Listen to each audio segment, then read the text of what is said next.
What's going on, everyone? It's H. Potter here. We've got something amazing for you today. What if Harry's scar was actually a seal containing 12 Elder Wand cores and he broke it at age 6 real quick? If you haven't subscribed yet, what are you waiting for? Join thousands of story lovers and hit that subscribe button. Alright, story time. Chapter 1, The Breaking. Harry Potter pressed his back against the cupboard wall, trying to breathe without making a sound. Uncle Vernon's footsteps thundered above him, followed by the high-pitched complaints of Dudley, who just lost at his new video game. The boy must have done something to it. Dudley wailed. It wasn't working right. Harry closed his eyes. He hadn't touched Dudley's game. He'd barely left the cupboard all day except to make breakfast and clean the kitchen. But that didn't matter. It never mattered. The cupboard door flew open. Vernon Dursley's purple face filled the doorway, mustache quivering with rage. "What did you do to Dudley's game, boy?" he snarled. "Nothing, Uncle Vernon," Harry said, his voice small. "I didn't touch it." "Liar." Vernon grabbed Harry's arm, yanking him from the cupboard. "Always lying, always causing trouble." Harry's head smacked against the doorframe. Pain shot through his skull, radiating from his lightning bolt scar. Something felt different this time, not just pain but pressure, like something inside pushing outward. "I didn't," Harry started, but Vernon's grip tightened. "No dinner tonight," Vernon hissed. "And tomorrow you'll stay in that cupboard all day." Harry's scar burned hotter. The pressure behind it built until he couldn't focus on anything else. Not Vernon's angry face, not Petunia watching nervously from the kitchen doorway, not even Dudley's smug grin. "You're hurting me," Harry whispered. Vernon shook him. "Don't talk back." Something inside Harry's head cracked. He felt it, like glass splintering, like ice breaking on a frozen lake. His scar split open, but instead of blood, golden light poured out. The pain vanished, replaced by a rush of something warm and electric flowing through his body. Vernon's eyes widened in horror. He released Harry's arm and stumbled backward.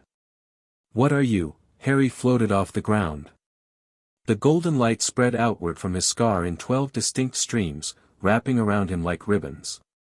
Each glowed with a different intensity: red, blue, green, white, black, and others Harry had no names for.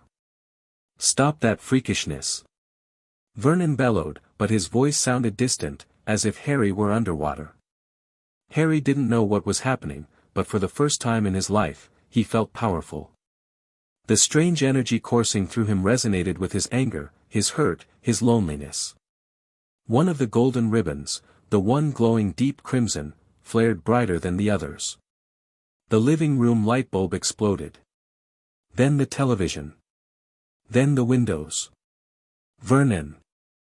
Petunia screamed, grabbing Dudley and pulling him back.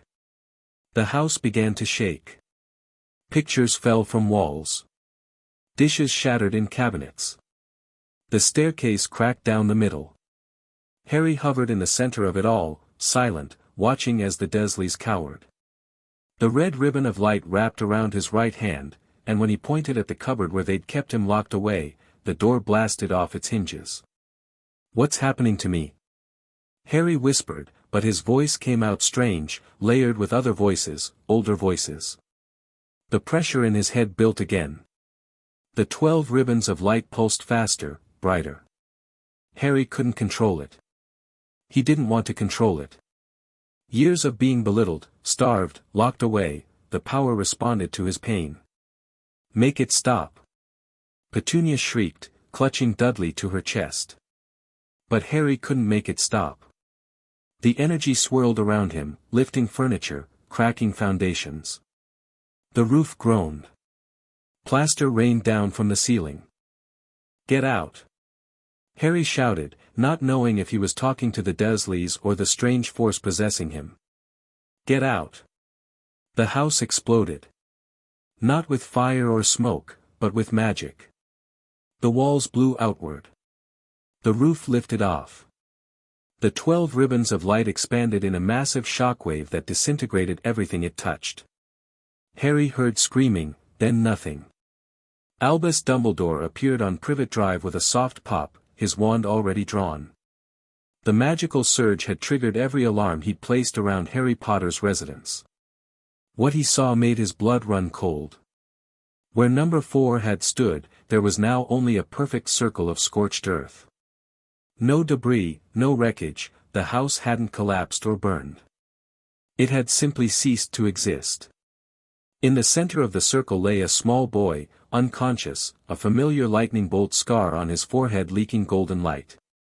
Dumbledore rushed forward, kneeling beside Harry. The boy's pulse was strong, but his magic, Dumbledore had never felt anything like it. 12 distinct magical signatures pulsed beneath Harry's skin, fighting each other, merging, separating. Impossible, Dumbledore breathed. The air cracked again as more wizards operated around the perimeter. Ministry officials, responding to the massive magical disturbance. Dumbledore recognized Cornelius Fudge's bowler hat bobbing through the gathering crowd. Albus. Fudge hurried over, face pale. What happened? Where are the muggles? The detectors went off the scale. I don't know yet, Cornelius, Dumbledore said, not taking his eyes off Harry. But I need to get this boy to safety immediately. Is that, Potter? Fudge gasped. Did he do this? Dumbledore carefully gathered Harry in his arms. The boy's scar continued to leak golden light, though the flow was slowing. Not intentionally, I'm sure. Something has happened to the protections I placed on him. The muggles? Fudge asked again, looking around wildly. I cannot say, Dumbledore replied grimly. There's no trace of them here. More ministry officials swarmed the area, casting detection charms and setting up barriers to keep curious muggle neighbors away. The Obliviators would have their work cut out for them tonight. Where are you taking him? Fudge demanded as Dumbledore stood, Harry cradled against his chest. Somewhere safe, Dumbledore said. I'll contact you once I know more. Before Fudge could protest, Dumbledore disapparated with a crack, taking Harry with him. They reappeared in Dumbledore's office at Hogwarts.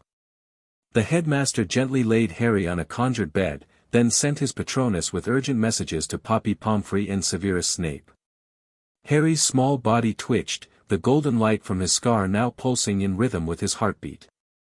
Dumbledore passed his wand over the boy, casting diagnostic spells more complex than any healing charm. The results made him sink into his chair, suddenly feeling every one of his many years. The seal, he whispered. It's broken. Albus Dumbledore was not often surprised. He'd lived too long, seen too much. But this he had never anticipated. The protective enchantments Lily Potter had cast with her sacrifice should have prevented any tampering with the seal. Unless. The office door burst open. Severus Snape swept in, black robes billowing behind him, followed by Madame Pomfrey. What's happened? Snape demanded, then froze when he saw Harry. Potter? His relative's house has been completely destroyed, Dumbledore said. Along with the Dursleys, I fear. Pomfrey hurried to Harry's side, waving her wand in complex patterns. This child is in magical shock, she said.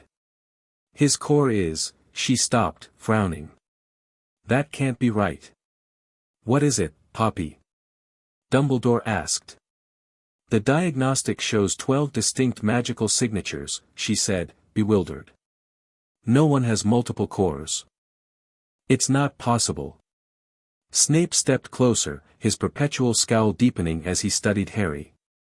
What have you done, Albus? Nothing, Dumbledore said quietly. This was never my doing. Then explain, Snape hissed. Dumbledore sighed. When Lily sacrificed herself to save Harry, she unknowingly tapped into ancient magic. The killing curse rebounded, leaving that scar. But what few know is that the scar served another purpose. Dumbledore rose and walked to a hidden cabinet behind a bookshelf. He tapped it with his wand, revealing a worn leather-bound book that he brought back to his desk. The founders of Hogwarts weren't the first great wizards in Britain, Dumbledore continued, opening the book to a page marked with a phoenix feather. Merlin himself fought a darkness so ancient it predates our understanding of magic. To defeat it, he created 12 magical foci, what we now know as the core of the Elder Wand. Merlin had the Elder Wand? Pomfrey asked, still tending to Harry. No, Dumbledore said. Merlin created the first magical cores that would later inspire the Elder Wand's creation. 12 cores, each channeling a different aspect of magic. Together, they sealed away the ancient darkness. Snape's eyes narrowed.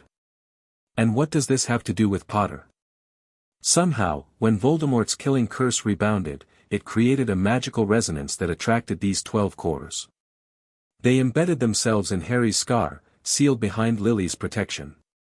Dumbledore looked gravely at the unconscious boy. That seal has now broken. The room fell silent except for Harry's soft breathing and the occasional whirring of the silver instruments on Dumbledore's desk. He's just a child, Pomfrey finally said. No child could contain that much magical power. No ordinary child, perhaps, Dumbledore murmured. Snape made a disgusted noise. So Potter is even more special than we thought. The boy who lived, now the boy with 12 magical cores. This isn't about special status, Severus, Dumbledore said sharply. This is dangerous. For Harry and for everyone around him. Those cores were sealed away for a reason. If Harry can't learn to control them. He didn't finish the sentence. He didn't need to. What do you propose? Snape asked. He can't return to the Muggle world, Dumbledore said. And he needs instruction far beyond what a typical magical child requires. Surely you don't mean to keep him at Hogwarts? Pomfrey asked. He's only 6. No, Dumbledore agreed. He needs individual attention. He turned to Snape. From someone who understands both dark magic and how to control it. Snape went very still. No. Severus, absolutely not, Snape cut him off. I will not play nursemaid to Potter's spawn. You swore to protect Lily's son, Dumbledore reminded him quietly. And I have. But this, Snape gestured at Harry. This is beyond what you asked of me. It is precisely what I'm asking of you now, Dumbledore said. No one else has your unique combination of skills. No one else can teach him what he needs to know. What about you? I have responsibilities here, Dumbledore said. And my presence would draw too much attention. Harry needs stability and anonymity while he learns control. Harry stirred on the bed, eyelids fluttering. The golden light from his scar pulsed brighter for a moment, then dimmed again. He's coming around, Pomfrey said. I've stabilized him for now, but he'll need specialized care. Snape looked at Harry, then at Dumbledore, his face a mask of barely controlled anger. You ask too much. I ask exactly what is necessary, Dumbledore replied calmly. For Lily's son. Snape closed his eyes, a muscle in his jaw twitching.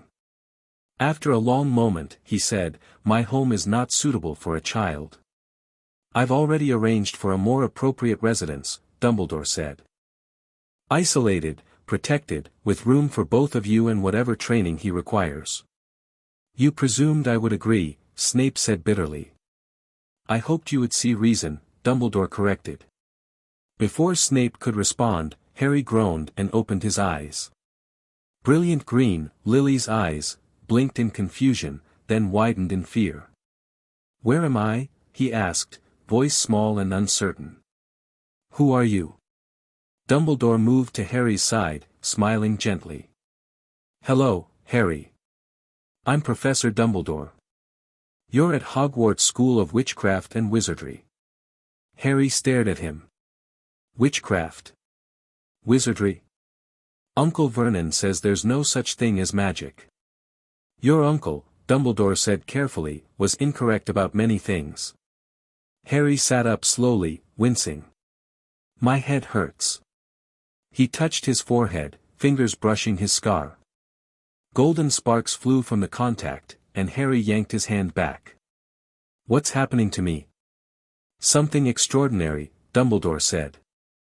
Do you remember what happened at your relative's house? Harry's face scrunched in concentration. Uncle Vernon was angry. My scar hurt. Then, light. His eyes widened. The house exploded. Are they okay? Aunt Petunia and, we don't know yet, Dumbledore said, though his tone suggested he did know, and the news wasn't good. For now, we need to focus on helping you. Harry looked around the office, taking in the portraits of previous headmasters, who were doing a poor job of pretending to be asleep, the shelves of strange silver instruments, and the three adults watching him. Am I in trouble? He asked in a small voice. No, Harry, Dumbledore assured him. What happened wasn't your fault.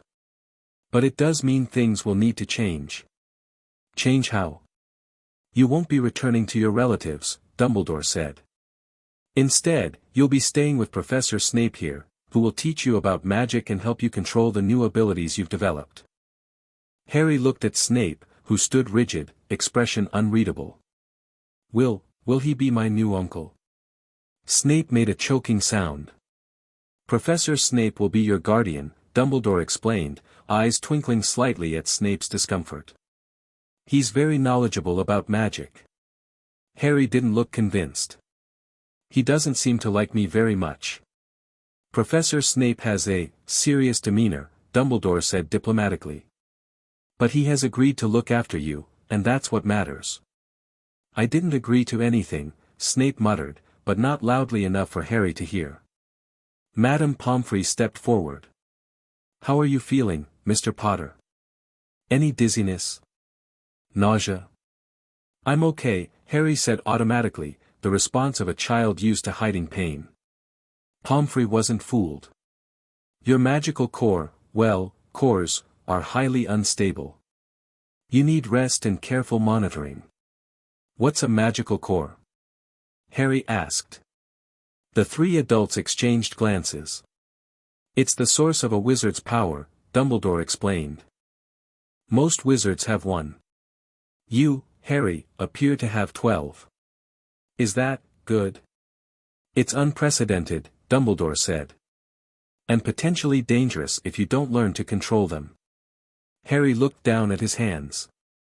I didn't mean to blow up the house. Of course you didn't, Pomfrey said kindly. That's why you need training. Will I get to do magic on purpose? Harry asked, a hint of excitement breaking through his fear. Real magic? Yes, Dumbledore said. Though carefully, and only under supervision. Harry nodded, then suddenly yawned. The golden light from his scar flickered like a candle flame. You need rest, Pomfrey declared. I'll prepare a bed in the hospital wing. No, Snape interrupted. If I'm to be responsible for the boy, we should establish our new arrangement immediately. He turned to Harry, black eyes boring into green. Can you walk, Potter? Harry nodded and slid off the bed, standing straight despite his obvious exhaustion. Snape noticed with a flash of surprise that the boy wasn't seeking sympathy or coddling. James would have milked the situation for all it was worth, but Harry stood quietly, waiting for instructions, like someone used to following orders without complaint. Something uncomfortable shifted in Snape's chest. He pushed it aside. We'll use the flute to travel to our new residence, Snape said stiffly. Follow me and do exactly as I say. Yes, sir, Harry said. Dumbledore handed Snape a piece of parchment. The address. I've had the elves prepare it with basic necessities. Additional supplies will arrive tomorrow. Snape took the parchment, read it, then burned it with a flick of his wand. Harry's eyes widened at the casual display of magic. I'll send regular reports, Snape said curtly. I know this isn't easy, Severus, Dumbledore said quietly. But it's necessary. Snape didn't acknowledge this. He simply turned to Harry. "Come, Potter. And try not to blow anything else up on the way." The cottage sat alone on a windswept hillside, stone walls weathered by centuries of rain and sun. Inside, however, was surprisingly comfortable, a living room with a crackling fire, a kitchen stocked with food, 3 bedrooms, and what appeared to be a training room with reinforced walls. "This will be your room," Snape said, showing Harry to the smallest bedroom. Harry stared in wonder. The room had a real bed, a wardrobe, a desk with parchment and quills, and shelves with actual books. It was easily 5 times the size of his cupboard. "All of this is for me?" he asked. Snape frowned. "Obviously. Where did you sleep before?" "In the cupboard under the stairs," Harry said matter-of-factly. Snape went very still. "What?" "The cupboard," Harry repeated. "That was my room." For a moment, Snape said nothing. Then, "I see. Well, this is your room now. Go to bed. We'll discuss rules in the morning." Harry nodded and climbed onto the bed, still fully dressed. He looked tiny against the pillows, his unruly black hair sticking up in all directions, the lightning scar still faintly glowing gold. "Potter," Snape said, pausing at the door. "If you feel any unusual sensations from your scar, call for me immediately." "Yes, sir," Harry said, yawning again. "Sir. Am I really a wizard?" Snape sighed. "Yes, Potter. You are a wizard. A potentially dangerous one, which is why you're here." "Are you going to teach me to not be dangerous?" "I'm going to teach you control," Snape corrected. "Now go to sleep." Harry nodded and closed his eyes. Within moments, his breathing deepened. Snape watched him for a moment longer, then quietly closed the door, leaving it cracked open just enough to hear if anything went wrong during the night. In his own room, Snape paced restlessly. How had he ended up here, playing guardian to James Potter's son? And not just any version of Potter's son, a version with 12 magical cores, unprecedented power, and apparently, a childhood spent in a cupboard. The cupboard detail bothered him more than he wanted to admit. Dumbledore had always assured him that Potter was being well cared for, perhaps even spoiled by his Muggle relatives. A child kept in a cupboard was neither well cared for nor spoiled. A sharp crack interrupted his thoughts. A house elf appeared, carrying a trunk. "Professor Dumbledore is sending these for young Master Potter, sir," the elf squeaked. "Clothes and things a growing wizard needs." "Put them in his room," Snape said. Quietly. "He's sleeping." The elf nodded and disappeared with another crack. Snape resumed pacing, mind racing. 12 cores. It shouldn't be possible. Multiple magical cores would tear most wizards apart from the inside. Whatever had happened when Lily sacrificed herself must have created some kind of buffer, allowing the cores to coexist without immediately killing the boy.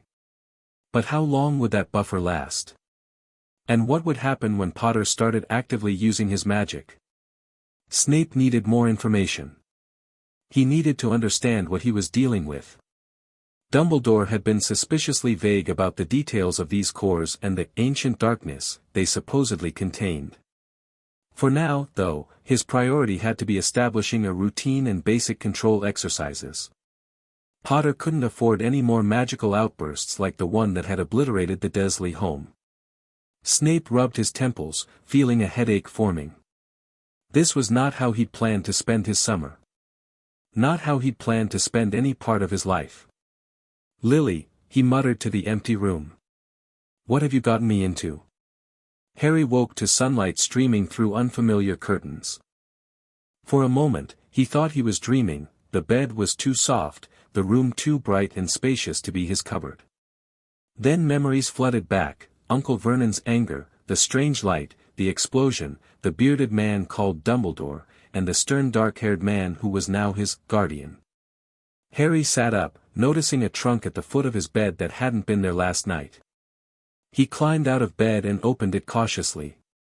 Inside were clothes, real clothes, not Dudley's oversized hand-me-downs. T-shirts, jeans, pajamas, even new shoes, all apparently in his size. Harry pulled out a green t-shirt and a pair of jeans, changing quickly. The clothes fit perfectly.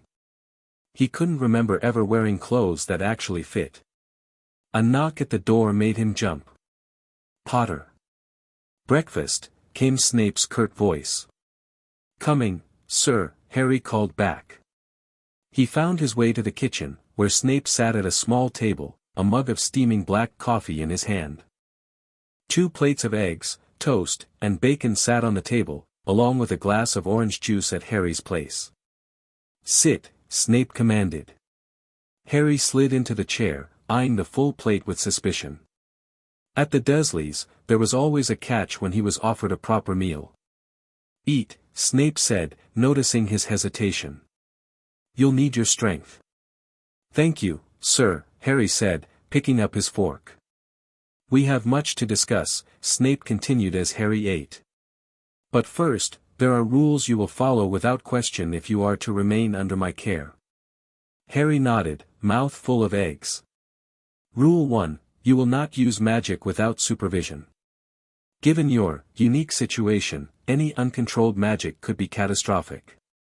Harry swallowed. "I don't know how to use magic on purpose." "That's what I'll be teaching you," Snape said. "Rule 2, you will not enter my private room or laboratory without permission. Some of the materials I work with are dangerous." "Yes, sir." "Rule 3, you will keep your room and your belongings tidy." "I am not a house elf." Harry nodded again. Keeping things clean was familiar territory. "Rule 4, you will tell me immediately if you feel any strange sensations from your scar or any unusual magical surges."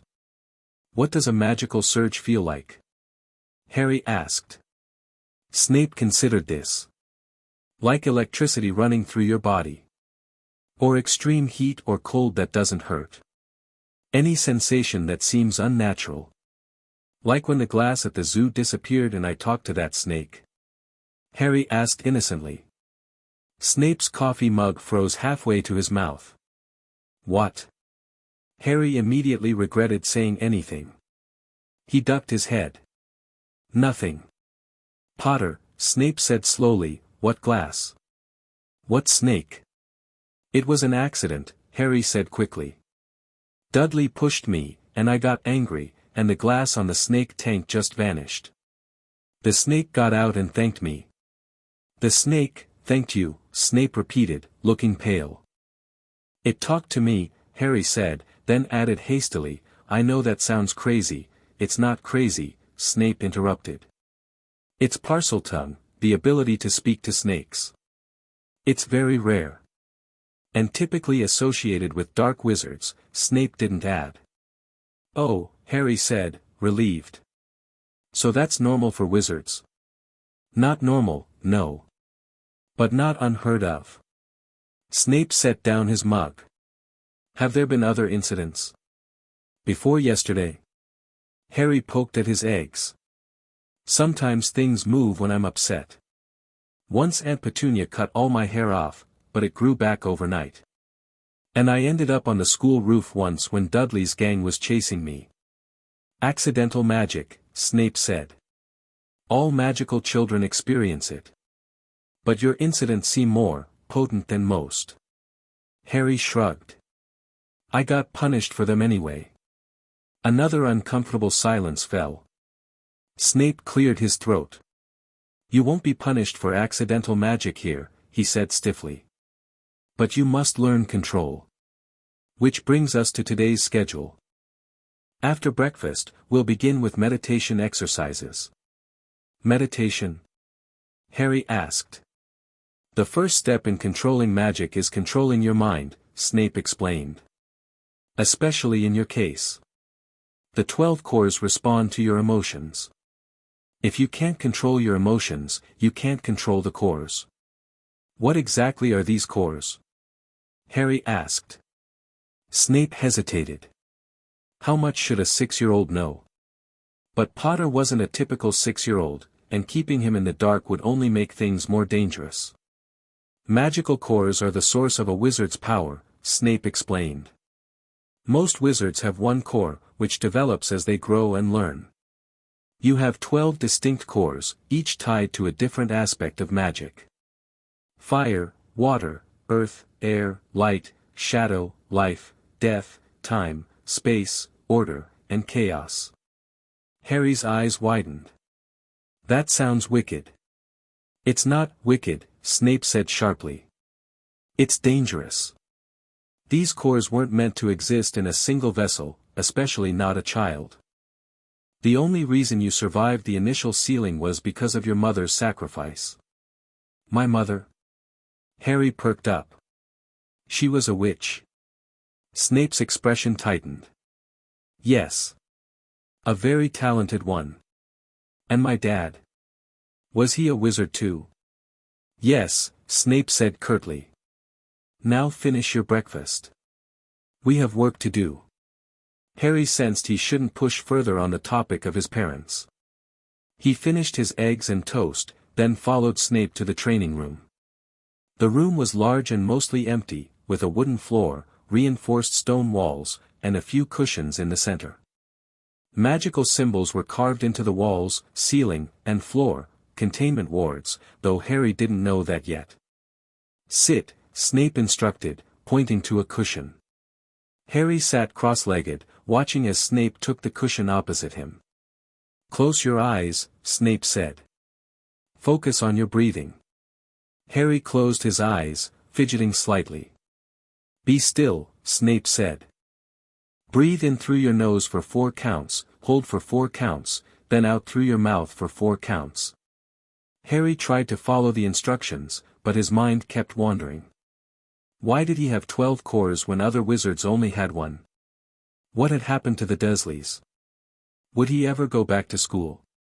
What about Dudley's second bedroom? Could he have had that instead of the cupboard all along? Focus, Potter, Snape's voice cut through his thoughts. I can practically hear you thinking. Sorry, Harry muttered, trying again to concentrate on his breathing. Now, Snape continued once Harry had managed a few minutes of relative stillness, I want you to focus on your scar. Feel the energy there. Harry frowned but did as instructed. To his surprise, he could feel something, a warm, humming sensation just beneath his scar. I feel it, he said excitedly. It's warm. Don't get distracted, Snape warned. Just observe the sensation. Don't try to control it yet. Harry nodded, focusing on the warmth. As he concentrated, he began to sense distinctions within the energy, different textures, different flavors, almost. One felt hot and quick, another fluid and soothing, another solid and immovable. There's different kinds, Harry murmured. They feel different. Those are the individual cores, Snape explained. Each has its own properties. As Harry focused, one of the energies, the hot, quick one, seemed to respond to his attention. It flared brighter in his awareness, and suddenly Harry felt heat building in his hands. Sir, he started, but before he could finish, flames erupted from his fingertips. Harry yelped and scrambled backward. Snape was on his feet instantly, wand out, dousing the flames with a jet of water. I'm sorry. Harry cried. I didn't mean to. Stop apologizing and tell me what happened, Snape demanded. I was focusing like you said, and I felt the different energies, Harry explained, heart racing. One of them felt hot, and when I paid attention to it, my hands caught fire. Snape frowned thoughtfully. The fire core responded to your focus. Interesting. And concerning. We need a different approach. He paced the room, thinking. The cores are already active, so simple meditation won't be enough. We need to establish barriers. Barriers? Mental walls to separate and contain each core, Snape explained. I had planned to teach you basic occlumency first, but it seems we don't have that luxury. What's occlumency? The art of protecting your mind, Snape said dismissively. We'll get to that later. For now, we need a more immediate solution. Snape sat down again, motioning for Harry to do the same. This time, when you focus on your scar, imagine each different energy, each core, as being contained in a separate box or room. Can you do that? Harry nodded uncertainly. I think so. Good. Start with the fire core since it's already active. Visualize a metal box around that hot, quick energy. Make the box strong enough to contain it. Harry closed his eyes again, finding the warm sensation in his scar. The hot, quick energy, the fire core, pulsed eagerly, as if happy for the attention. Harry imagined a metal box, like a safe he'd seen in a movie once, and pictured placing the fiery energy inside, closing the door, locking it. To his surprise, the energy seemed to settle, the heat in his hands fading. I think it worked, he said, opening his eyes. Good, Snape said. Now do the same with each core you can identify. For the next hour, Harry worked on identifying and containing each core. Some were easier than others.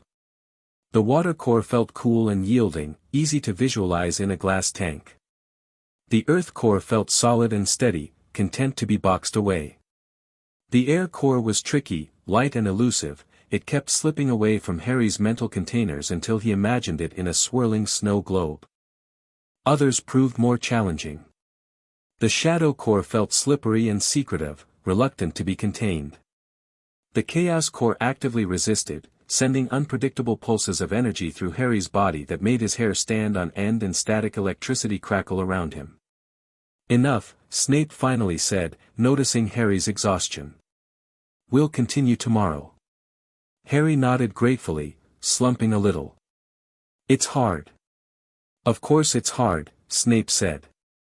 You're containing magical energy that would challenge adult wizards. The fact that you've made any progress at all is. He paused, seemingly reluctant to offer praise. Not entirely disappointing. Coming from Snape, Harry sensed this was high compliment indeed. Now, lunch, Snape declared. Then we'll discuss magical theory. You need to understand what you're dealing with. Harry followed Snape back to the kitchen, mind buzzing with everything he'd learned. He was a wizard. He had 12 magical cores. And he'd just manipulated magical energy with nothing but his thoughts. Despite the strangeness and danger of his situation, Harry couldn't help feeling excited. For the first time in his life, the weird things that happened around him made sense. For the first time, he wasn't a freak, he was special in a way that even Snape, who clearly didn't like him much, respected. Maybe, just maybe, this new life wouldn't be so bad after all. That night, Harry dreamed. He stood in darkness so complete it seemed solid. No floor beneath his feet, no ceiling above, just endless black in all directions. Yet somehow, he knew he wasn't alone. Hello, he called, his voice sounding small and muffled. No answer came, but the darkness shifted, as if responding to his presence. Tendrils of shadow reached for him, curious, hungry. Harry backed away, but there was nowhere to go in the formless void. The tendrils touched his feet, his ankles, his legs, climbing higher. They didn't hurt, in fact, they felt almost welcoming, like old friends greeting him after a long absence. What are you? Harry whispered. The darkness paused, considering. Then it spoke, not in words, but in impressions that formed meanings in Harry's mind. Old. Bound. Waiting. Waiting for what? For you. For freedom. The tendrils reached his scar, and pain lanced through Harry's head, not the burning pain he'd felt when the seal broke, but a deep, resonant ache, like something long buried stirring to life. 12 keys, the darkness impressed upon him. 12 gates. Open them. I don't understand, Harry said, fear building in his chest. The darkness pressed closer, engulfing him completely. You will. Harry woke with a gasp, sitting bolt upright in bed. His scar throbbed, golden light leaking from it and illuminating the dark bedroom. His pajamas were soaked with sweat, and the glass of water on his bedside table had frozen solid. The bedroom door flew open. Snape stood there in a black dressing gown, wand raised, eyes scanning for threats. "Potter. What happened?" "I had a dream," Harry said, voice shaking. "Something in the dark. It talked to me." Snape strode into the room, examining Harry's glowing scar with a grim expression. "What did it say?" "Something about keys and gates," Harry said, struggling to remember. "It said it was waiting for me to free it." Snape's already pale face went ashen. "I need to contact Dumbledore." "What was it?" Harry asked. "What's in my scar?" Snape hesitated, clearly debating how much to reveal. "Something that should remain sealed away," he finally said. "Which is why you must master control of these cores as quickly as possible." "It didn't feel evil," Harry said uncertainly. "Just, old. And sad, maybe." "Do not be fooled," Snape said sharply. "Ancient entities are masters of manipulation. Whatever it showed you, whatever it made you feel, remember this, it was sealed away for good reason." Harry nodded, but doubt lingered. The darkness had felt almost familiar, as if part of him recognized it. "Can you sleep?" Snape asked, his tone a bit less harsh. Harry shrugged. "I think so." "Take this," Snape said, producing a small vial from his pocket. "Dreamless sleep potion. Just a few drops." Harry accepted the vial cautiously. "You carry sleeping potion in your pajamas?" A flicker of what might have been amusement crossed Snape's face. "I adapted quickly to having a child with 12 magical cores under my roof. Preparedness is essential." Harry took 3 drops of the potion as instructed. Within moments, his eyelids grew heavy. "Sir," he mumbled as sleep reclaimed him, "if there's something bad in my scar, does that make me bad too?" He was asleep before Snape could answer, but not before he heard the quiet reply, "No, Potter. It doesn't." 3 days later, Harry sat in the cottage's small library with a stack of books around him. Snape had insisted he learn magical theory alongside practical control exercises, arguing that understanding would help containment. Currently, Harry was struggling through Elementary Magical Principles for Young Wizards, a book clearly meant for children older than 6. But after Snape caught him reading a more advanced text called Magical Cores, the Wellspring of Power, he'd been restricted to age-appropriate material.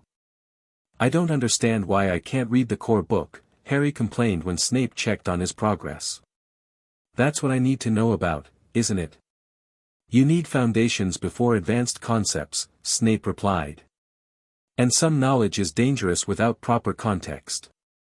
Harry sighed, turning another page in the elementary book. "This just talks about wands." "I don't even have a wand." "And you won't for some time," Snape said.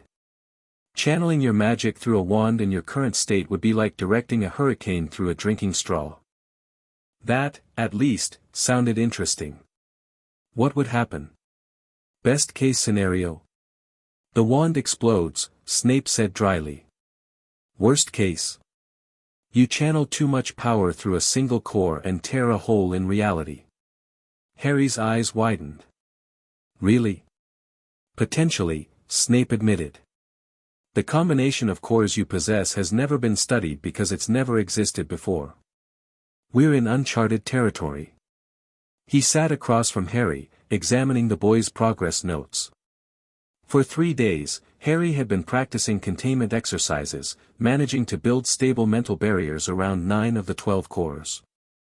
The remaining 3, chaos, time, and death, proved more elusive. "Your progress is acceptable," Snape said, which Harry had learned was high praise. "But the remaining cores are concerning. Especially given your dream visitor." Harry shivered, remembering the darkness. He hadn't dreamed of it again, thanks to the dreamless sleep potion, but sometimes he thought he felt it watching during his waking hours, especially when he worked with the shadow or death cores. "I can feel them," Harry said. "But they don't want to be boxed up." They are aspects of magic tied to fundamental forces, Snape explained. Their nature resists constraint. But constraint is precisely what they require. A knock at the cottage door interrupted them. Snape frowned, they weren't expecting visitors. He drew his wand. "Stay here," he instructed Harry, moving silently to the door. Harry, of course, followed at a distance, peering around the corner as Snape checked through a magical peephole. "Dumbledore," Snape muttered, lowering his wand and opening the door. The bearded man from Harry's first night at Hogwarts stepped inside, wearing robes of midnight blue spangled with silver stars. His eyes twinkled behind half-moon spectacles as he spotted Harry hiding poorly around the corner. "Ah, Harry. Just the young wizard I wanted to see. How are you finding life with Professor Snape?" "It's okay," Harry said, stepping into the hallway. "I'm learning about magic." "Excellent, excellent," Dumbledore beamed. "Severus is a fine teacher, though perhaps not known for his patience." Snape scowled. "Did you come here to critique my teaching methods, Headmaster?" "Not at all," Dumbledore said mildly. "I came to check on Harry's progress and to bring something that might help." He reached into his robes and pulled out a small, silver instrument that resembled a spinning top. "What is it?" Harry asked. "A core stabilizer," Dumbledore explained. "It helps align magical energies. I thought it might assist with your containment efforts."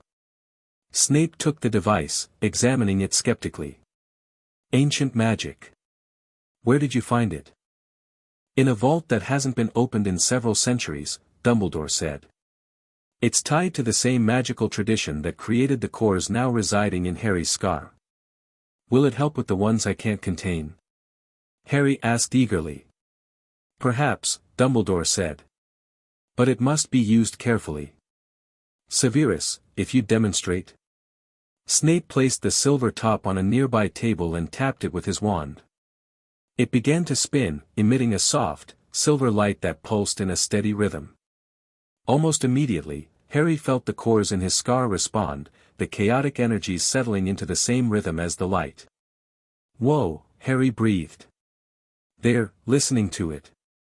"The stabilizer creates a harmonic resonance that the cores recognize," Dumbledore explained. "It won't contain them for you, but it might make your own containment efforts more effective." "Thank you, sir," Harry said, watching the spinning top with fascination. "Now, Harry, if you don't mind, I'd like a word with Professor Snape alone," Dumbledore said gently. Harry nodded and retreated to the library, though not before noticing the grave look that passed between the two men. In the hallway, Snape cast a silencing charm to prevent eavesdropping. "Well?" he asked. "The Ministry is asking questions," Dumbledore said, his jovial manner fading. "About Harry, about the Dursleys, about the magical surge that destroyed Privet Drive." "What have you told them?" "A partial truth. That Harry experienced a magical manifestation beyond his control, that the Dursleys' fate remains unknown, and that he's now in secure housing with appropriate supervision." "They won't be satisfied with that for long," Snape pointed out. "No," Dumbledore agreed. "They won't. Especially since the magical anomalies have continued." Snape tensed. "What anomalies?" "Magical creatures behaving strangely. Weather patterns shifting without explanation. Reports of prophetic dreams among the centaur herds." Dumbledore looked grim. "All centered around the moment Harry's seal broke." "The ancient darkness," Snape murmured. "It's already affecting the outside world." "I fear so," Dumbledore said. "Which is why Harry's training is so crucial." "Has he made progress?" "More than expected," Snape admitted. "He's contained 9 cores already. But the remaining 3 resist his efforts, and he's had dreams of something communicating with him." Dumbledore's expression grew troubled. "What did it say?" "Something about 12 keys, 12 gates. It wants him to free it." "As I feared," Dumbledore sighed. "The cores aren't just power sources, Severus. They're keys to 12-dimensional gates that Merlin sealed to contain an entity so ancient it predates our understanding of magic. And you put all this in a child? Snape asked incredulously. I didn't put anything in Harry, Dumbledore said sharply. When Voldemort's killing curse rebounded, it created a magical resonance that attracted the cores. They recognized Harry as a suitable vessel and embedded themselves in his scar, sealed behind Lily's protection. And now that seal is broken, Snape said. Not completely, Dumbledore corrected. The primary seal is broken, yes, but each core has its own secondary seal. Only when Harry masters and then purposely unseals all 12 cores could the entity be fully released. So as long as he maintains the containment. The entity remains bound, yes, Dumbledore confirmed. But it won't stop trying to influence him. And as Harry grows, as his magic develops, the temptation to use the full power of the cores will increase. He's 6 years old, Snape said. He shouldn't have to bear this burden. Dumbledore looked surprised at Snape's concern. Becoming attached to the boy, Severus? Snape's expression shuddered. I'm concerned about the magical stability of a child housing 12 ancient cores and an eldritch entity, nothing more. Of course, Dumbledore said, not bothering to hide his skepticism. In any case, continue as you have been. The stabilizer should help with the remaining cores. And Severus, watch for signs of external influence. Dreams are just the beginning. I'm well aware of how possession works, Headmaster, Snape said coldly. This isn't possession as we understand it, Dumbledore warned. This is something far older and more subtle. The entity cannot take control of Harry directly, but it can influence his thoughts, his emotions, even his perception of reality. Wonderful, Snape muttered. Any other apocalyptic revelations you'd care to share? Dumbledore's eyes twinkled despite the grave conversation. Just one. The Weasleys have invited Harry to visit. Absolutely not, Snape said immediately. I think it would be good for him, Dumbledore pressed. Magical children need socialization, Severus. And the Weasleys have a boy Harry's age. Potter is not a normal magical child, Snape argued. He's a walking magical catastrophe waiting to happen. Putting him in a house with 7 Weasleys is asking for disaster. 6, Dumbledore corrected. Bill is in Egypt now. And I believe the benefits outweigh the risks. Harry needs to remember what he's fighting for, friendship, connection, a normal life. Snape pinched the bridge of his nose. And when he accidentally sets the burrow on fire? Or freezes one of the Weasley children in time? What then? You'll be there to supervise, Dumbledore said. I've already told Molly to expect both of you next week. Your presumption knows no bounds, Snape growled. My concern for Harry's well-being knows no bounds, Dumbledore corrected gently. As does yours, whether you admit it or not.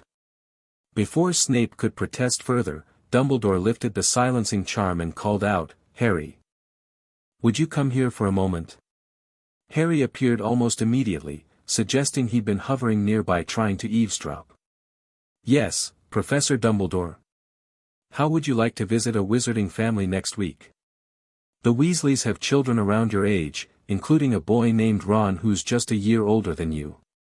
Harry's eyes lit up. Really? A whole family of wizards? Indeed, Dumbledore smiled. And quite a wonderful family at that. Can I, Professor Snape? Harry asked, turning to his guardian with hopeful eyes. Snape looked from Harry's eager face to Dumbledore's knowing one and sighed in defeat. We'll see how your containment training progresses. If you can successfully contain all 12 cores by next week, we'll consider it. Harry practically vibrated with excitement. I'll work extra hard. I promise.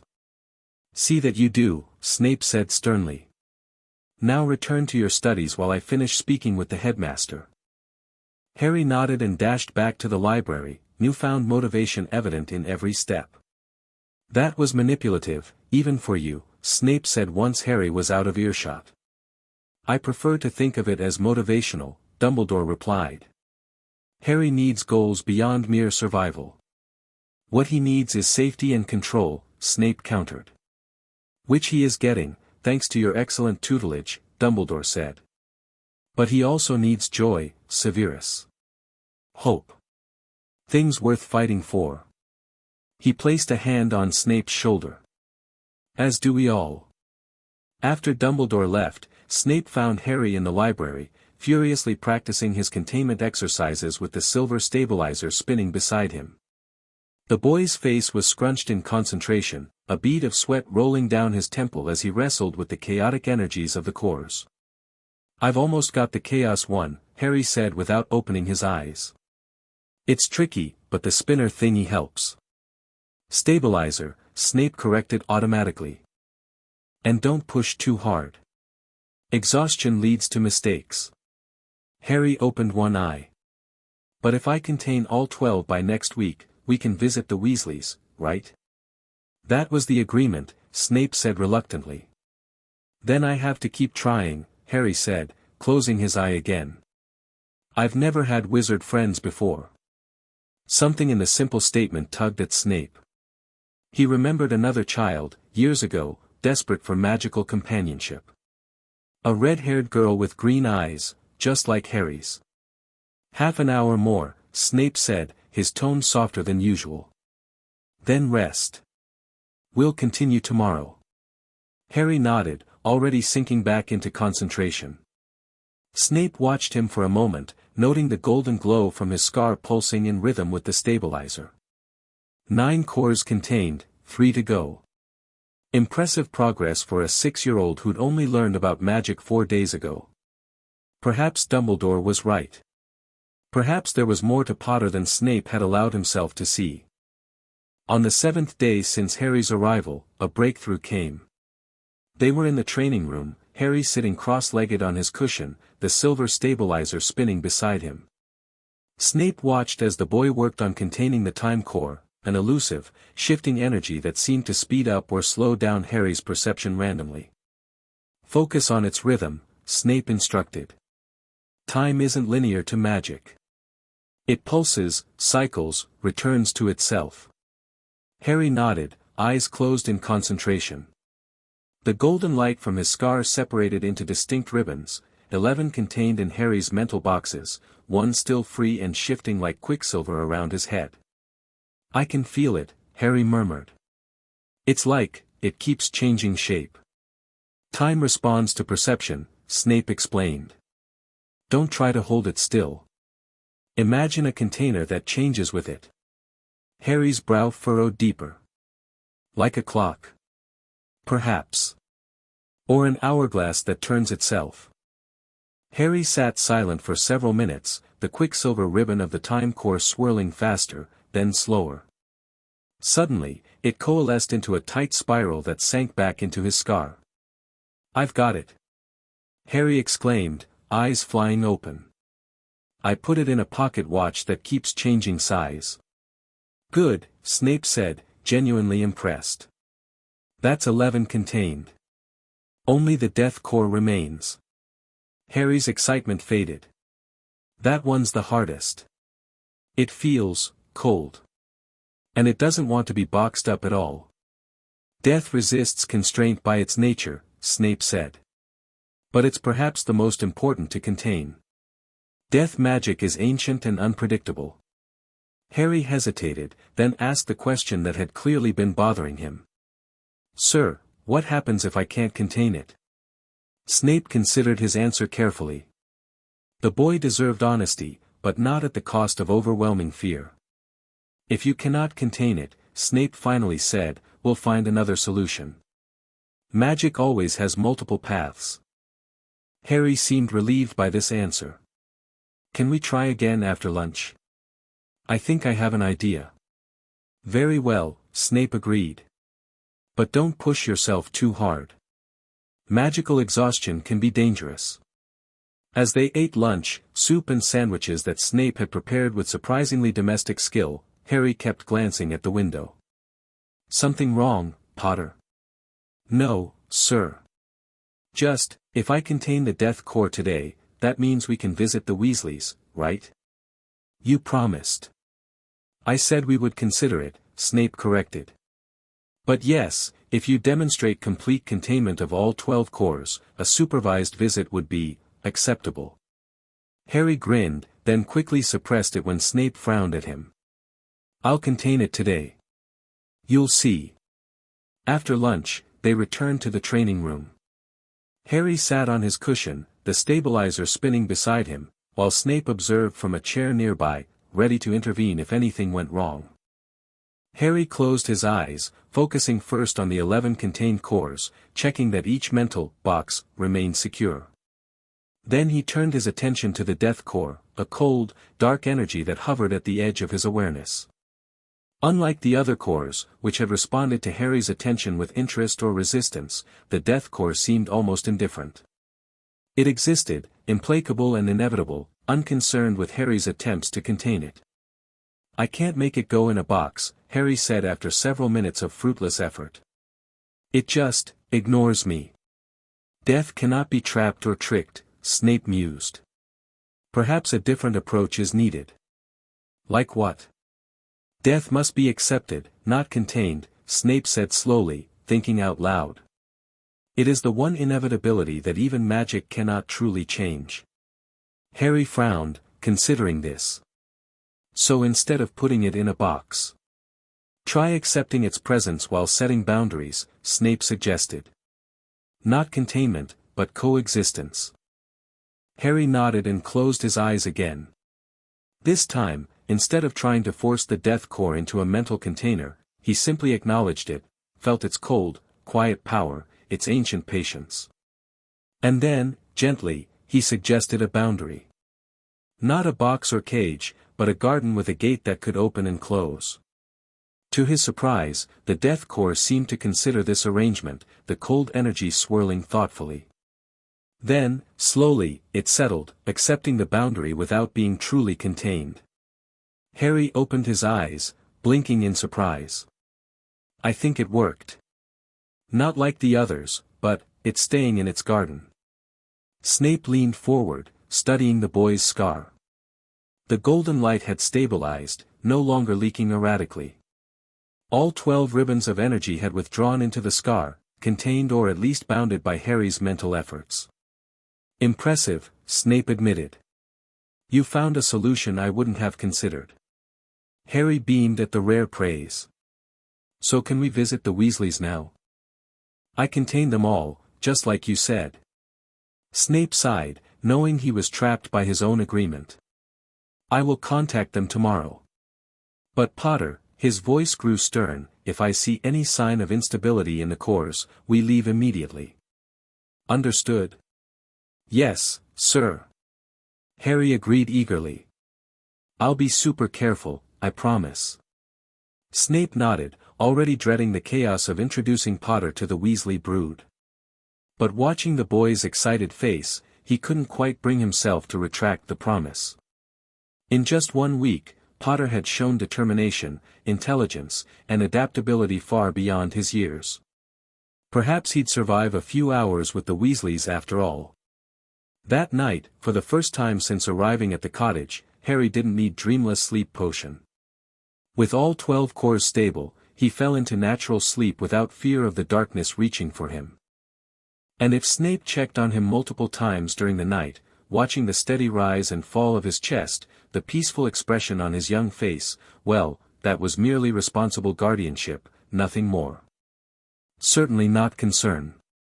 Certainly not growing attachment.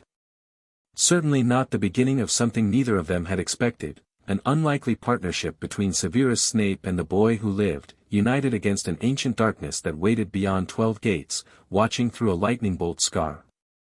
Chapter 2, The Awakening. 3 years whizzed by like a nimbus racing broom. Harry, now 9 and significantly taller, ducked as a jet of blue light zoomed past his head. He spun, right hand extended, palm out. A shimmer of green energy formed a shield just as another spell hurtled toward him. Too slow, called Snape from across the expanded training room. The Earth core responds to intent, not movement. You're still thinking like a duelist. Sorry. Harry called back, not really sorry at all. He loved these training sessions.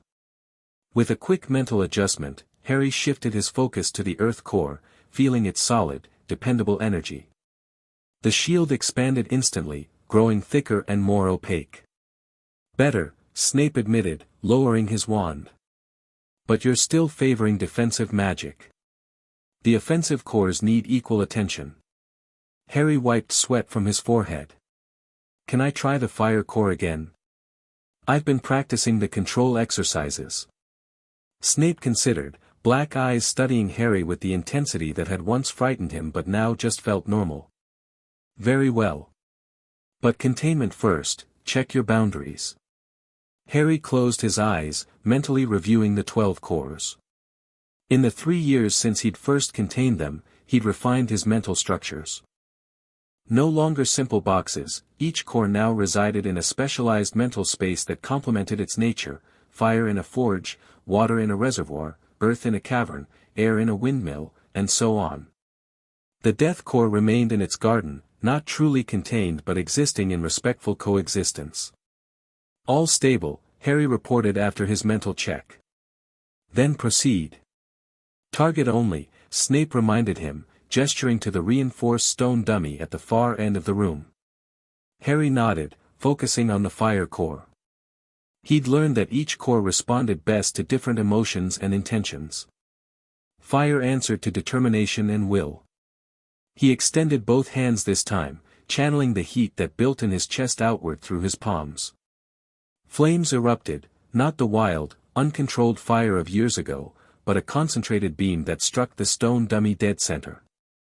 The enchanted stone glowed red, then white, but didn't melt, testament to Snape's excellent spellwork. Control. Snape called as the flames intensified. Harry gritted his teeth, reining in the fire core's enthusiasm. The flames narrowed further, becoming almost laser-like in their precision. After 10 seconds, Harry released the energy, letting the fire return to its mental forge. Better, Snape said, examining the dummy. The focus has improved. Still too much raw power, not enough finesse, but progress nonetheless. Coming from Snape, this was lavish praise. Harry grinned. What about combining cores? Can I try fire and air again? Not today, Snape said firmly. Tutor Caldwell is arriving in 20 minutes to continue your arithmancy lessons, and you need to clean up. Harry groaned. Arithmancy is so boring compared to practical magic. Arithmancy is the foundation of spell creation, Snape countered. If you ever hope to understand how your cores interact on a theoretical level, I know, Harry interrupted, then quickly added, Sir, when Snape's eyebrow rose dangerously. 3 years had made him bolder, but not foolish. Go shower, Snape instructed. And review the chapter on predictive sequences before Caldwell arrives. Harry nodded and headed for the stairs. The cottage had expanded over the years, magically, of course, to accommodate training areas and additional rooms for Harry's growing collection of books and magical instruments. It still maintained its cozy feel, though, and despite Snape's continued stern demeanor, it had become home. As Harry cleaned up and changed clothes, he mentally reviewed the day's schedule. Arithmancy with Tutor Caldwell until lunch, then history of magic with Snape, significantly more interesting than Professor Binns' class at Hogwarts, according to visitors, followed by a free period where he could practice with the Shadow Core, which had been giving him trouble lately. Then, best of all, Ron was coming over for dinner.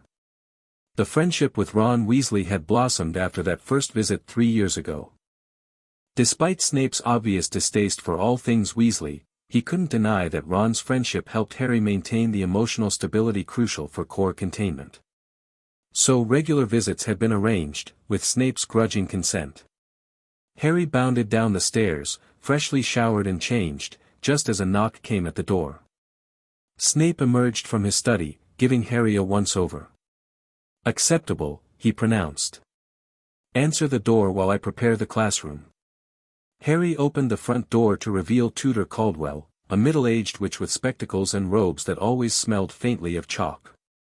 "Good morning, Harry," she said warmly. "Ready to continue with our probability sequences?" "Yes, Ms. Caldwell," Harry answered politely. "I reviewed the material from last lesson." "Excellent. And how are your cores today? Any fluctuations?" This had become a standard question from all his tutors, core status check before beginning lessons. "All stable," Harry reported. "The shadow core's been a bit restless, but nothing serious." "Good, good. The shadow often responds to emotional subtleties. Anything troubling you?" Harry shrugged. "Just normal stuff. Snape's been pushing harder on offensive magic lately." "Professor Snape," she corrected gently. "Well, growing boys need challenges. Shall we begin?" The arithmancy lesson passed in its usual methodical fashion. Harry had to admit, if only to himself, that the subject had grown more interesting as the practical applications became clearer. Understanding how numbers influenced magical outcomes helped explain why certain core combinations worked better than others. After lunch, Snape took over for History of Magic, focusing today on magical conflicts of the 16th century. "The Goblin rebellions get all the attention in standard curricula," Snape explained, "but the Wizard Centaur treaties of 1572 actually had more far-reaching implications for magical theory." Harry took notes, fascinated despite himself. Snape had a way of connecting historical events to practical magic that made even the dustiest subjects relevant. "Sir," Harry asked during a pause, "why don't they teach history this way at Hogwarts?" Snape's lip curled. "Professor Binns has been teaching the same material since before his death, and the Hogwarts Board of Governors sees no reason to update a curriculum that has served generations of wizards." The disdain in his voice made Harry smirk. "Will I get to go to Hogwarts?" "When I'm 11, I mean." Snape stilled, setting down the book he'd been referencing. "That depends on many factors. Your core stability, the security situation, and the headmaster's assessment." "But other kids get to go automatically," Harry pointed out. "Other kids don't have 12 ancient magical cores that could potentially tear reality apart," Snape countered. "Your education will continue regardless, whether at Hogwarts or privately." Harry nodded, trying not to show his disappointment. He'd heard so much about Hogwarts from Ron, whose older brothers all attended. The castle, the feasts, the houses, the Quidditch matches, it sounded brilliant. "If your control continues to improve at its current rate," Snape added, his voice slightly less harsh, "attending Hogwarts remains a possibility. But it is not guaranteed, so don't fixate on it." This small concession brightened Harry's mood considerably. "I'll keep working on my control, sir. I promise." After history came Harry's free period. While Snape retreated to his laboratory to work on potions research, Harry headed to his room with a specific goal in mind. The Shadow Core had been restless lately, pushing against his mental boundaries during sleep and quiet moments. Harry sat cross-legged on his bed and closed his eyes, focusing inward to the mental vault where he kept the Shadow Core contained. Unlike the other cores, which generally appeared as colorful energy, the Shadow Core manifested as a swirling darkness, neither light nor matter but something in between. "What's wrong?" Harry murmured to it. "Why so restless lately?" He'd learned that the cores, while not exactly sentient, responded to direct address. Each had its own, personality wasn't quite right, but tendency was too simple. The Shadow Core typically remained quiet and secretive, content to be called upon only for concealment and illusion work. Today, however, it pushed against its boundaries, swirling faster when Harry examined it. Danger, it seemed to impress upon him, though not in words. "Danger from what?" Harry asked, concerned. The cores sometimes sensed threats before they manifested. The Shadow Core couldn't answer directly, but Harry felt impressions, watching eyes, listening ears, a presence circling their sanctuary. Harry opened his eyes, troubled. He'd need to tell Snape about this. The Shadow Core's warnings had proven accurate before, like when it had helped Harry sense a hidden magical trap during a training exercise last year. Before he could seek out his guardian, however, the fireplace in the living room roared to life, signaling an incoming Floo connection. Harry checked the clock, too early for Ron, and Snape wasn't expecting any deliveries. Cautiously, Harry approached the living room, where Snape was already standing before the fireplace, wand drawn. The flames burned green, and a woman's head appeared in them, a bushy-haired witch with a frantic expression. Professor Snape. Thank goodness. Is the connection secure? As secure as Floo can be, Dr. Granger, Snape replied. What's happened? They found us, the woman said, her voice tight with fear. The warning wards triggered 20 minutes ago. We've packed essentials, but we need extraction. The safe house address, I know it, Snape interrupted. How many? 3 of us, myself, my husband, and Hermione. Stay put. I'll come through in 5 minutes. The woman nodded and disappeared, the flames returning to normal. Snape turned, noticing Harry for the first time. Potter. Change into practical clothing immediately. We have a situation. Who was that? Harry asked, already heading for the stairs. Dr. Granger. A Muggle-born researcher helping Dumbledore analyze your core magic. Her family's been targeted. Harry changed quickly into jeans, trainers, and a dark jumper, his mission clothes, as Ron jokingly called them. When he returned downstairs, Snape had donned a traveling cloak and was filling a bag with potions. Listen carefully, Snape said. We're extracting the Grangers to bring them here temporarily. The daughter, Hermione, is a witch about your age. Highly intelligent, but untrained. She's been experiencing magical manifestations similar to yours, though less extreme. Similar to mine. Harry repeated, surprised. You mean she has multiple cores too? No, Snape said. But her magic has resonated with yours since your seal broke. Dumbledore believes the cores are calling to compatible magical signatures, creating a network of influence. Is that why Ron's magic sometimes does weird things when we train together? Precisely. Snape handed Harry a small vial of golden potion. Emergency stabilizer. Drink it only if you feel core slippage during the extraction. Otherwise, stay close to me and do exactly as I say. Harry pocketed the vial. Yes, sir. Snape cast several complex spells around the fireplace, reinforcing the magical protections that would prevent anyone from following them back through the Floo network. We go together, Snape instructed.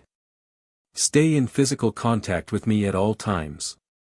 Harry nodded, gripping Snape's arm as they stepped into the fireplace. Snape threw down the Floo powder and stated an address Harry didn't recognize.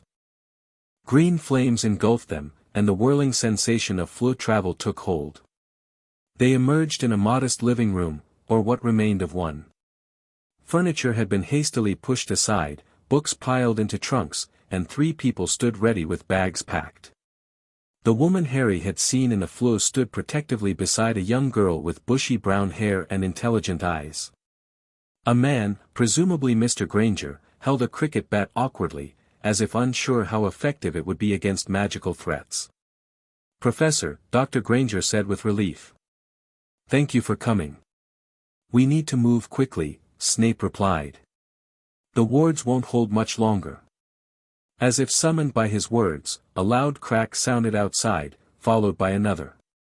They're here, Mr. Granger said, moving to the window and peering through the curtains. 2 of them, coming up the garden path. More will follow, Snape said grimly. He turned to Harry. Stay with the girl. If anyone breaks through before we're ready to transport, shield only. No offensive magic unless absolutely necessary. Harry nodded, moving toward Hermione, who watched him with undisguised curiosity. You're Harry Potter, she said, not a question but a statement of fact. I've read about you. Yeah, Harry replied, not sure what to say to that. We need to get ready to leave. Hermione nodded briskly. I've packed the essential books and research materials. Mum says we might not come back. Her matter-of-fact tone couldn't quite hide the tremor in her voice.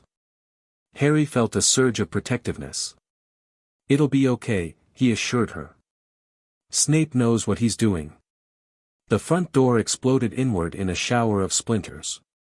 Snape reacted instantly, throwing up a shield that blocked the debris while simultaneously firing a stunning spell through the doorway.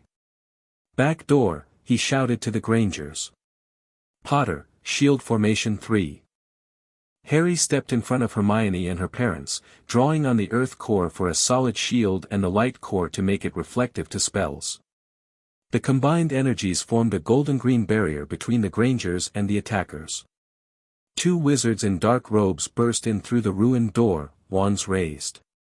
One fired a spell that splashed harmlessly against Snape's shield. The other focused on Harry, eyes widening at the sight of the distinctive magical barrier. It's him, the wizard shouted. The Potter boy. He's using the core magic. Take him alive, called the other. The master needs him intact. Snape's face hardened into something truly frightening. He moved with a speed and precision Harry had only glimpsed in their most intense training sessions, casting non-verbal spells that sent one attacker crashing into a wall and the other dropping to his knees, clutching his throat. Move. Now, Snape ordered, maintaining his magical assault while gesturing toward the kitchen. Harry kept his shield up, hurting the Grangers backward while Snape covered their retreat. They made it to the kitchen just as more cracks of apparition sounded outside. The flue's disconnected, Dr. Granger said frantically. They must have cut the network. As expected, Snape said calmly. He pulled a teacup from his pocket and placed it on the counter. Emergency port key. Everyone touch it. The Grangers reached for the cup. Harry maintained his shield with one hand while reaching with the other. Before he could touch the port key, however, a new voice called from the front room.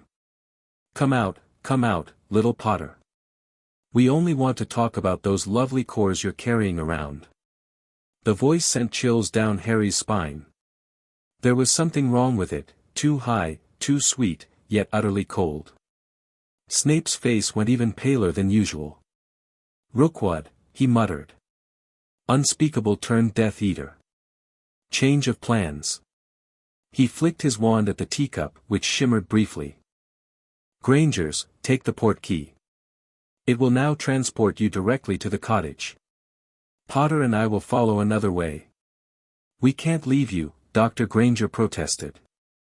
You can and you will, Snape said sharply. Your daughter's safety is paramount. The wards at the cottage will admit you. Go. Now. Mr. Granger seemed to understand the gravity of the situation. He grabbed his wife's hand and nodded to Hermione. Touch the cup, love. Hermione hesitated, looking at Harry. But, go. Harry urged her. We'll be right behind you. She finally nodded and touched the cup along with her parents. Snape tapped it with his wand and said, Sanctuary. The three Grangers vanished in a swirl of magic. What now? Harry asked, maintaining his shield as footsteps approached the kitchen. Now, Snape said, we demonstrate why hunting Harry Potter is a supremely unwise decision. He placed a hand on Harry's shoulder. Shadow core, Potter. Full concealment. Now. Harry shifted his focus to the shadow core, which responded eagerly after its earlier restlessness. Darkness flowed from his scar, wrapping around both him and Snape like a cloak. Not invisibility, but something deeper, a bending of light and perception that made them fade from awareness. Just in time. Augustus Rookwood stepped into the kitchen, wand extended. His face, once handsome, now bore the waxy pallor of long imprisonment and the fanatical gleam of a true believer. Potter, he called, eyes scanning the room without seeing them. Come out, boy. The Dark Lord only wants to help you understand your gift. Snape's grip on Harry's shoulder tightened. They stood absolutely still as Rookwood moved around the kitchen, passing within inches of them. Curious, Rookwood murmured. I can feel the core magic, but can't see its source. He reached out, hand passing through the space where Harry stood. A cold shiver ran through Harry, but the shadow concealment held. Sir, one of the other dark wizards called from the front room, the Muggles and the girl are gone. Rookwood's face twisted with anger. Find where they went. The girl is connected to Potter, the Dark Lord wants her too. We need to leave, Snape whispered, his voice so low it barely registered. Sidelong apparition. Brace yourself but maintain the shadow. Harry nodded slightly, keeping his focus on the shadow core while preparing for the unpleasant sensation of apparition. Snape's arm wrapped around his shoulders, and with a nearly silent pop, they disappeared from the kitchen just as Rookwood turned back. They reappeared in a dense forest. Harry stumbled, the shadow concealment flickering as his concentration broke. Hold it, Snape hissed. We're not safe yet. Harry took a deep breath, re-establishing control over the shadow core. The darkness wrapped around them again, though thinner than before. Where are we? He whispered. Forest of Dean. Halfway point, Snape replied. We'll rest momentarily, then continue by different means. They'll be tracking magical signatures. Harry nodded, releasing the shadow concealment once Snape indicated it was safe. He checked his other cores, all stable, though the shadow core felt depleted after such extended use. You maintained that remarkably well, Snape observed, pulling a small flask from his pocket and taking a sip before offering it to Harry. Water. Harry drank gratefully. They knew about the cores. They said, the Dark Lord wants me. Snape's expression darkened. Yes. We've suspected for some time that the Dark Lord has been gaining strength, drawing on the magical disturbances created when your seal broke. Voldemort? Harry clarified, using the name Snape rarely spoke. Don't say the name, Snape snapped reflexively, then sighed. But yes. The magical release from your cores created ripples throughout the magical world. Those ripples have provided sustenance to what remained of the Dark Lord after his defeat. Is he back? Harry asked, a chill running through him despite the warm summer air. Not fully, Snape said. But his followers believe his return is imminent, hence their interest in you and the cores. Harry processed this, remembering the history lessons Snape had taught him about the Wizarding War and his parents' deaths. And they want Hermione too. Because her magic resonates with mine. Precisely. The cores appear to be creating a network of compatible magical signatures, drawing like to like. Miss Granger and Mr. Weasley both show signs of this resonance effect, though in different ways. Is that why you let me be friends with Ron? To study the effect? Snape gave him a sharp look. I let you be friends with Weasley because social connections stabilize your emotional state, which in turn stabilizes the cores. The research benefit was secondary. Harry couldn't help smiling slightly at Snape's defensive tone. Over the years, he'd learned to read between the lines of his guardian's prickly statements. We should continue, Snape said, checking their surroundings. The portkey delivered the Grangers directly to the cottage, but we'll take a more circuitous route to ensure we're not followed. How are we getting back? Snape pulled out a thin silver chain from beneath his robes. Hanging from it was a small hourglass. Time turner. Limited use, but useful for covering our tracks. We'll go forward 6 hours, by which time the pursuit will have moved elsewhere. Harry stared at the device with fascination. That's real-time travel. Very limited time travel, Snape corrected, looping the chain around both of them. 6 hours maximum, and we cannot be seen by our past selves or anyone who saw us during the original timeframe. He turned the hourglass carefully, counting under his breath. The forest around them blurred, shadows lengthening and shortening as the sun moved rapidly across the sky. When everything settled again, late afternoon light filtered through the trees instead of the mid-morning brightness from before. Now we can apparate directly to the cottage without leaving a traceable signature for them to follow, Snape explained, removing the chain from around Harry's neck. That's brilliant, Harry said, impressed. It's basic operational security, Snape replied, though Harry caught the faintest hint of satisfaction in his tone. Prepare for apparition. The familiar squeezing sensation enveloped Harry, and they appeared moments later at the edge of the ward surrounding their cottage. Snape performed the necessary incantations to allow them entry, and soon they were walking through the front door. Inside, they found a tense scene. The Grangers sat at the kitchen table, Mr. Granger pacing while his wife examined a shallow cut on Hermione's arm. All three looked up as Harry and Snape entered. "Oh, thank goodness," Dr. Granger exhaled. "We were so worried." "You're late," Hermione stated, wincing as her mother applied a plaster to her cut. "The portkey delivered us hours ago." "We took a detour," Harry explained, dropping into a chair, suddenly exhausted now that the danger had passed.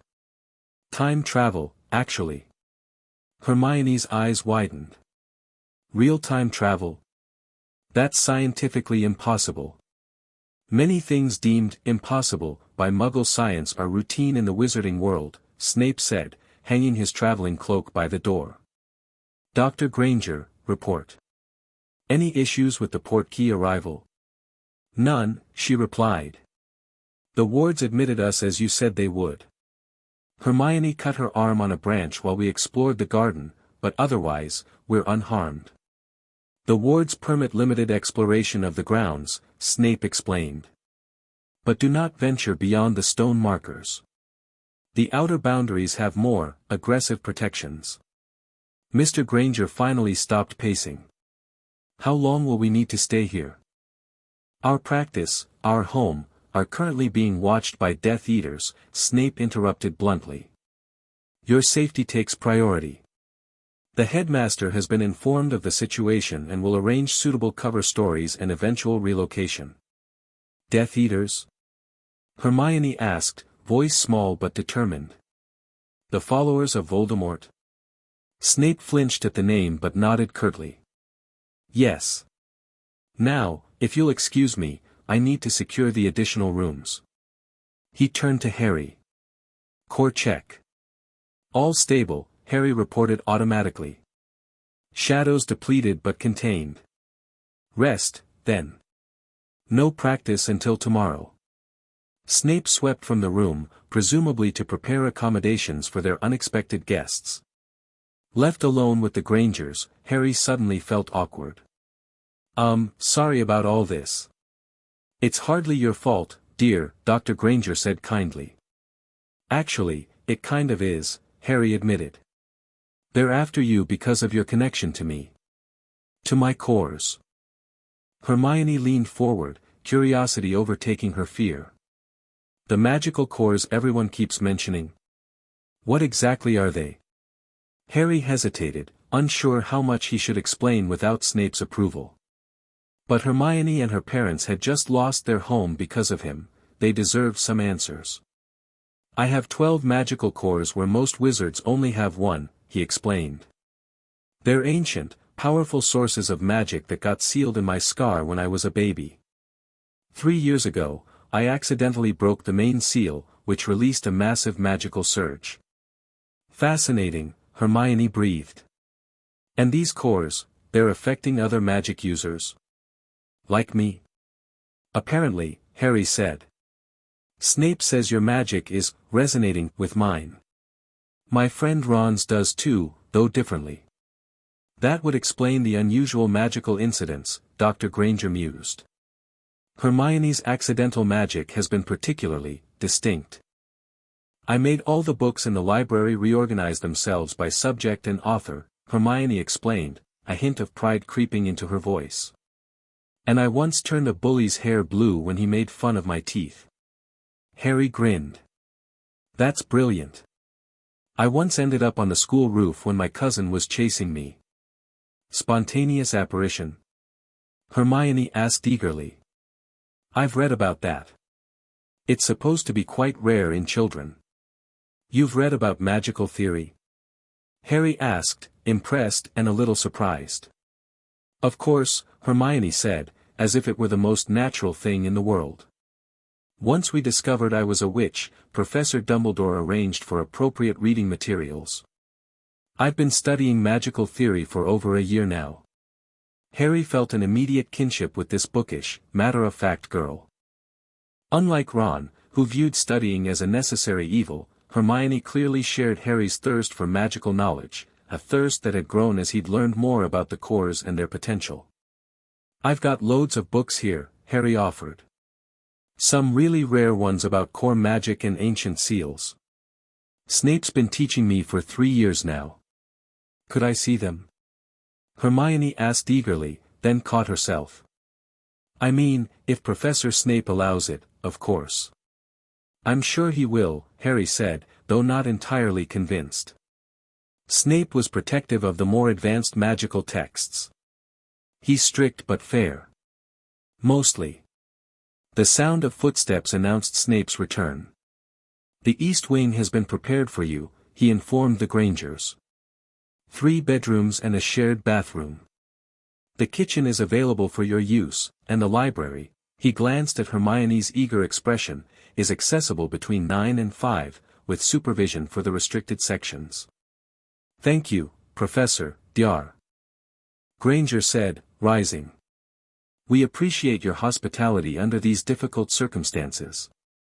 It's not hospitality, it's security, Snape corrected, but without real bite. Potter, show them to their rooms.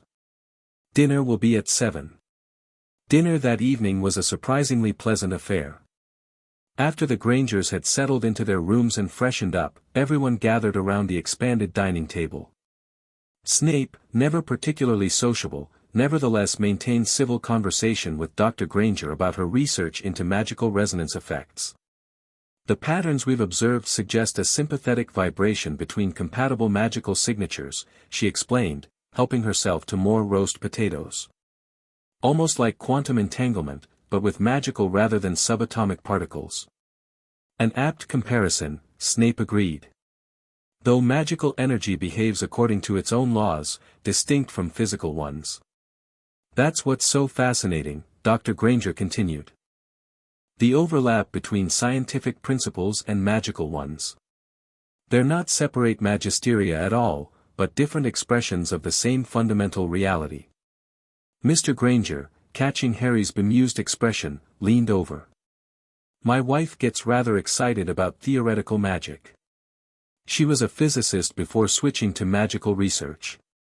She's brilliant, Hermione added proudly. She's been working with Professor Dumbledore to understand how Harry's cores affect other magical signatures.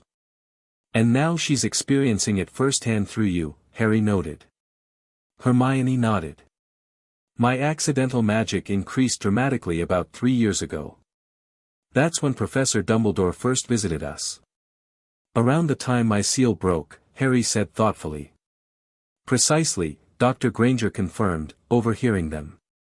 The timing aligns perfectly with the magical surge recorded at Privet Drive.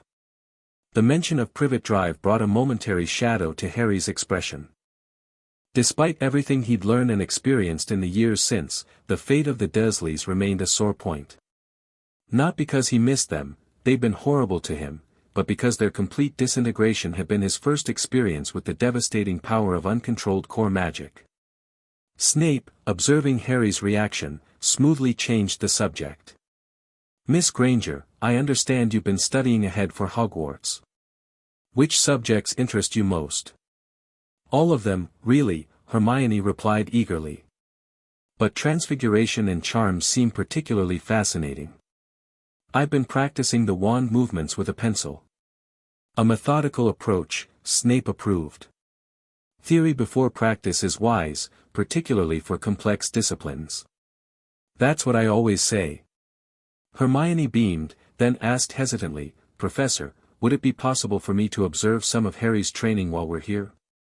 For educational purposes, of course. Snape considered this. Perhaps. Basic control exercises only, nothing involving active core manipulation. Harry perked up. She could join the meditation sessions. That might help with her own magical control. It may also provide valuable data on the resonance effect in close proximity, Dr. Granger added. Very well, Snape conceded. Beginning tomorrow, Miss Granger may observe morning meditation sessions. But, his tone sharpened, no experimentation without explicit approval. The cores are unpredictable enough with Potter, we don't need additional variables.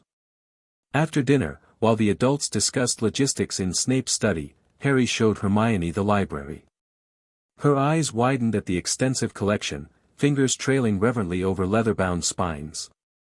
This is amazing, she breathed. Some of these books aren't even in the Hogwarts library, according to the catalog Professor McGonagall showed me. Snape's been collecting them for years, Harry explained. Especially after my cores activated. A lot are about ancient magic and sealing techniques. Hermione pulled out a volume entitled Dimensional Boundaries and Magical Containment. This looks fascinating. Do you mind if I go ahead? Harry encouraged. Snape said you could use the library. Hermione needed no further invitation. She settled into a comfortable chair by the window and began reading immediately, utterly absorbed. Harry, used to this behavior from his own studies, grabbed his journal on core interactions and took the chair opposite her. They read in companionable silence until the library door opened and Snape entered, followed by the Grangers. It's time to retire, Snape announced. Tomorrow will be a full day.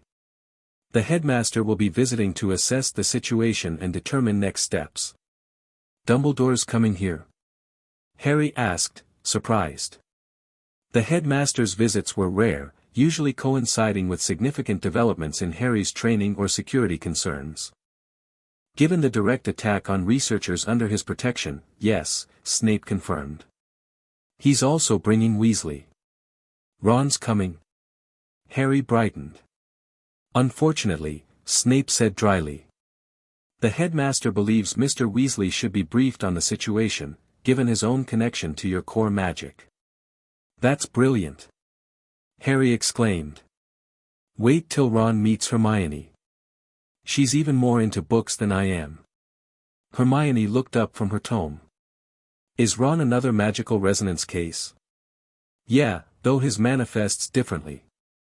His magic gets stronger around me, especially with certain spells. He can cast a levitation charm that could lift a sofa when we practice together. Fascinating, Hermione murmured. I wonder if the effect is additive with multiple resonant individuals in proximity. Snape's eyebrow rose. An insightful question, Miss Granger. One that tomorrow's observations may help answer. Now, books away, and off to bed, both of you. Despite his excitement about tomorrow's visit, Harry found himself exhausted by the day's events. The shadow core concealment, the emergency extraction, the time travel, all had taken their toll. He fell asleep almost instantly, his last thought being curiosity about how Ron and Hermione would get along. Morning arrived with the sound of rain pattering against Harry's window. He dressed quickly and headed downstairs to find Hermione already in the kitchen, helping Snape prepare breakfast. Good morning, she greeted Harry cheerfully. Professor Snape's showing me how magical cooking differs from Muggle methods. Snape, supervising a self-stirring pot of porridge, merely nodded at Harry. Core status? All stable, Harry reported. Shadows recovered from yesterday. Good. After breakfast, meditation in the training room. Miss Granger will observe, then join for basic centering exercises. Breakfast passed quickly, and soon they were in the training room. Hermione sat on a cushion at the edge of the room, watching intently as Harry settled into his meditation posture. Begin with containment verification, Snape instructed Harry. Then progressed to resonance assessment. Harry closed his eyes, checking each core's mental container. The fire core burned steadily in its forge, water flowed calmly in its reservoir, earth remained solid in its cavern. One by one, he verified all 12, finding them stable after yesterday's exertions. All contained, he reported. Moving to resonance assessment. This was a newer exercise, developed after they discovered the core's influence on other magical signatures. Harry extended his magical awareness beyond his own cores, feeling for the ambient magic in the room. Snape's presence registered as a controlled, precise magical signature, like a well-tuned instrument. Hermione's magic, however, surprised him. Though untrained, her magical signature was strong and complex, with patterns that seemed to naturally align with several of Harry's cores, particularly order, light, and air. "Sir," Harry said without opening his eyes, "her magic is resonating with 3 cores already, just sitting there." "Which ones?" Snape asked sharply. "Order, light, and air." "Interesting. Miss Granger, are you actively trying to use magic at this moment?" "No, Professor," Hermione replied, sounding startled. "I'm just observing." "The resonance appears to be passive, then," Snape noted. "Potter, continue monitoring but maintain your barriers." Harry nodded, keeping his awareness split between his contained cores and Hermione's resonating magic. The alignment wasn't dangerous, more like 2 similar frequencies vibrating in harmony. "Now, Miss Granger," Snape said, "I want you to close your eyes and focus on your breathing, just as Potter is doing. 4 counts in, hold for 4, 4 counts out." Hermione followed the instructions perfectly, her natural discipline evident. As she settled into the breathing pattern, Harry sensed her magic responding, becoming more focused and controlled. "The resonance is strengthening," Harry reported. "But it's stable. Actually, it feels supportive. Like her magic is reinforcing my containment of those 3 cores." "Fascinating," came Dumbledore's voice from the doorway. Harry's eyes flew open to see the headmaster standing there, wearing robes of deep purple with silver moons. Beside him stood Ron, looking around the training room with wide eyes. "Headmaster," Snape acknowledged, standing. "You're early." "Curiosity is the privilege of age, Severus," Dumbledore smiled. "Please, continue your session. This is precisely what I hoped to observe." Hermione had opened her eyes at the interruption, and now she stared at Dumbledore with undisguised awe. "Professor Dumbledore, it's an honor to meet you properly," she said, standing and offering her hand formally. "The honor is mine, Miss Granger," Dumbledore replied, shaking her hand. "Your mother speaks very highly of your magical aptitude."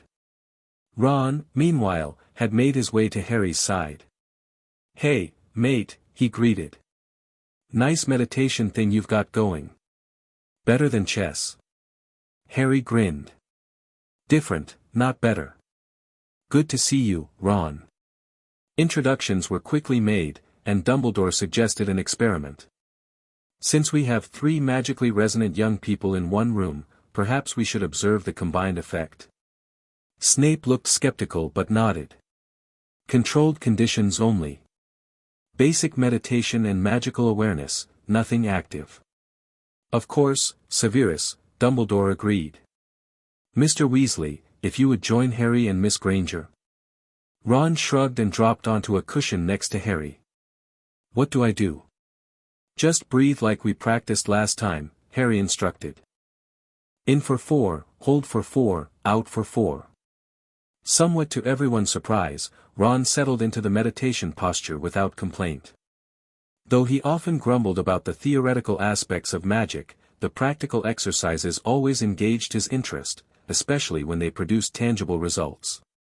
"Good," Snape said, observing the 3 children. "Potter, extend your awareness again.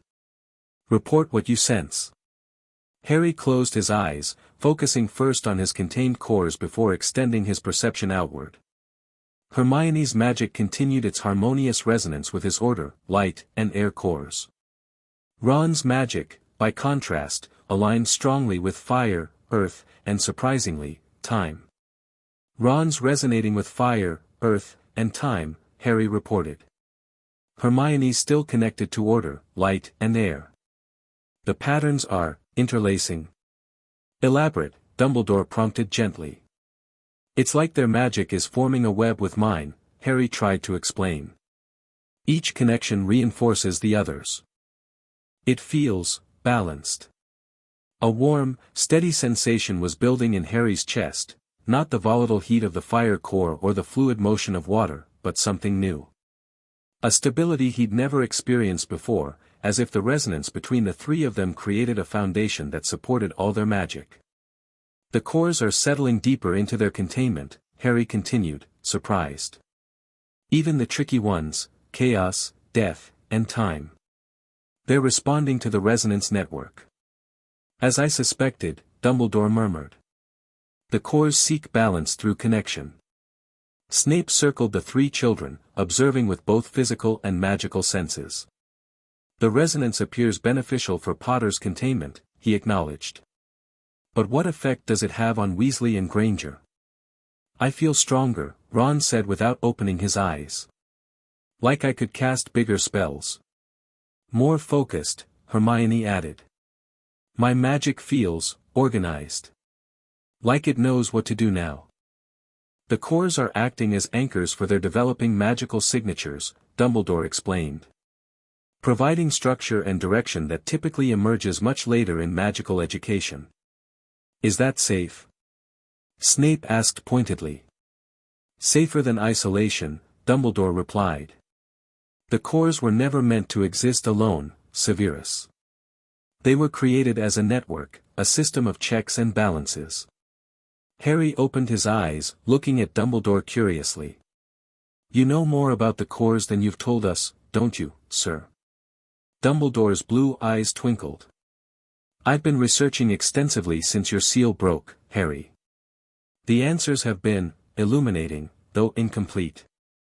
Perhaps now would be an appropriate time to share those illuminations, Snape suggested with thinly veiled impatience. Indeed. Dumbledore gestured toward the door. But first, I believe breakfast would be welcome. Magical resonance is hungry work, especially for growing children. In the kitchen, the adults and children gathered around the expanded table. Dr. and Mr. Granger joined them, eager to hear Dumbledore's findings. Over tea and toast, the headmaster began his explanation. The 12 cores now residing in Harry's scar were originally created by Merlin, as I've mentioned before. What I didn't fully understand until recently was their true purpose. He paused, taking a sip of tea. They were not merely weapons or tools, but keys, dimensional keys designed to seal away an entity that existed before our understanding of magic. What kind of entity? Harry asked. One that existed in the space between realities, Dumbledore said gravely. Neither good nor evil as we understand those concepts, but fundamentally incompatible with our world. Its presence was causing reality to fray. Like an interdimensional intruder, Dr. Granger suggested. A foreign element that the fabric of our reality rejected. Precisely, Dumbledore nodded. Merlin created 12 cores representing fundamental aspects of magic and reality. Each core served as a key to seal a dimensional gateway through which the entity's influence was leaking into our world. And these gates are now in my scar? Harry asked, touching his forehead unconsciously. The keys are in your scar, Dumbledore corrected. The gates themselves exist at magical nexus points throughout Britain. When your seal broke 3 years ago, it weakened the locks on these gates, allowing small amounts of the entity's influence to seep through again. The magical disturbances, Snape realized. Creature behavior changes, weather anomalies, prophetic dreams, all symptoms of this influence. Yes, Dumbledore confirmed. And more concerning, these disturbances provided energy that Voldemort's disembodied spirit could absorb, strengthening him beyond what should have been possible. Ron shuddered at the mention of Voldemort, while Hermione leaned forward with intense curiosity. So the attack yesterday, they want Harry to fully break the seals. That appears to be Voldemort's plan, Dumbledore nodded. He believes releasing this ancient entity will provide him with power beyond imagining. He fails to understand that such an entity cannot be controlled, only contained or released. So I need to strengthen the seals, Harry said determinedly. Not just contain the cores, but use them to lock the gates properly again.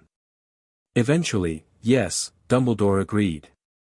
But you're not ready yet, Harry. The magic required is extraordinarily complex and demanding. It took Merlin, the greatest wizard of his age, years to create the seals originally. But I've got help, Harry pointed out, glancing at Ron and Hermione. The resonance network makes the cores more stable. Maybe that's how it's supposed to work, not one wizard handling all 12, but a network of connected magic users working together. Dumbledore's eyes sparkled with approval. An insightful observation, Harry. And indeed, my research suggests Merlin didn't work alone. He had companions whose magic resonated with specific cores, helping to direct and stabilize the sealing process. So we need more people with compatible magic? Ron asked, frowning slightly. Like, how many? That remains unclear, Dumbledore admitted. The historical records are fragmentary. But the resonance pattern you three have demonstrated this morning is extraordinarily promising. We should test the limits of this resonance effect, Dr. Granger suggested. Controlled experiments to measure stability, range, and potential applications. Agreed, Dumbledore said. But cautiously. We must remember that Voldemort is aware of this connection and actively seeking those involved. Which brings us to security concerns, Snape interjected. The Grangers' safe house has been compromised. The Weasleys may also be at risk if the Dark Lord has identified their son's connection to Potter. Precautions have been taken, Dumbledore assured him. The Burrow has received additional protective enchantments, and Arthur has been alerted to the situation. What about my parents? Hermione asked, worry creasing her forehead. We can't stay here forever. No, indeed, Dumbledore agreed. I've arranged for a new safe house, unplottable and under Fidelius' charm. You'll be relocated there tomorrow, with appropriate accommodations for continuing your research, Dr. Granger. And in the meantime? Mr. Granger asked. In the meantime, Dumbledore said, I suggest we use this opportunity to better understand the resonance network these remarkable young people have formed. With your permission, of course. The next few hours were devoted to carefully structured experiments. Under the watchful eyes of Snape, Dumbledore, and Dr. Granger, the three children explored the effects of their magical resonance in various configurations and distances. They discovered that proximity strengthened the effect but didn't create it, even separated by rooms, their magical signatures remained linked.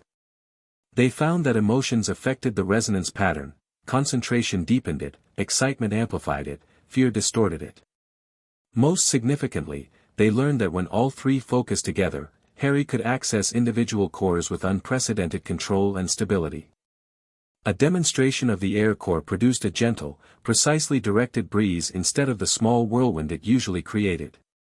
The network is providing balance and focus, Dumbledore observed, watching Harry manipulate a small flame above his palm while Ron and Hermione maintained the resonance connection. Each of you naturally aligns with different aspects of magic, creating a more complete circuit. Like a balanced electrical system, Dr. Granger suggested. Multiple pathways distributing the load. A crude but effective analogy, Snape agreed, monitoring the magical output with diagnostic spells. Potter, try the shadow core next. Minimum expression only. Harry nodded, mentally switching from the fire core to shadow. Usually, the shadow core produced swirling darkness that obscured a wide area. This time, with Ron and Hermione supporting the resonance network, Harry created a small, controlled shadow that extended precisely 3 inches from his hand, no more. Remarkable control, Dumbledore murmured. It feels different, Harry explained. Normally the cores have their own intentions, almost. But with the network, they respond more directly to what I want. The resonance is providing structure, Hermione theorized.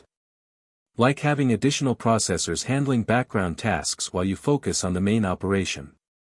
Ron looked at her blankly. Is that a Muggle thing? Computers, Hermione explained.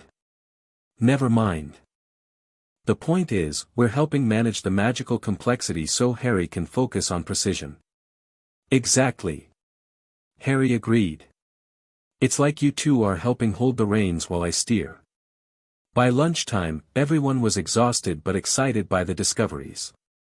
Even Snape seemed cautiously optimistic about the possibilities the resonance network presented. After lunch, while the adults discussed further security arrangements, Harry showed Ron and Hermione his collection of books about core magic and ancient seals. "This one's brilliant," he said, pulling out a leather-bound volume with silver runes on the cover.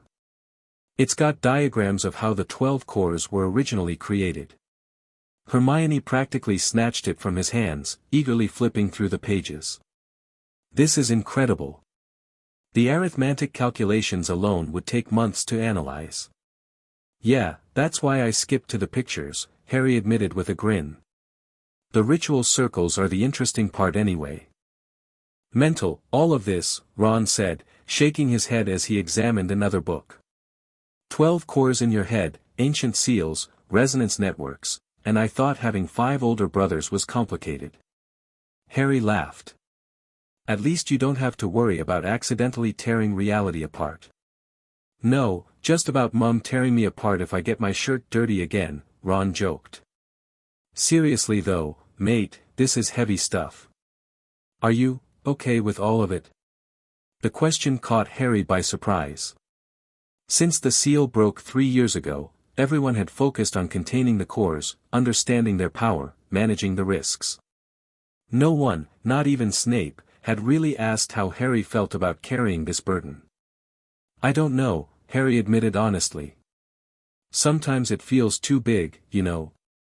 Like I'm just a kid, but I've got this massive responsibility. Other times, it feels right, somehow. Like the cores were meant to find me, even if it was an accident." "You're handling it brilliantly," Hermione said earnestly. "The control you demonstrated this morning was incredible." "That was with you two helping," Harry pointed out. "Alone, it's much harder." "Then we'll just have to stick around, won't we?" Ron said matter-of-factly. "Friends don't let friends manage ancient magical cores alone. That's what Dad always says." "I'm quite certain Arthur Weasley has never said that," Hermione laughed, but her eyes were warm as she nodded agreement. "But Ron's right. You shouldn't have to handle this alone." A warm feeling spread through Harry's chest, not magical resonance this time, but simple human connection. For most of his early life, he'd been isolated, first by the Dursleys' neglect, then by the dangerous uniqueness of his magical condition. Having friends who understood, who wanted to help bear the burden, felt like a gift beyond measure. "Thanks," he said, his voice a little rough. "That means a lot." The moment was interrupted by Snape entering the library, his expression grave. "Potter, the headmaster needs to speak with you. Alone." Harry exchanged concerned glances with Ron and Hermione before following Snape to his study, where Dumbledore waited by the window, gazing out at the summer garden. "Ah, Harry," the headmaster said, turning as they entered. "Thank you for coming. I'm afraid I have rather serious news." "What's happened?" Harry asked, instantly alert. "The Ministry's unspeakables have detected a major disturbance at one of the sealed gates, the one at Stonehenge. The seal is degrading rapidly, and magical anomalies in the area have increased tenfold in the past 24 hours. Can they contain it?" Harry asked. Dumbledore shook his head grimly. "The unspeakables understand little about the nature of the seals. Their attempts to reinforce the magical boundaries have actually accelerated the degradation." "What does this mean for Potter?" Snape asked sharply. "It means we may need to attempt a stabilization ritual sooner than anticipated," Dumbledore replied. "Using Harry's connection to the cores to reinforce the weakening seal." "He's not ready," Snape objected immediately. "The control required for such a ritual may be achievable with the resonance network," Dumbledore finished. "Today's demonstrations have shown remarkable progress. With proper preparation and support from Miss Granger and Mr. Weasley, I believe Harry could at least temporarily stabilize the Stonehenge gate." "When?" Harry asked, a knot of anxiety forming in his stomach. Tomorrow night, Dumbledore said. The summer solstice. The alignment will provide additional magical support for the ritual. That's too soon, Snape argued.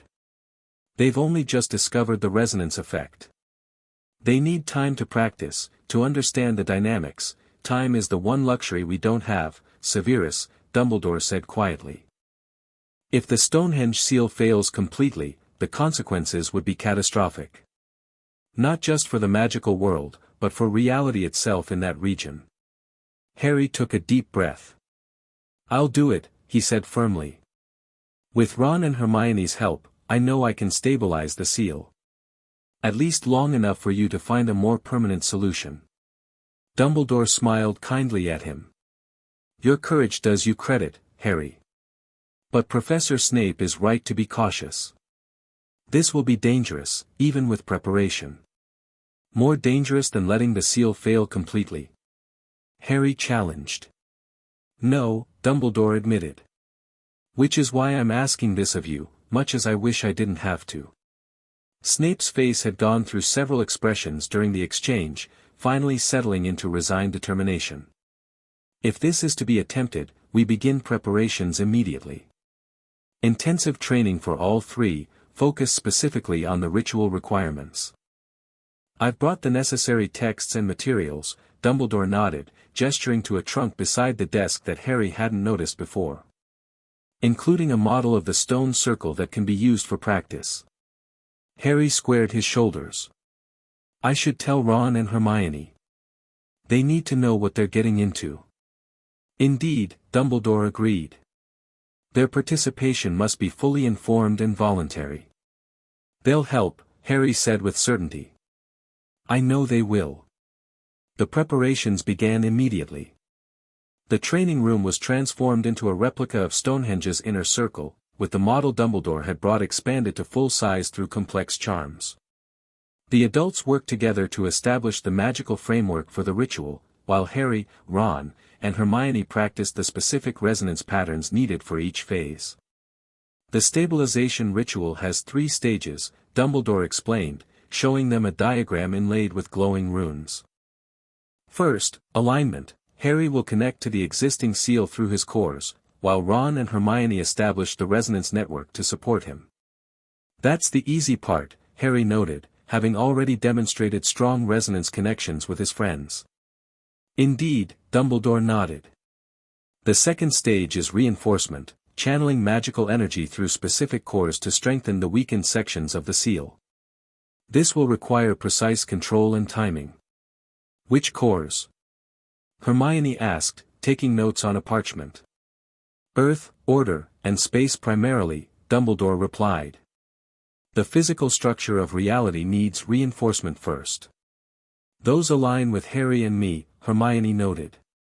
My resonance is strongest with order. And the third stage? Ron asked. Binding, Dumbledore said gravely.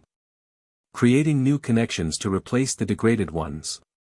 This will draw heavily on the life, time, and fire cores, creation, continuation, and transformation.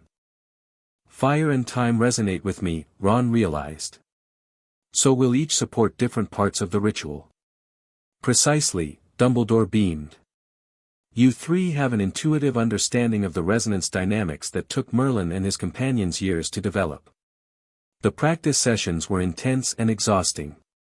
Hour after hour, they worked on maintaining the resonance while Harry practiced channeling specific cores in the precise sequences needed for the ritual. Snape and Dumbledore took turns testing their control, deliberately introducing distractions and complications to prepare them for the unpredictability of working at an actual failing seal. By dinner time, all 3 children were magically drained, but the progress was undeniable. Where Harry had once struggled to maintain fine control of a single core for more than a few minutes, he now manipulated multiple cores simultaneously for extended periods, supported by the stability of the resonance network. Your progress is acceptable, Snape acknowledged during a break, which from him was high praise indeed. Will it be enough? Harry asked quietly, out of earshot of Ron and Hermione. Snape studied him for a moment, his black eyes unreadable. It will have to be, he finally said. The alternatives are worse. After dinner, while Ron and Hermione rested, Harry found himself drawn to the library. The diagrams of the original sealing ritual fascinated him, the precise arrangement of magical focuses, the intricate dance of energies between cores and gates. "Can't sleep," came Dumbledore's gentle voice from the doorway. Harry looked up from the ancient text. "Just trying to understand it better." The original ritual used 13 wizards, not just 3. "Yes," Dumbledore confirmed, sitting in the chair opposite Harry. "Merlin as the central focus, with 12 companions each aligned to a specific core. So we're trying to do with 3 people what originally took 13, Harry said, frowning. "That seems ambitious," Dumbledore suggested. "Indeed it is. But remember, you contain all 12 cores within yourself, something Merlin could not do. Your friends provide the stabilizing network that allows you to access that power safely." Harry turned a page, revealing an illustration of a tall wizard with a staff, surrounded by 12 robed figures arranged in a circle. Golden lines connected each figure to a different symbol representing one of the cores. "What happened to them? Merlin's companions?" Dumbledore's expression grew solemn. "The ritual exacted a price, as such powerful magic always does. The historical accounts are vague, but it seems each companion sacrificed something significant, not their lives, but aspects of their magic, their memories, their connections to the world.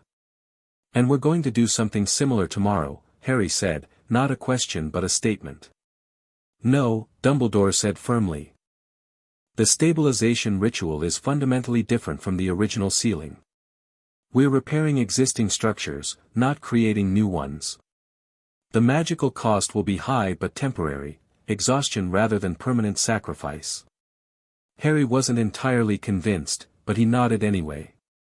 "Ron and Hermione don't know about the potential costs, do they?" "They know there are risks," Dumbledore said carefully. "But you're right, I haven't emphasized the potential magical drain. I wanted to focus on building your confidence and control first." "They deserve to know," Harry insisted. "They're my friends. I don't want them hurt because they weren't fully informed." Dumbledore studied him over his half-moon spectacles. "You've grown quite wise for your age, Harry. Professor Snape's influence, perhaps." "He never sugarcoats anything," Harry said with a small smile. "Good or bad, he tells it straight. A valuable quality in a guardian," Dumbledore acknowledged. "Very well. Tomorrow morning, before the final preparations, I'll explain the potential magical consequences to all 3 of you together." "Thank you, sir," Harry said, relieved. "Now, I suggest you get some rest," Dumbledore said, rising. "Tomorrow will test all of us, and you'll need your strength."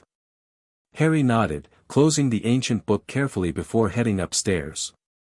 As he passed Ron's temporary room, he heard his friend's familiar snoring.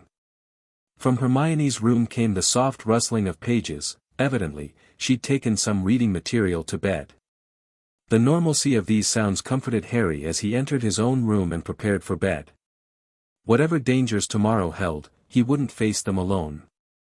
For a boy who had spent his early years isolated in a cupboard, that knowledge was precious beyond measure. Morning arrived all too quickly. After breakfast, Dumbledore gathered Harry, Ron, and Hermione in the library for the promised discussion about risks. "The stabilization ritual will draw heavily on your magical energy," the headmaster explained. "Particularly yours, Harry, as the core-bearer. You may experience significant magical depletion afterward, a condition similar to extreme physical exhaustion, but affecting your magical abilities rather than your body." "How long would the recovery take?" Hermione asked practically. "Anywhere from days to weeks," Dumbledore replied honestly. "It varies greatly depending on the individual and the amount of magic expended." "And for us?" Ron asked, gesturing between himself and Hermione. "As supporting participants in the resonance network, you'll experience milder but still significant depletion. Perhaps a week of reduced magical capacity, difficulty with even simple spells. Ron nodded thoughtfully. Like magical muscle fatigue. Dad gets that sometimes after big ministry operations. A apt comparison, Dumbledore agreed. There are also mental effects to consider. Channeling such powerful magic leaves impressions, vivid dreams, heightened sensitivities, occasionally brief perceptual changes. You mean hallucinations? Hermione asked, alarmed. Nothing so dramatic, Dumbledore assured her. More like seeing magical auras that are normally invisible, or hearing magical frequencies outside the usual range. Temporary side effects that fade as your magic recovers. Harry had remained silent during the explanation, watching his friend's reactions. Now he spoke up. Knowing all this, I understand if either of you wants to back out. This isn't your burden to bear. Ron snorted. Mate, if you think I'm letting you do this alone after all the practice we've put in, you've gone mental. The magical theory alone makes this worth the risk, Hermione added. Besides, we've established that your control is significantly better with our support. The ritual has a higher chance of success with all three of us. There's something else you should know, Harry said, glancing at Dumbledore, who nodded encouragement. The entity behind the seals, it can communicate sometimes. Through dreams or when I'm working with certain cores. It might try to interfere during the ritual. Interfere how? Hermione asked, brow furrowing. Illusions, suggestions, promises of power, Dumbledore explained.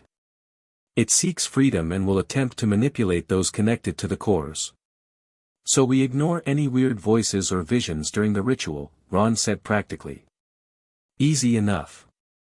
Not always so easy in the moment, Dumbledore cautioned. The entity is ancient and clever.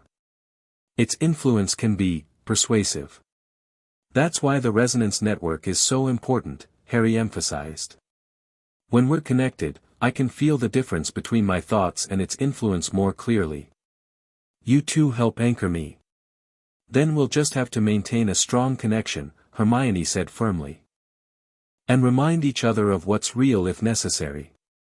Dumbledore beamed at them. Your friendship is a powerful force in itself, one I suspect the entity cannot fully comprehend or counter. The rest of the morning was spent in final preparations. Snape reviewed the ritual components with meticulous attention to detail, drilling the three children on each step and possible contingency. Dr. Granger monitored their magical resonance patterns, noting that the connection had strengthened significantly in just 24 hours of practice. After lunch, they began packing for the journey to Stonehenge. Due to the delicate nature of the failing seal, apparition and portkeys were deemed too magically disruptive for close approach. Instead, they would travel by enchanted carriages to a point a mile from the stone circle, then proceed on foot. The Ministry has cleared the area of Muggles, Dumbledore explained as they loaded their equipment. Official story is an archaeological survey requiring temporary closure. Unspeakables have established a perimeter but will withdraw before our arrival to avoid magical interference. What about Death Eaters? Snape asked sharply. If they're monitoring seal degradation, they'll know something is happening at Stonehenge.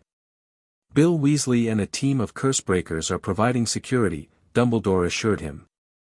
Along with several Order members positioned discreetly around the site. The Order? Harry asked curiously. The Order of the Phoenix, Dumbledore explained. A group dedicated to opposing Voldemort during the last war, recently reactivated given the changing circumstances. By mid-afternoon, they were ready to depart. The Grangers would remain at the cottage under protection, while Harry, Ron, and Hermione traveled to Stonehenge with Dumbledore, Snape, and Dr. Granger, who insisted on monitoring the resonance effects during the actual ritual. As they prepared to leave, Harry felt a strange tugging sensation from his scar, not pain, but a sort of awareness, as if the cores were responding to proximity to one of the gates even from this distance. Sir, he said quietly to Snape as they loaded the last bag into the enchanted carriage. I can feel the Stonehenge gate already. The cores are restless. Snape studied him intently. Pain. No, just awareness. Like they recognize something. The cores were created specifically to seal these gates, Snape reminded him. A connection is to be expected. But if it becomes distracting or painful, I'll tell you immediately, Harry promised. The journey took several hours. The enchanted carriages moved faster than ordinary horses could pull, but they still maintained a measured pace to avoid magical disturbances. Harry, Ron, and Hermione spent the time reviewing ritual diagrams and practicing the meditation techniques that would help them establish and maintain the resonance network. As they drew closer to Stonehenge, the sensation in Harry's scar intensified. The cores stirred more actively in their mental containers, particularly Earth, Order, and Space, the three most closely aligned with the physical structure of reality that the failing seal protected. It's getting stronger, Harry told Snape, who rode beside him. Not painful, but definitely more present. Focus on your containment, Snape instructed. Review each core's boundaries. Stability now will make the ritual easier later. Harry nodded and closed his eyes, checking each mental container carefully. Most remained secure, though the three cores aligned with the Stonehenge gate pressed more insistently against their boundaries, eager for reconnection with their purpose. When they finally arrived at the perimeter checkpoint, the sun was low in the sky, casting long shadows across the rolling Salisbury plain. Bill Weasley greeted them, his long red hair tied back and a fawn earring glinting in the fading light. Right on schedule, he said, shaking hands with Dumbledore. Perimeters secure, no sign of unwelcome visitors. The stone circle itself. He hesitated, glancing at the children. Well, you'll see. It's worse than the report suggested. Define worse, Snape demanded. Visible distortions in the air around the center stones, Bill explained. Objects passing through certain spots appear momentarily different, older, newer, sometimes not there at all. And the sounds. He shook his head. Like whispers, but not in any language I recognize. Harry exchanged glances with Ron and Hermione. This matched what Dumbledore had described about reality fraying around a failing seal. We should proceed quickly then, Dumbledore decided. Before sunset ideally, to have the ritual well underway by true dusk. They left the carriages and walked the remaining distance, Bill leading the way while other figures, Order members, Harry presumed, maintained discreet positions around them. As they crested the final gentle hill, Stonehenge came into view. Harry gasped. The ancient stone circle stood as it had for millennia, but now shimmering distortions rippled through the air around and between the massive stones. Where the distortions passed, the grass momentarily appeared withered, then overgrown, then normal again. The stones themselves seemed to flicker occasionally, showing glimpses of more complete structures or more weathered ruins than actually stood there. Temporal instability, Dr. Granger murmured, making notes. The seal contains dimensional boundaries, including time. As they approached closer, Harry felt the cores in his scar responding more strongly. The containment held, but he could sense the core's recognition of the gate, like pieces of a puzzle sensing their proper place. I can feel it, he told Ron and Hermione, who walked beside him. The gate. It's like the cores want to reconnect with it. Is that good or bad? Ron asked nervously. Both, potentially, Hermione answered before Harry could. Good because it means the cores recognize their purpose. Bad because it might make them harder to control during the ritual. At the perimeter of the stone circle, Dumbledore called a halt. We'll set up the ritual components here, he instructed. Harry, Ron, Hermione, begin your meditation sequence while we prepare. The three children sat in a small triangle on the grass, just outside the area of visible distortion. Harry in the center, facing the stone circle, with Ron and Hermione flanking him. Start with steady breathing, Harry reminded them, falling easily into the pattern they'd practiced. 4 in, hold 4, 4 out. As they synchronized their breathing, Harry felt the familiar resonance beginning to build. Ron's magic vibrated in harmony with his fire, earth, and time cores, while Hermione's aligned with order, light, and air. The connection strengthened with each breath, creating the supportive network that would allow Harry to work safely with the ancient energies. Around them, Dumbledore, Snape, and Dr. Granger prepared the ritual components, a circle of silver powder marking the working boundary, 12 small crystals aligned to each core, and a central focus stone carved with interlocking runes representing the dimensional seal. The distortions are increasing, Bill reported from his position near one of the outlying stones. Whatever's happening, it's accelerating. We're nearly ready, Dumbledore assured him, placing the final crystal. Harry, how is the resonance progressing? Strong and stable, Harry replied without opening his eyes. All cores contained but responsive. Excellent. We'll begin in 5 minutes, at exactly sunset. Those 5 minutes passed in focused silence. Harry, Ron, and Hermione maintained their meditation, strengthening the resonance network with each synchronized breath. Around them, the air grew heavier with magical potential as the sun touched the horizon. It's time, Dumbledore said softly. Harry, when you're ready, begin the alignment phase. Harry opened his eyes, looking at the stone circle now bathed in golden sunset light. The distortion seemed to shimmer more violently in the changing illumination, reality flickering like a faulty light bulb. Drawing a deep breath, Harry focused first on the earth core, the most stable, the most grounding of the 12. He felt its solid, dependable energy stirring in its mental cavern, eager to be utilized. With careful control, he directed a small portion of its power outward, seeking the corresponding aspect of the Stonehenge gate. The connection formed instantly, a golden-brown thread of energy stretching from Harry's scar to the center of the stone circle. The earth core responded enthusiastically, pushing more power through the connection than Harry had intended. Steady, Ron murmured beside him, reinforcing their resonance. You've got this, mate. Bolstered by the support, Harry regained control, throttling the earth core's output to a manageable level. Next, he activated the order core, which responded to Hermione's resonant support with perfect precision. A silver-white thread joined the golden-brown one, stretching to the stone circle. One by one, Harry connected each core to the gate, creating a complex web of colored energy strands visible only to magical perception. Dumbledore and Snape monitored the process, occasionally adjusting the position of a crystal or strengthening a section of the silver boundary circle. All cores connected, Harry finally reported, sweat beading on his forehead despite the cool evening air. Alignment complete. Well done, Dumbledore approved. Now for the reinforcement phase. Focus on the weakest sections first, there, where the distortion is most pronounced.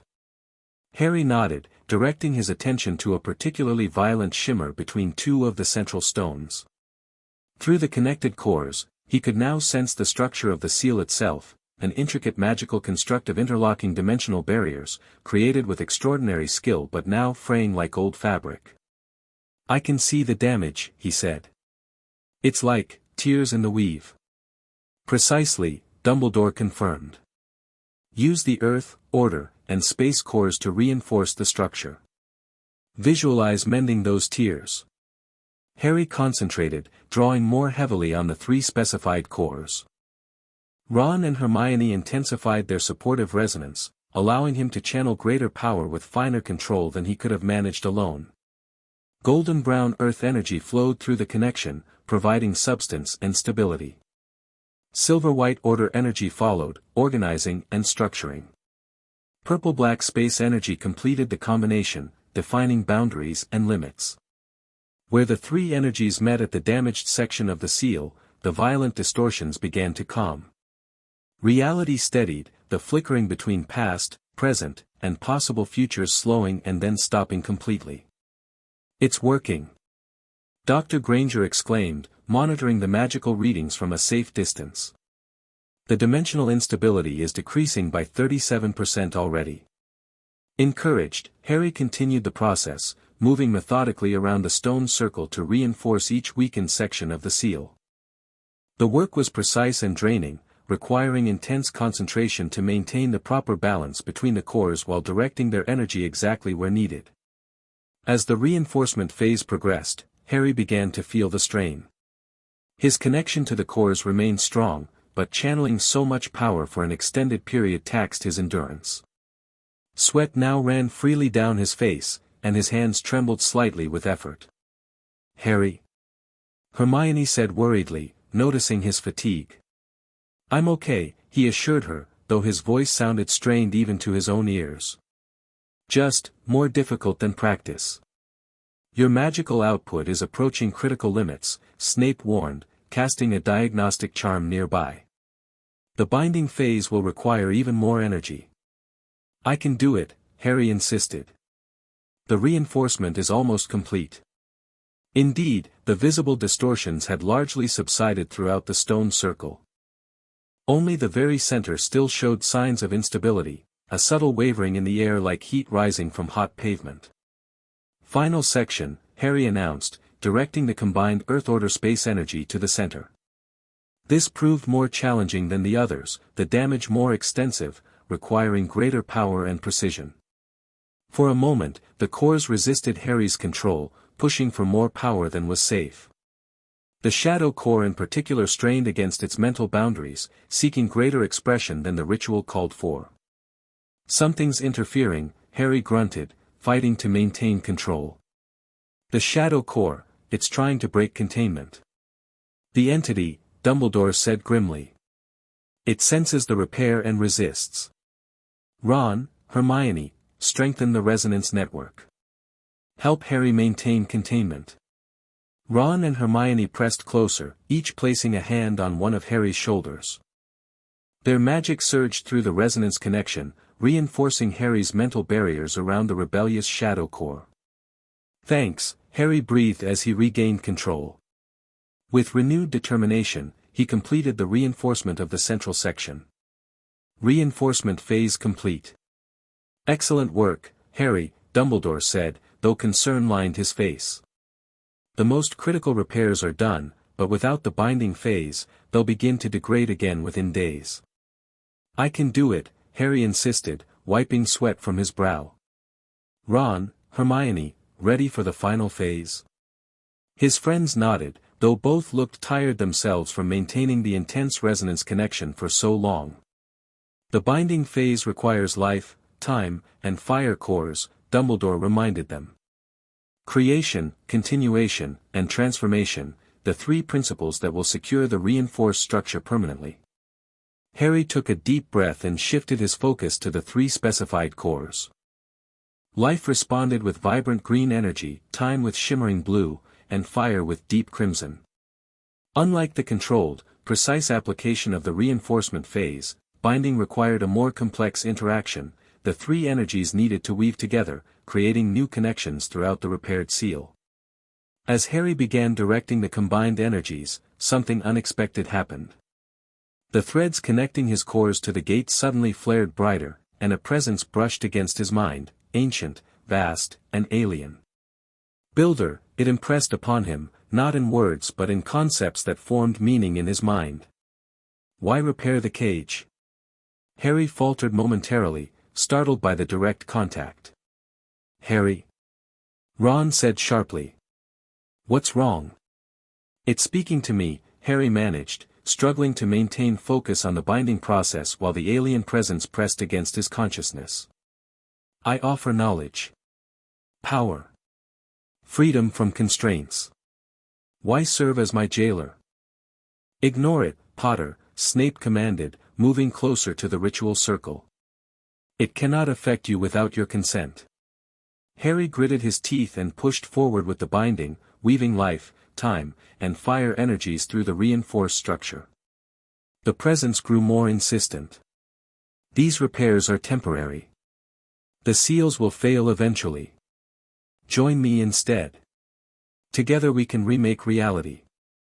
Images flashed through Harry's mind, impossible vistas of power, knowledge beyond human comprehension, freedom from the burden of containment. For a moment, doubt crept in. What if the entity wasn't evil? What if containment wasn't necessary? Harry, Hermione's voice cut through the confusion, her hand tightening on his shoulder. Stay with us. Focus on the resonance. The connection with Ron and Hermione strengthened, their combined magic forming a shield against the entity's influence. Harry clung to that connection, using it to anchor himself against the seductive alien thoughts. Nearly there, he gasped, forcing the binding energies to complete their pattern. Just a few more connections. The entity made one final attempt to sway him, showing Harry a vision of himself freed from the burden of the cores, living a normal life without responsibility for ancient seals or dimensional gates. You could be free, child. Why chain yourself to this task? Because it's the right thing to do, Harry answered aloud, rejecting the vision. With a final surge of determined effort, he completed the binding pattern, locking the reinforced seal into place. A pulse of golden light erupted from the center of the stone circle, expanding outward in a perfect sphere that passed harmlessly through everyone present. Where it touched the stones, ancient runes briefly glowed before fading back into weathered obscurity. It is done, Dumbledore announced, relief evident in his voice. The seal is stabilized. Harry sagged between Ron and Hermione, utterly exhausted. The connections between his cores and the gate gently detached, the colored threads of energy dissipating like morning mist. Did it work? He asked weakly. Completely. Yes, Dumbledore confirmed, examining the stone circle with magical senses. The binding is secure. This gate will hold for years now, not merely days. Snape was already kneeling beside Harry, administering a restorative potion. Drink this, Potter. Your magical levels are dangerously low. Harry swallowed the potion, which tasted of honey and mint with an undertone of something bitter. Warmth spread through his body, easing the worst of his exhaustion, though a bone-deep weariness remained. Ron. Hermione? He asked, concerned for his friends. Tired but stable, Dr. Granger reported, checking her magical monitoring devices. The resonance protected them from the worst of the drain. As the sun disappeared completely below the horizon, the team began packing up their ritual components. Bill and the other Order members maintained their vigilant perimeter watch, though no attacks had materialized. Why didn't Voldemort's followers try to stop us? Harry asked as Snape helped him to his feet. They knew about the cores and the gates. Most likely they didn't know which gate was failing or when we would attempt repairs, Dumbledore explained. The unspeakables kept that information closely guarded.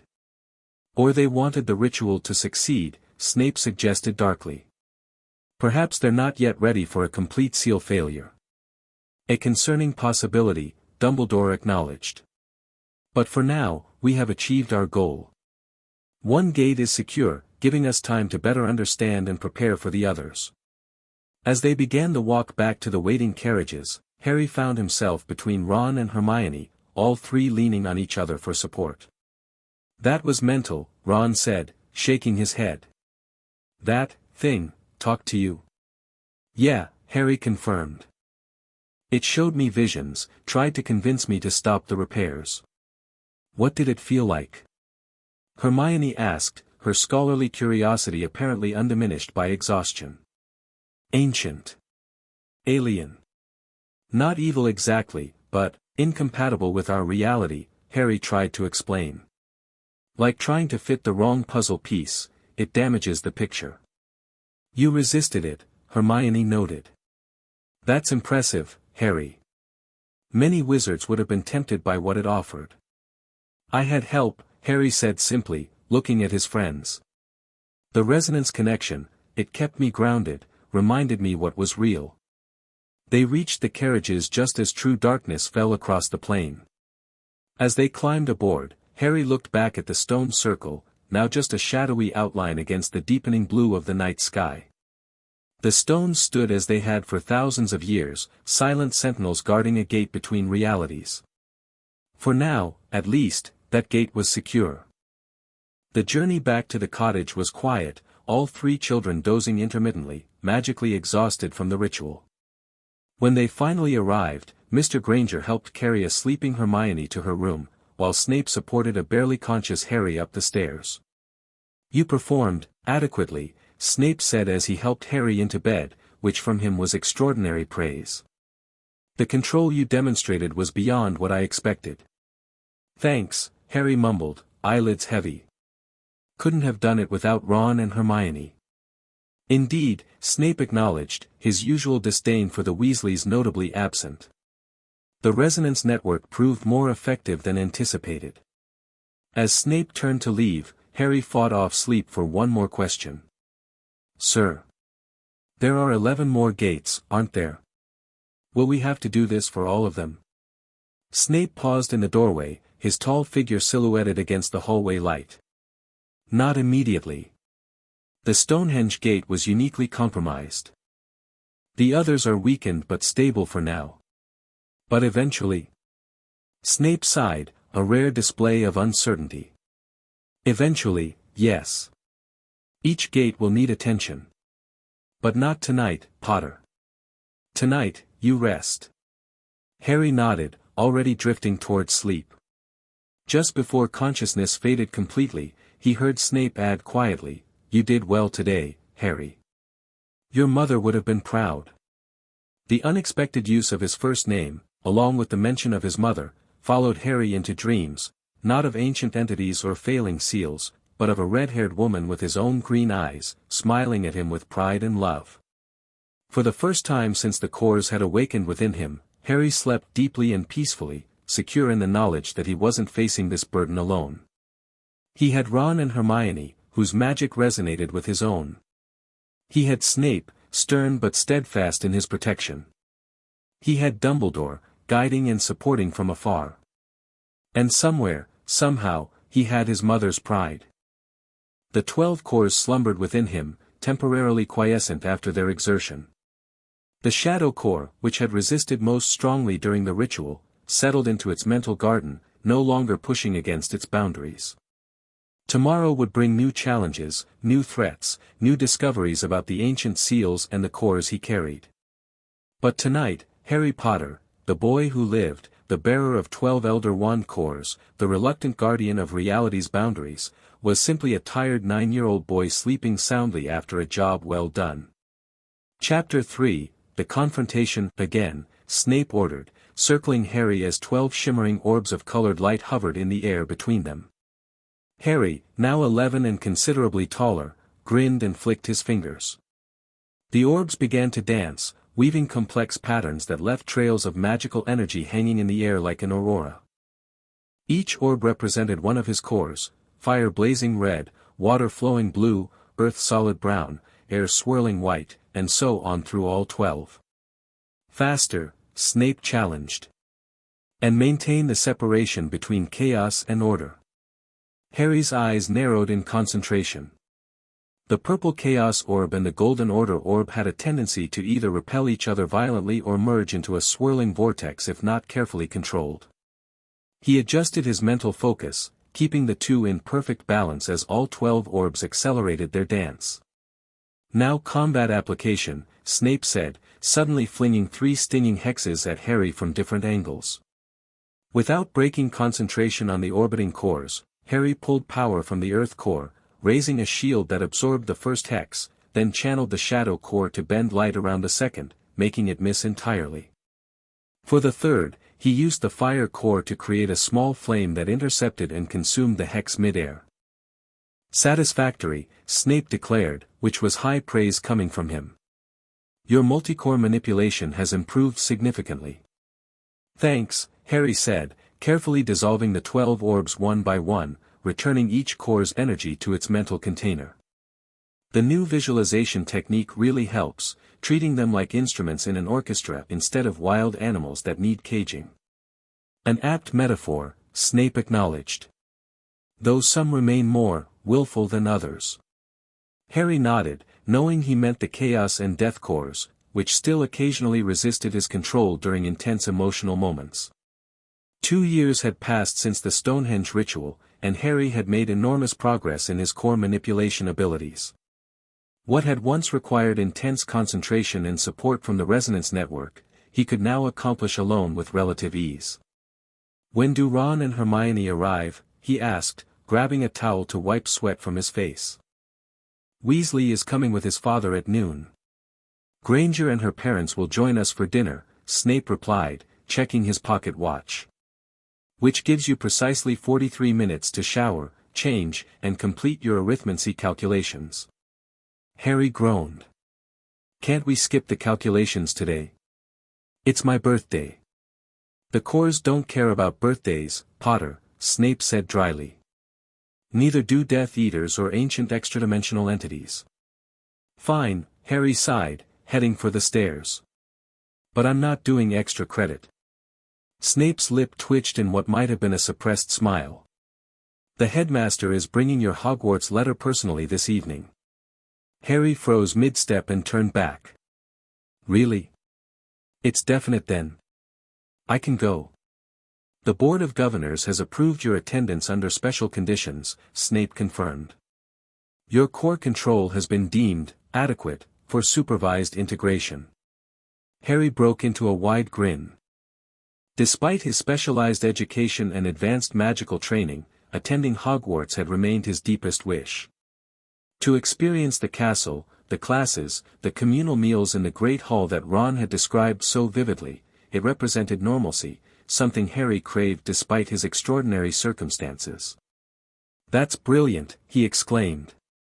Will you be coming too? As my guardian? I remain Hogwarts potions master, as you well know, Snape replied. Our living arrangements will be modified but maintained. Harry nodded, understanding the subtext. He would attend classes and live in a dormitory like other students, but special accommodations would ensure Snape could continue monitoring his course and providing specialized training. Now shower and calculations, Snape reminded him. Punctuality remains a virtue regardless of academic status. Harry bounded up the stairs, too excited to be annoyed by the homework. After 2 years of uncertainty about whether his condition would allow normal schooling, the prospect of joining Ron at Hogwarts, and Hermione, who had received her letter earlier that summer, felt like a dream coming true. 40 minutes later, freshly showered and with his arithmancy calculations mostly complete, the last problem was proving stubborn, Harry heard the distinctive whoosh of the Floo network activating downstairs. He hurried down to find Ron and his father Arthur brushing ash from their robes in the living room. Harry! Ron called, breaking into a grin. Happy birthday, mate. Thanks, Harry replied, accepting Ron's friendly clap on the shoulder. Over the past 2 years, their friendship had deepened through shared experiences, magical resonance, and Ron's unfailing loyalty during the difficult aftermath of the Stonehenge ritual. 11 years old, Arthur Weasley said, smiling warmly. A milestone birthday in the wizarding world. Severus. He nodded politely to Snape, who had entered from his study. Weasley, Snape returned with minimal coldness. His relationship with the Weasley family had thawed somewhat after Ron's crucial role in the resonance network, though he'd never admit it openly. Brought you something, Ron said, pulling a slightly squashed package from his pocket. It's not much, but, thanks. Harry interrupted, genuinely touched. The Weasleys didn't have much money, making any gift especially meaningful. He unwrapped it carefully to reveal a hand-carved wooden figure of a phoenix. Charlie made it, Ron explained.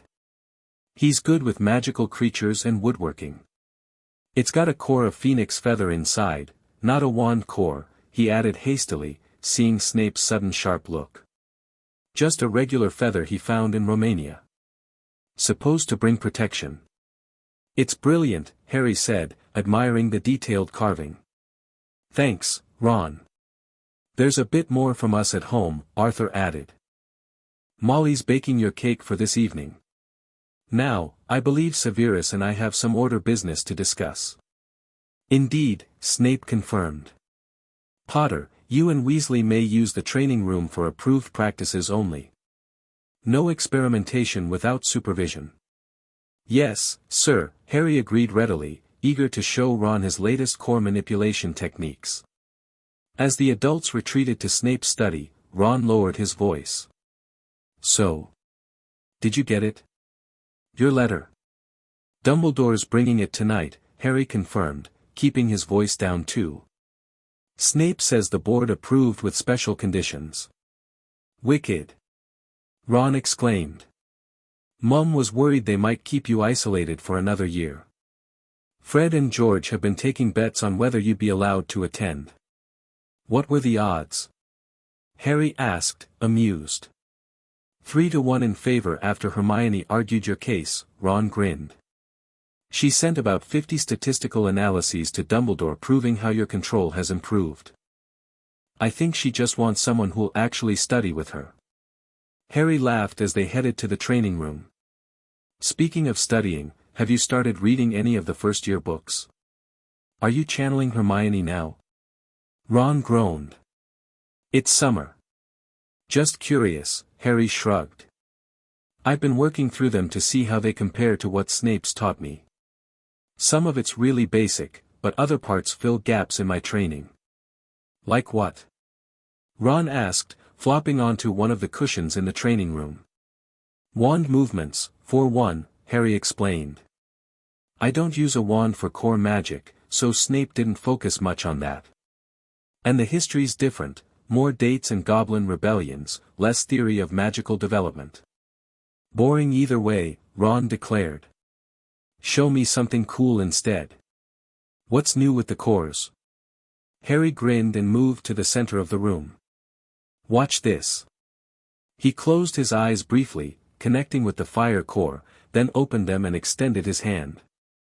A small flame appeared, dancing on his palm, a trick Ron had seen many times before. But then Harry brought his other hand up and pulled from the air core simultaneously. The flame stretched and shaped itself into a miniature dragon that flew circles around their heads, leaving a trail of sparkling embers. Blimey, Ron breathed. 2 cores at once now. 3, actually, Harry corrected, adding power from the light core to make the dragon glow with golden radiance. Snape's been pushing combination work. Says the cores work better in harmony than isolation. Can I try something with the resonance? Ron asked eagerly. Harry nodded, maintaining the fiery dragon construct while Ron closed his eyes and focused. Over the past 2 years, Ron had learned to consciously activate his resonance with Harry's cores, strengthening particular aspects of Harry's magic. Within moments, Harry felt the familiar warmth of Ron's magic connecting with his fire core.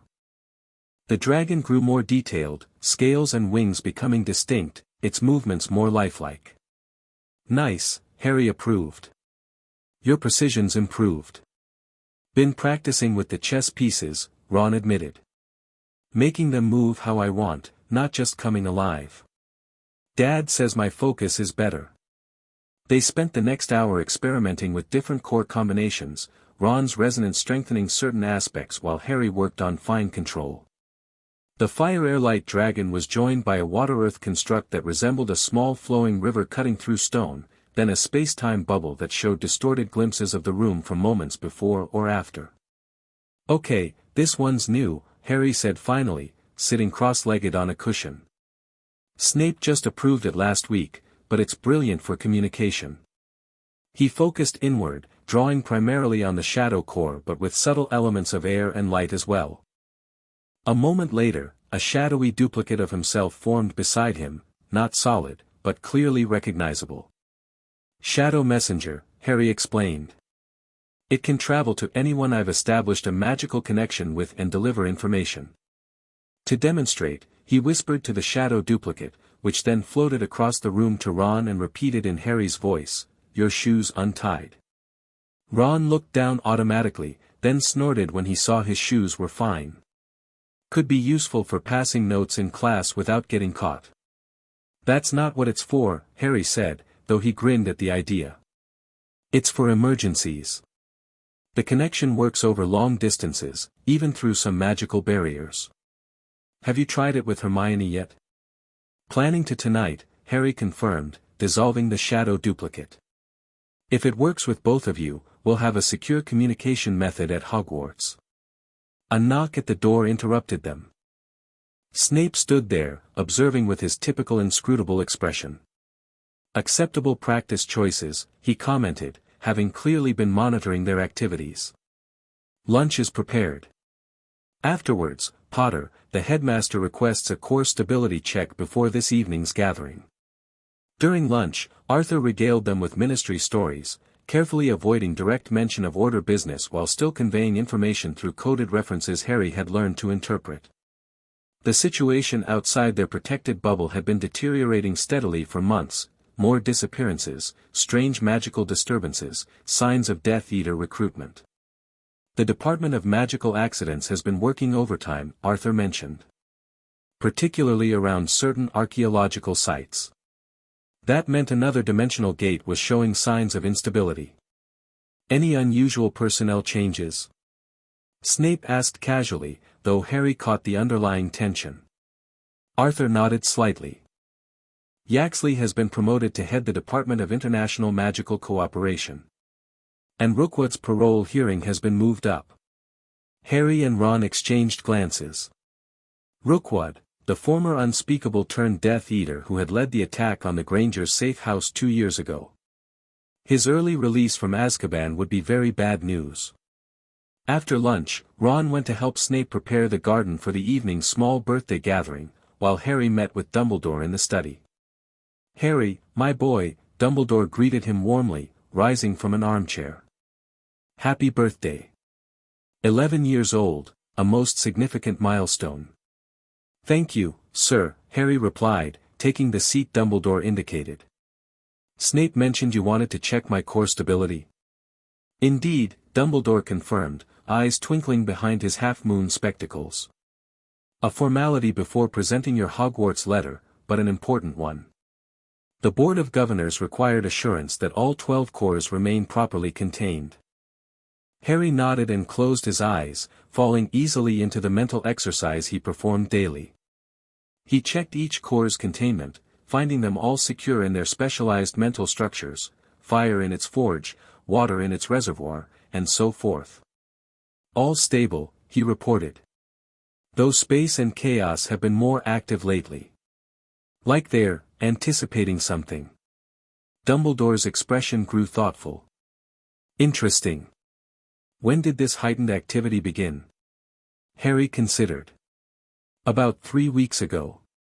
Right after the summer solstice." "Ah," Dumbledore nodded.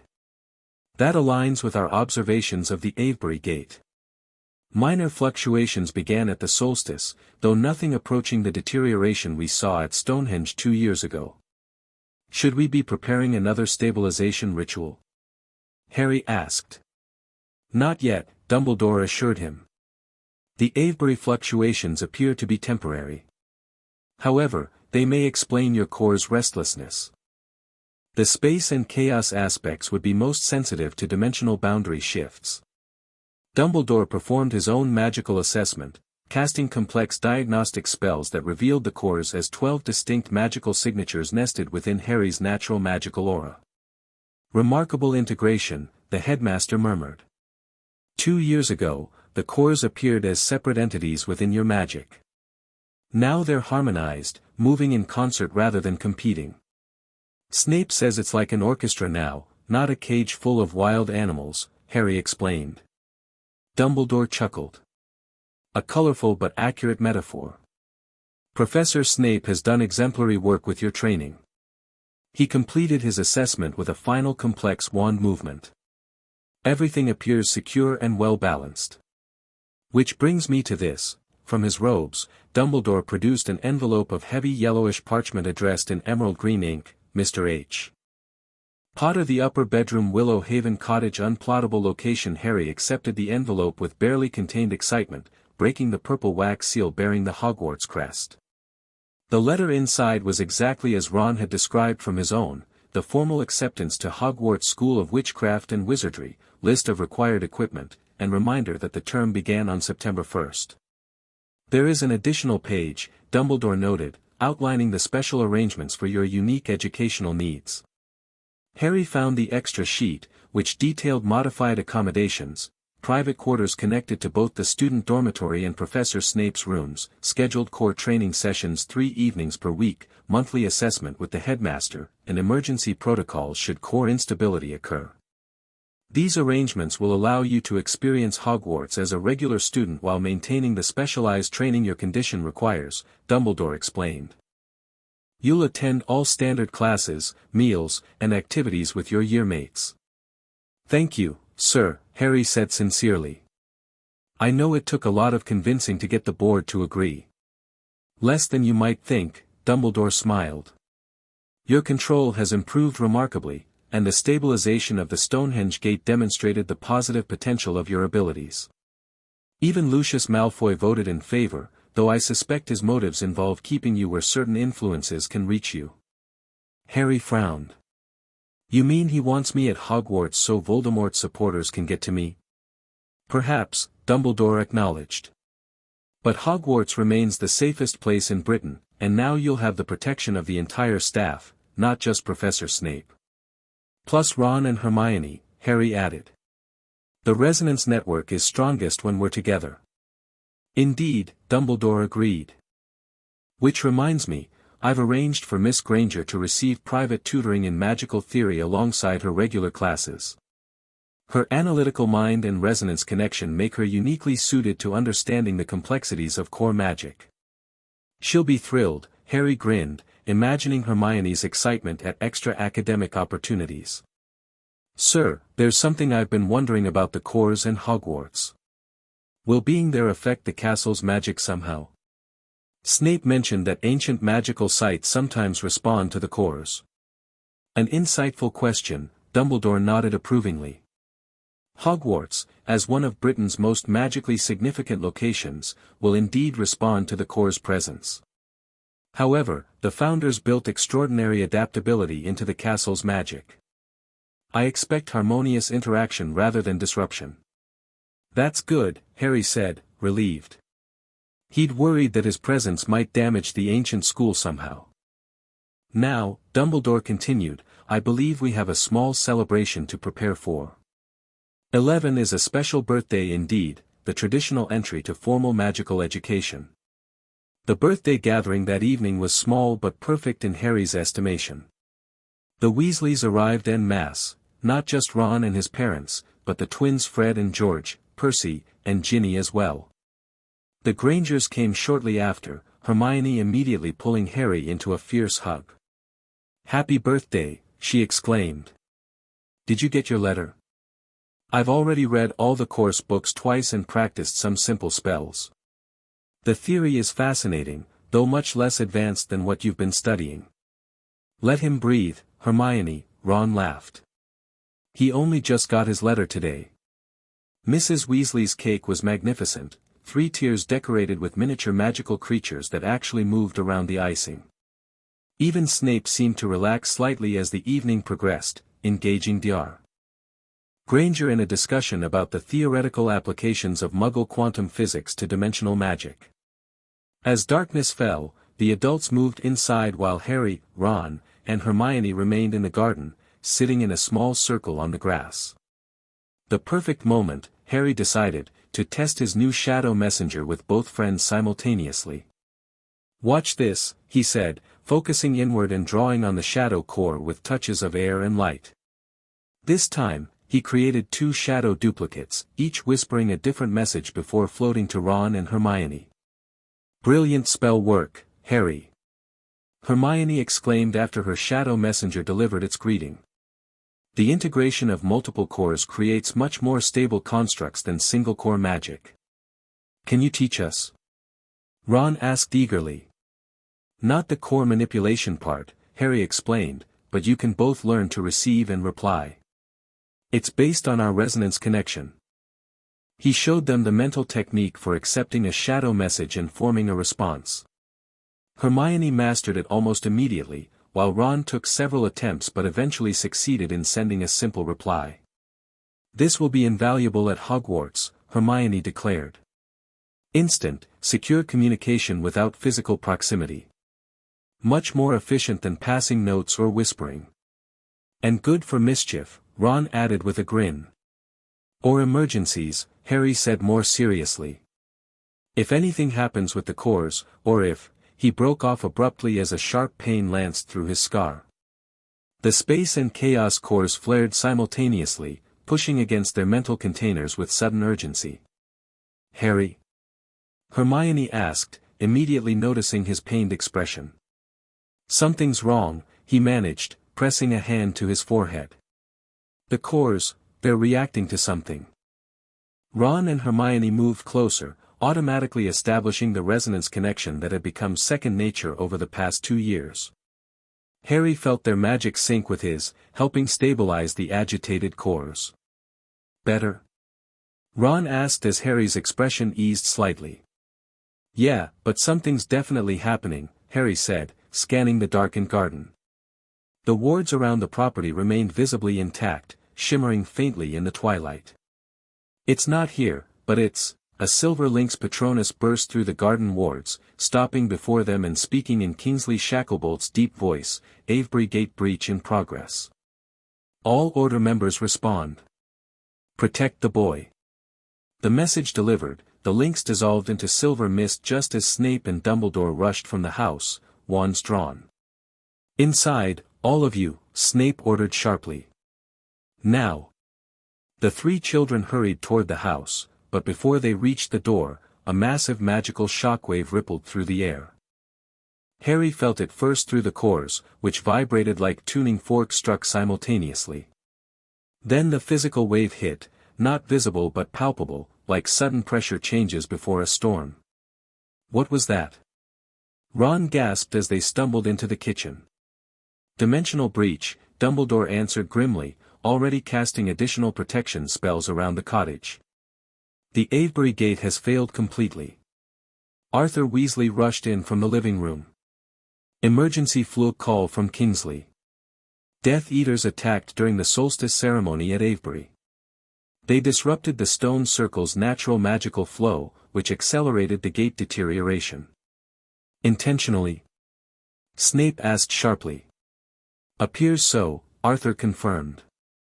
"They were led by Rookwood. He escaped Azkaban yesterday. Ministry kept it quiet." "How bad is the breach?"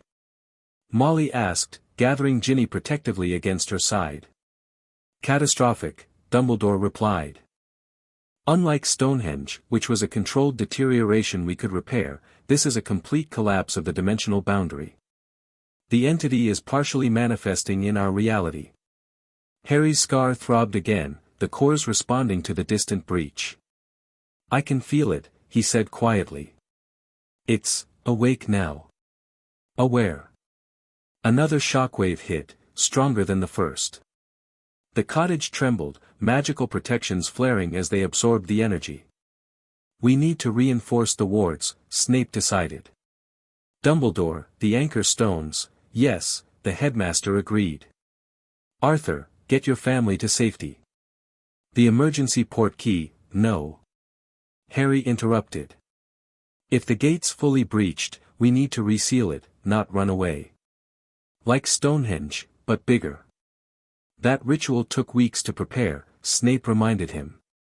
"And it was for stabilization, not complete resealing." "But we know more now," Harry argued. "And the resonance network is stronger." With the right preparation, a deafening boom cut him off as something massive struck the outer wards. The magical barriers flared blindingly bright before steadying again. "They've found us," Dumbledore said, his usual serenity replaced by grim determination. "The entity is guiding them." "How?" Dr. Granger demanded. "This location is unplottable." "The cores," Snape realized. "They're connected to the gates. The entity is using that connection to track Potter." Another impact, harder than the first. This time, cracks appeared in the outer ward layer, visible as jagged lines of fading light. "The inner courtyard," Snape decided. "Secondary defenses. Everyone, now." They rushed through the house to the central courtyard, a small open space with a fountain at its center. Years earlier, Snape had established layered defenses around the property, outer boundaries, house protections, and this innermost sanctuary with its own independent ward scheme. As they gathered in the courtyard, Dumbledore and Snape immediately began reinforcing the inner wards. The other adults formed a protective circle around the children, wands ready. What exactly are we facing? Mr. Granger asked, his arm around his wife. As Muggles, they couldn't cast protective spells, but both had learned enough about magical threats to understand the danger. Death Eaters attacking the outer wards, Arthur explained tensely. And potentially, something worse if they break through. The entity can't fully manifest, Dumbledore assured them, finishing a complex warding sequence. Even with one gate breached, the others still contain most of its presence. But it can project influence, possess susceptible minds, and direct those under its sway. Harry closed his eyes, focusing on his cores. All 12 were active now, resonating with the distant breach at Avebury. Through that resonance, he sensed fragmented impressions, stone circles glowing with unnatural light, hooded figures chanting around the perimeter, and at the center, a swirling vortex of energy, neither light nor darkness but something beyond conventional perception. There's a ritual happening at Avebury, he reported, opening his eyes. Death Eaters are channeling the breach energy somehow. Can you see who's leading them? Snape asked sharply. Harry shook his head. Just impressions. But. He hesitated. I think Voldemort is there. The name caused the usual flinches, but no one corrected him. The situation was too dire for such concerns. If the Dark Lord has returned to physical form, Snape said grimly, the situation is worse than we feared. Another massive impact rocked the house. Plaster dust rained from the ceiling as the outer wards finally collapsed completely. They're on the grounds, Dumbledore announced. The house wards will hold temporarily, but we must prepare for evacuation. The emergency port key, Molly insisted, clutching her husband's arm. We need to get the children to safety. One moment, Dumbledore said, raising his hand for silence. His head tilted slightly, as if listening to something only he could hear. Interesting. They're not attacking the house directly. Harry felt it too, a shift in the magical pressure outside. They're setting up a containment ward, he realized. Trapping us inside rather than breaking in. Anti-apparition, anti-portkey, Snape confirmed, casting diagnostic spells. They don't want to risk Potter escaping. Why not just attack? Fred asked. They've got the numbers. Because they need Harry alive, Hermione answered, her analytical mind grasping the strategy. The cores are the keys to the gates. If they want to control the entity coming through the breach, they need me to fully open the gates, not just break them, Harry finished. Like the entity told me at Stonehenge, 12 keys, 12 gates. Dumbledore nodded gravely. That appears to be their plan. The question is how to counter it. The adults conferred urgently about escape options, but Harry, Ron, and Hermione moved slightly apart, instinctively forming their resonance triangle. We need a different approach, Harry said quietly. Running won't solve this. The breach at Avebury needs to be sealed, or things will only get worse. But how? Ron asked. We're trapped here, and even if we weren't, Avebury is miles away. The cores connect to all 12 gates, Hermione reminded them. That's how the entity is tracking Harry. But connections work both ways. Harry's eyes widened as he caught her meaning. You think I could channel sealing energy through the cores to Avebury from here? Theoretically, Hermione nodded. It would require enormous power and perfect control, but with the resonance network supporting you. We'd need a proper ritual space, Harry thought aloud. And components aligned to each core. The training room, Ron suggested.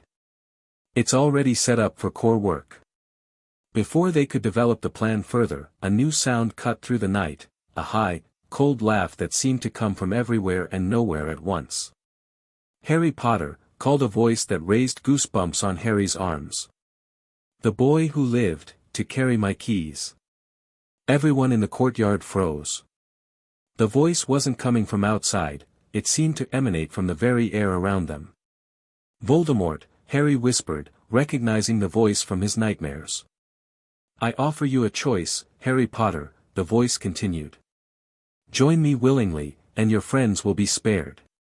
Resist, and watch them die before the entity claims you regardless. Don't listen, Harry, Dumbledore said firmly. This is manipulation, nothing more. Oh, I'm quite real, Dumbledore, the voice laughed again.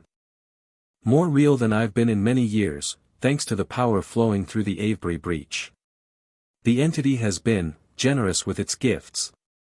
What do you want? Harry called out, ignoring Snape's warning gesture to stay quiet. What I've always wanted, Voldemort's disembodied voice replied. Power. Knowledge. Control of death itself. The entity offers all these things and more to those wise enough to serve as its vessels. It's lying to you, Harry said. It can't be controlled. It doesn't even understand our reality properly. A pause, then, perhaps. But I understand enough to know that you, Harry Potter, are coming with me tonight, willingly or otherwise. The remaining gates await their keybearer. The voice faded, leaving tense silence in its wake.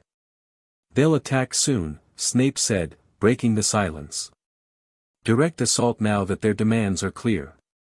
We need more time, Dumbledore murmured, thinking rapidly. The Order members at Avebury need time to regroup, and we need time to secure an escape route. Harry exchanged glances with Ron and Hermione, silent communication flowing through their resonance connection. Then he stepped forward. I have an idea, he said. But you're not going to like it. This is madness, Snape hissed as they hurried through the house toward the training room. Absolute madness. It's our best option, Harry insisted. Maybe our only option. I agree with Professor Snape, Hermione said anxiously. The risks are astronomical, Harry.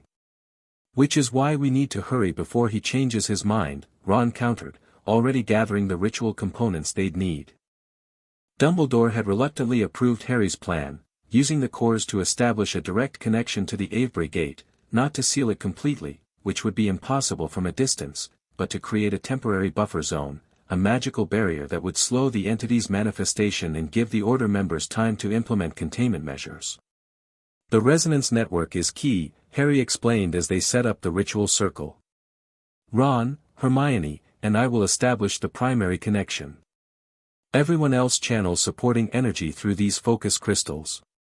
The adults had split into two groups, Dumbledore, Arthur, Percy, and the twins remained in the courtyard maintaining defensive wards, while Snape, Molly, and the Grangers accompanied the trio to the training room to assist with the ritual.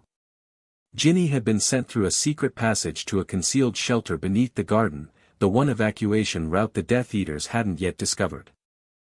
The timing must be precise, Snape warned as he arranged 12 crystals in a circle around the ritual space.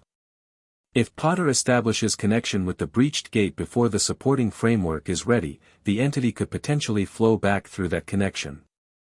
That's why we're setting the buffer parameters first, Hermione explained, carefully inscribing runic sequences on small clay tablets. Creating the magical equivalent of a one-way valve. Harry sat cross-legged in the center of the circle, eyes closed, mentally preparing his cores.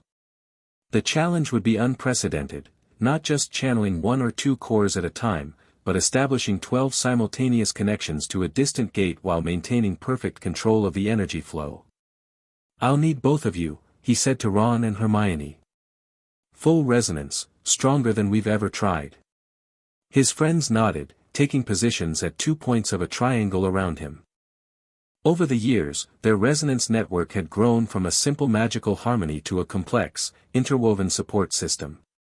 Ron's connection strengthened Harry's control of fire, earth, and time cores, while Hermione's enhanced his precision with order, light, and air. The remaining cores benefited from their combined support. Ready? Harry asked as the final preparations were completed. Ready, his friends confirmed in unison. Harry closed his eyes and began. First, he activated all 12 cores simultaneously, something that would have been impossible years ago but now felt like orchestrating a familiar symphony. 12 distinct magical energies rose within him, each with its unique signature and properties. Ron and Hermione established the resonance connection, their magic flowing into the network with practiced ease. Harry felt the immediate strengthening effect, his control becoming sharper, more precise. Connection stabilized, Hermione reported. Proceeding with buffer parameters. She began a complex chant, activating the runic tablets she'd prepared. Each tablet glowed as its magic integrated into the ritual framework, creating the protective buffer that would prevent backflow through the connection Harry was about to establish. Meanwhile, Snape directed the other adults in channeling their magic through the focus crystals, creating a stable energy reserve for the ritual. Even the Grangers contributed, their connection to Hermione allowing them to add a small but meaningful amount of ambient magical energy to the working. Parameters set, Hermione announced as the final tablet activated. Buffer integrity at maximum. Energy reserve stable, Snape confirmed. Potter, proceed with the connection sequence. Harry took a deep breath and reached outward with his consciousness, seeking the distant Avebury gate. The cores vibrated in response, recognizing their purpose. One by one, he extended magical tendrils from each core, searching for their corresponding aspects of the breached gate. The process was delicate and dangerous, like trying to thread 12 needles simultaneously in a storm. Harry felt sweat beading on his forehead as he concentrated, relying on the resonance network to maintain stability as he stretched his magical senses across miles of countryside. Then, suddenly, contact. The earth core connected first, recognizing the stone circle's fundamental structure. Water followed, linking to the underground streams that flowed beneath Avebury. One by one, each core found its counterpart in the ancient site's magical matrix. Through these connections, Harry perceived the situation at Avebury with devastating clarity. The stone circle was surrounded by Death Eaters, at least 30 of them, maintaining a complex containment ritual of their own. At the center, where the dimensional breach pulsed like an open wound in reality, stood a tall, pale figure with crimson eyes. Voldemort, restored to physical form. Beside him stood a ministry official Harry recognized from Daily Prophet photographs, Yaxley, recently promoted to head International Magical Cooperation. But something was wrong with Yaxley's appearance. His eyes were completely black, and his movements seemed jerky, unnatural. Possession, Harry murmured. The entity is using Yaxley as a vessel. Focus, Potter, Snape reminded him sharply. Establish the buffer, not reconnaissance. Harry refocused on his task, channeling energy through the 12 connections to create a magical barrier around the breach. The buffer wouldn't close the gate, but it would slow the entity's manifestation and contain the worst of the dimensional distortions. As the buffer began to form, Harry sensed Voldemort becoming aware of the interference. The red eyes turned skyward, as if seeing the magical connection stretching across the distance. He knows, Harry warned. They're going to. A massive surge of corrupt magical energy shot up through the connections, attempting to follow them back to their source. The buffer parameters held, blocking the worst of it, but the backlash still hit Harry like a physical blow. He gasped, nearly losing his concentration as pain lanced through his cores. Ron and Hermione strengthened the resonance network immediately, helping him stabilize the connections. They're attacking the buffer, Harry managed through gritted teeth. Trying to corrupt it. Can you maintain it? Snape asked urgently. Yes, but, Harry broke off as another realization hit him. They're not just attacking. They're tracing the connections back to us. This is what they wanted. Before anyone could respond to this alarming insight, a deafening explosion rocked the house. The defensive wards in the courtyard flared and then collapsed completely. They're inside. Molly cried, rushing to the door. Snape's face went grim. Complete the buffer and terminate the connections, he ordered Harry. Quickly. Harry poured more power into the buffer formation, racing to complete it before having to cut the connections. Through the magical link, he could still see Avebury, where Voldemort now wore a triumphant expression. Yaxley, or rather, the entity possessing him, had placed his hands on the central breach, black energy flowing from his fingers into the swirling vortex. With a final surge of combined will, Harry, Ron, and Hermione locked the buffer in place around the Avery breach. It wouldn't hold forever, but it would buy precious time for the Order members to regroup. Buffer complete, Harry announced. Terminating connections. One by one, he severed the magical links between his cores and the distant gate, carefully to avoid backlash. As the final connection broke, he sagged forward, exhausted but successful. "Well done," Snape acknowledged tersely. "Now we need to." The training room door burst open. Dumbledore stood there, his robes singed and a cut bleeding on his cheek. "They've breached the main house," he reported. "Death Eaters in the East Wing, moving this way. Our defenses are compromised." "How many?" Snape demanded. "At least 15, Dumbledore replied. "Led by Bellatrix Lestrange and Lucius Malfoy." Harry struggled to his feet, still drained from the ritual but determined. "We need to evacuate." The secret passage, blocked, Dumbledore shook his head. "They found the external entrance. Arthur and the twins are holding them off there, but we need an alternative." Snape moved to a seemingly solid wall and tapped a complex pattern with his wand.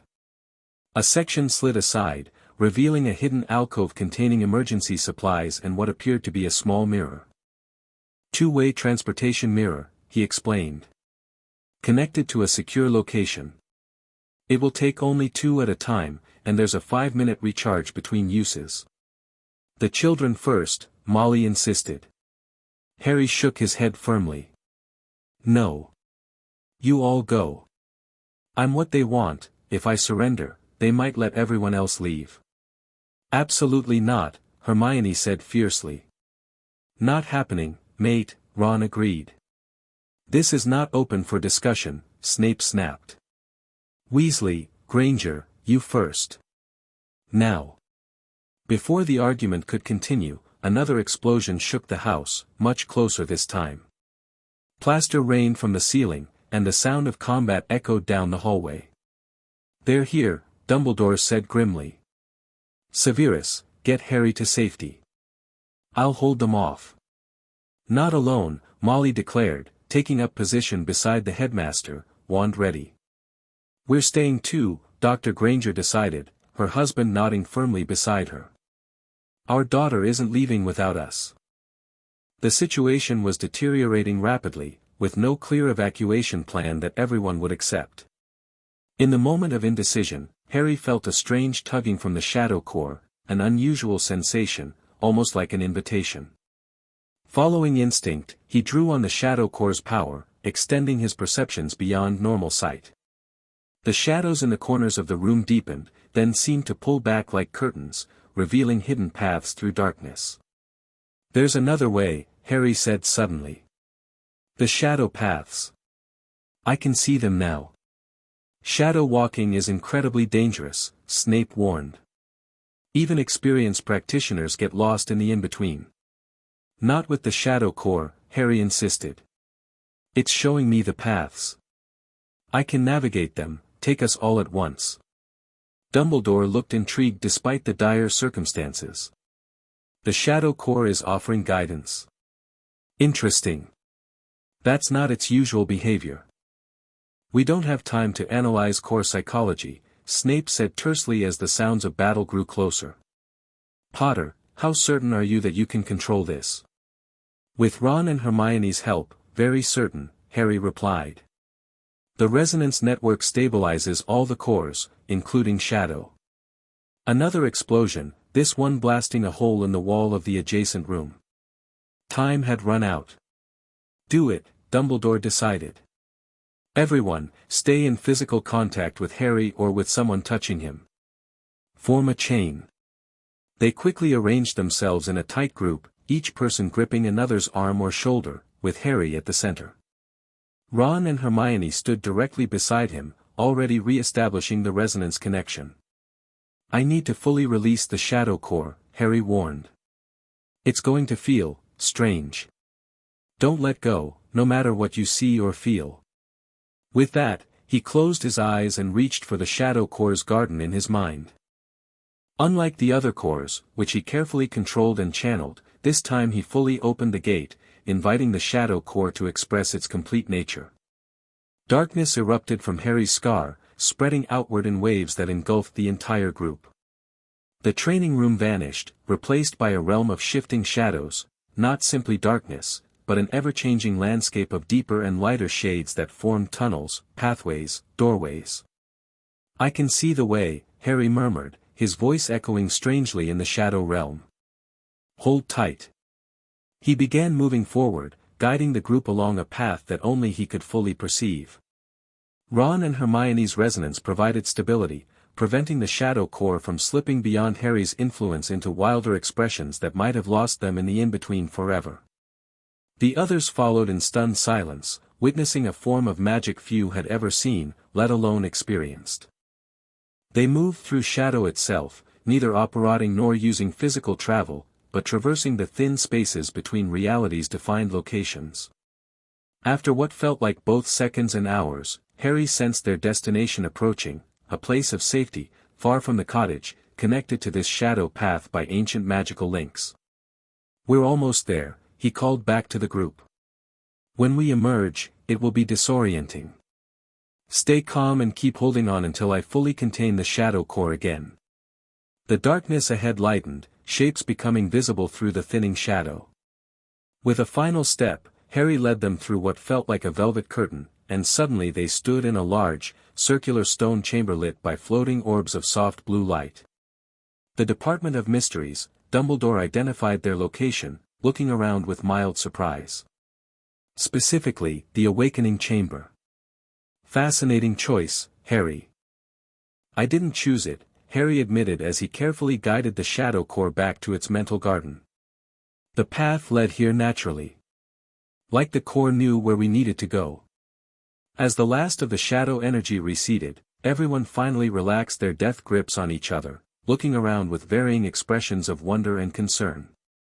"Is everyone accounted for?" Snape asked, performing a quick head count. "All present," Molly confirmed. "But Arthur, the twins, Percy, Ginny, they're still at the cottage. And the Order members at Avebury," Hermione added worriedly. "I can contact both groups," Dumbledore assured them, already conjuring his Phoenix Patronus to send messages.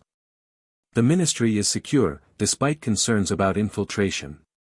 Minister Bones has maintained strict loyalty checks since taking office." "We should move to a more secure location within the department," Snape suggested. "This chamber is rarely used, but not restricted." "Agreed," Dumbledore nodded. "The Chronos Suite should provide adequate privacy and security." As they prepared to move, Harry felt a sudden, sharp pain from his scar. All 12 cores vibrated simultaneously, responding to something powerful and nearby. "Wait," he gasped. "Something's wrong. The cores, they're reacting to something here." Everyone froze, wands raised defensively as they scanned the chamber. Nothing seemed immediately threatening, just the usual mysterious architecture of the Department of Mysteries. "What are they responding to?" Snape asked, moving protectively closer to Harry. "I'm not sure," Harry said, focusing inward to interpret the core's reactions. "It's like they recognize something, but the signal is confused, fragmented." Hermione looked thoughtful.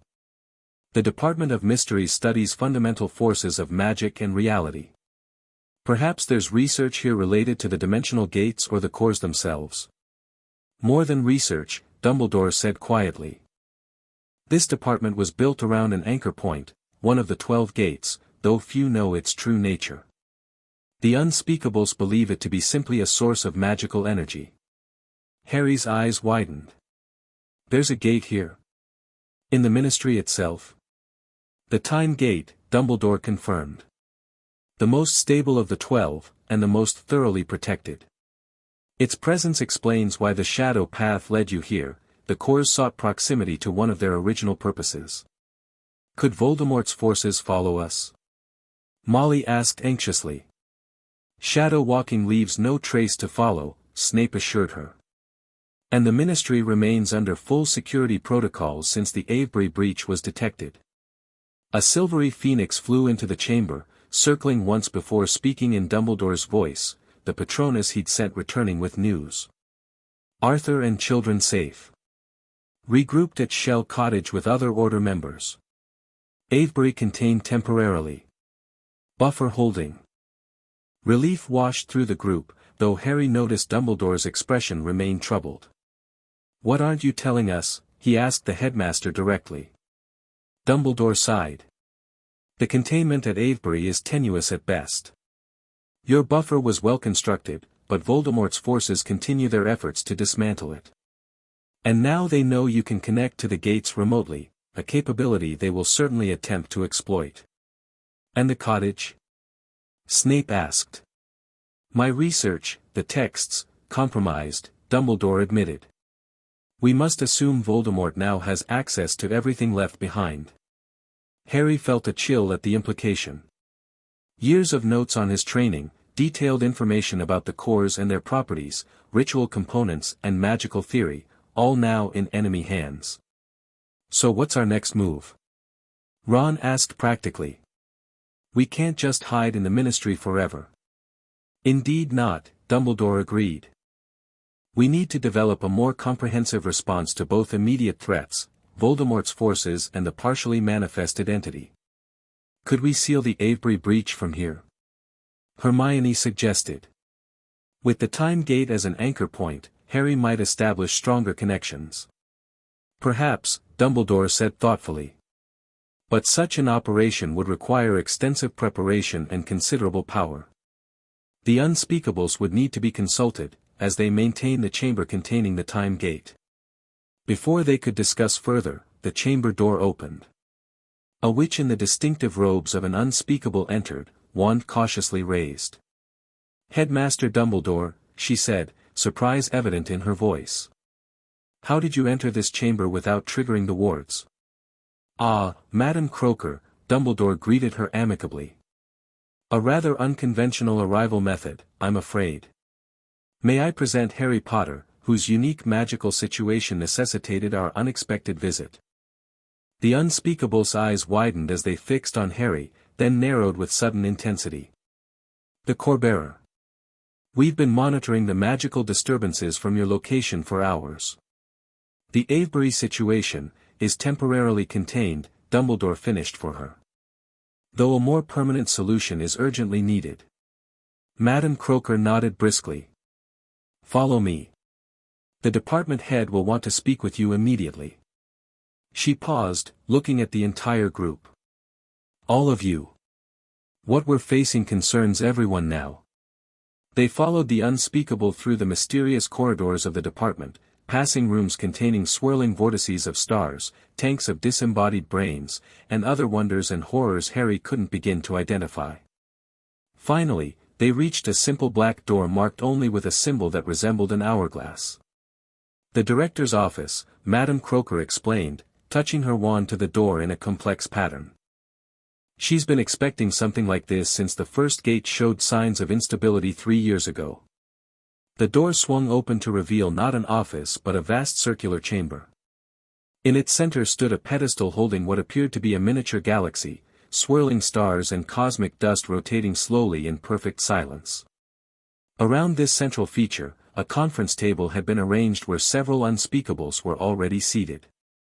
At the head of the table sat a severe-looking witch with silver hair cut in a precise bob. She rose as they entered. "Albus," she greeted Dumbledore with a nod. "Right on time, though not by the entrance I anticipated." "Saul," Dumbledore returned the greeting. "Circumstances required creativity. May I present Harry Potter, Ron Weasley, and Hermione Granger, the resonance triad I've mentioned in my reports."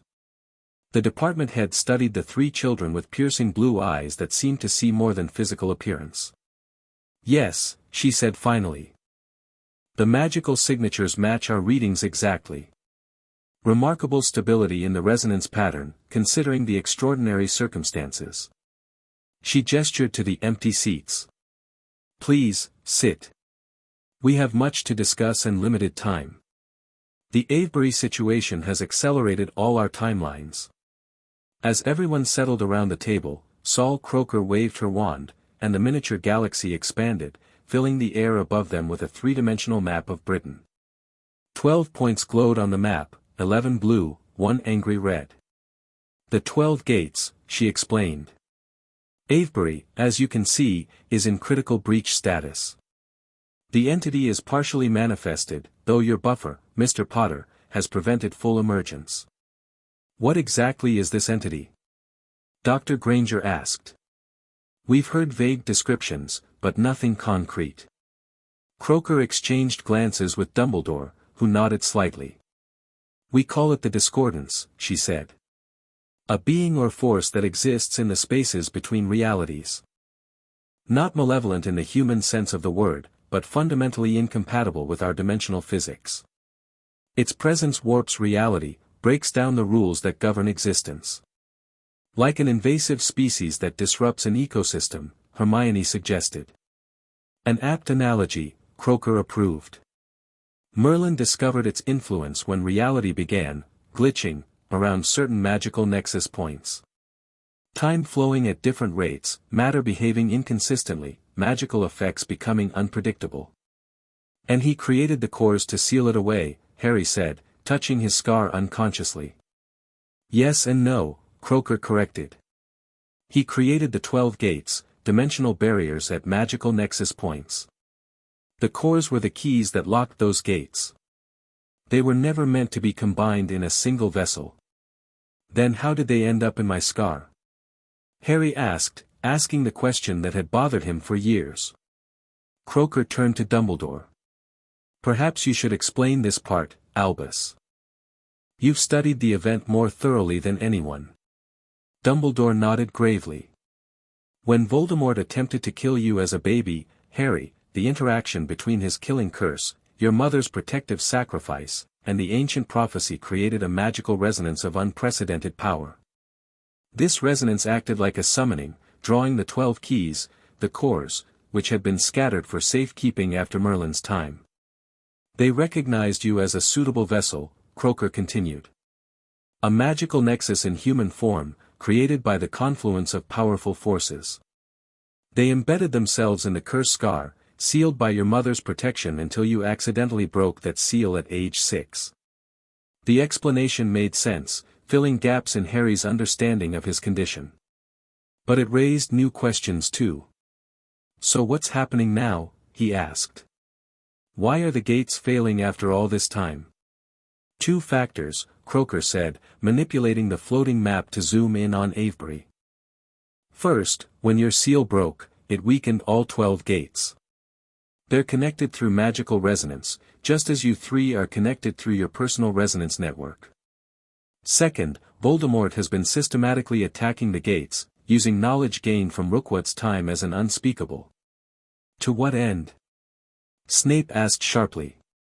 The entity cannot be controlled, even by the Dark Lord. Control, no, Croaker agreed. But communion, perhaps. We believe Voldemort hopes to become a primary vessel for the discordance, gaining access to its extra-dimensional power while maintaining enough of his own consciousness to direct it. That's insane, Hermione said. From everything we've seen, full possession by this entity overwrites the host personality completely. Voldemort is not known for his realistic self-assessment, Dumbledore noted dryly. He believes his exceptional magical strength and multiple soul anchors will allow him to maintain control where others would be subsumed. Soul anchors? Harry questioned. A shadow passed over Dumbledore's face. A matter for another discussion. For now, we must focus on the immediate crisis. Director Croaker, what does the department recommend? The unspeakable directed their attention back to the map.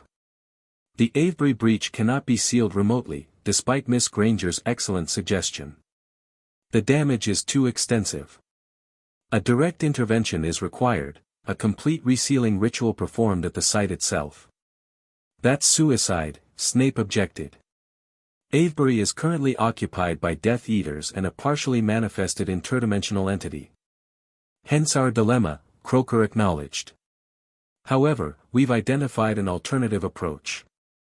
She waved her wand again, and the map zoomed out, 12 lines appearing to connect all the gates in a complex geometric pattern. The gates form a network, she explained. Damage to one affects all. But this network can also be leveraged. A sufficient surge of power through the time gate here in the Ministry could temporarily stabilize all 12, creating a window of opportunity for direct intervention at Avebury. What kind of surge are we talking about? Harry asked suspiciously. A controlled release of energy from all 12 cores, channeled through the resonance network and focused on the time gate, Croaker replied. Essentially, using your cores to reset the entire gate system to its baseline state. Would that hurt Harry? Ron demanded, instantly protective. Not physically, Croaker assured him. But it would temporarily deplete the cores, leaving them dormant for approximately 72 hours while they recharge. 3 days without access to the cores, Harry mused. That's, actually not the worst trade-off I've heard. There's more, Croaker continued. This temporary reset would create a unique vulnerability in the Discordance's partial manifestation. A window where it could be forced back through the Avebury gate and the gate properly resealed, but only by someone intimately connected to the core network. All eyes turned to Harry. You mean me, he said flatly. You, Mr. Weasley, and Miss Granger, Croaker corrected. The resonance triad as a unit. The reset surge would temporarily transfer echoes of the core energies to them as well, allowing the three of you to perform the final sealing together. So we stabilize all gates from here, then immediately go to Avebury for the final sealing while Death Eaters and Voldemort are still there? Hermione summarized, her voice heavy with skepticism. That sounds extraordinarily dangerous. It is, Dumbledore acknowledged. But Director Croaker's team has been preparing for this contingency for years. The department has resources that could significantly improve our chances. Such as? Snape demanded. Croaker smiled thinly. The time chamber contains prototype battlesuits designed to operate in dimensional distortion fields. We have a small strike force of unspeakables trained to use them. They can clear a path to the central circle, providing cover while the resonance triad performs the sealing ritual. And what about Voldemort himself? Molly asked, her face pale with worry. He'll defend the breach with everything he has. That, Dumbledore said quietly, will be my responsibility. I've faced Tom Riddle before. I can occupy his attention while Harry, Ron, and Hermione complete their task. A heavy silence fell over the table as everyone processed the audacity, and danger, of the proposed plan. Harry found himself studying the glowing map, the 11 blue points and 1 angry red one. This was bigger than his personal safety, bigger even than Voldemort. The partial manifestation of the discordance threatened reality itself in ways they were only beginning to understand. How soon would we need to do this? He asked finally. The buffer you created will hold for approximately 18 hours, Croaker estimated. The reset surge should be performed within 12 hours to allow adequate preparation for the Avebury intervention. That's hardly enough time to prepare, Snape objected. Potter and his friends would be walking into near certain death.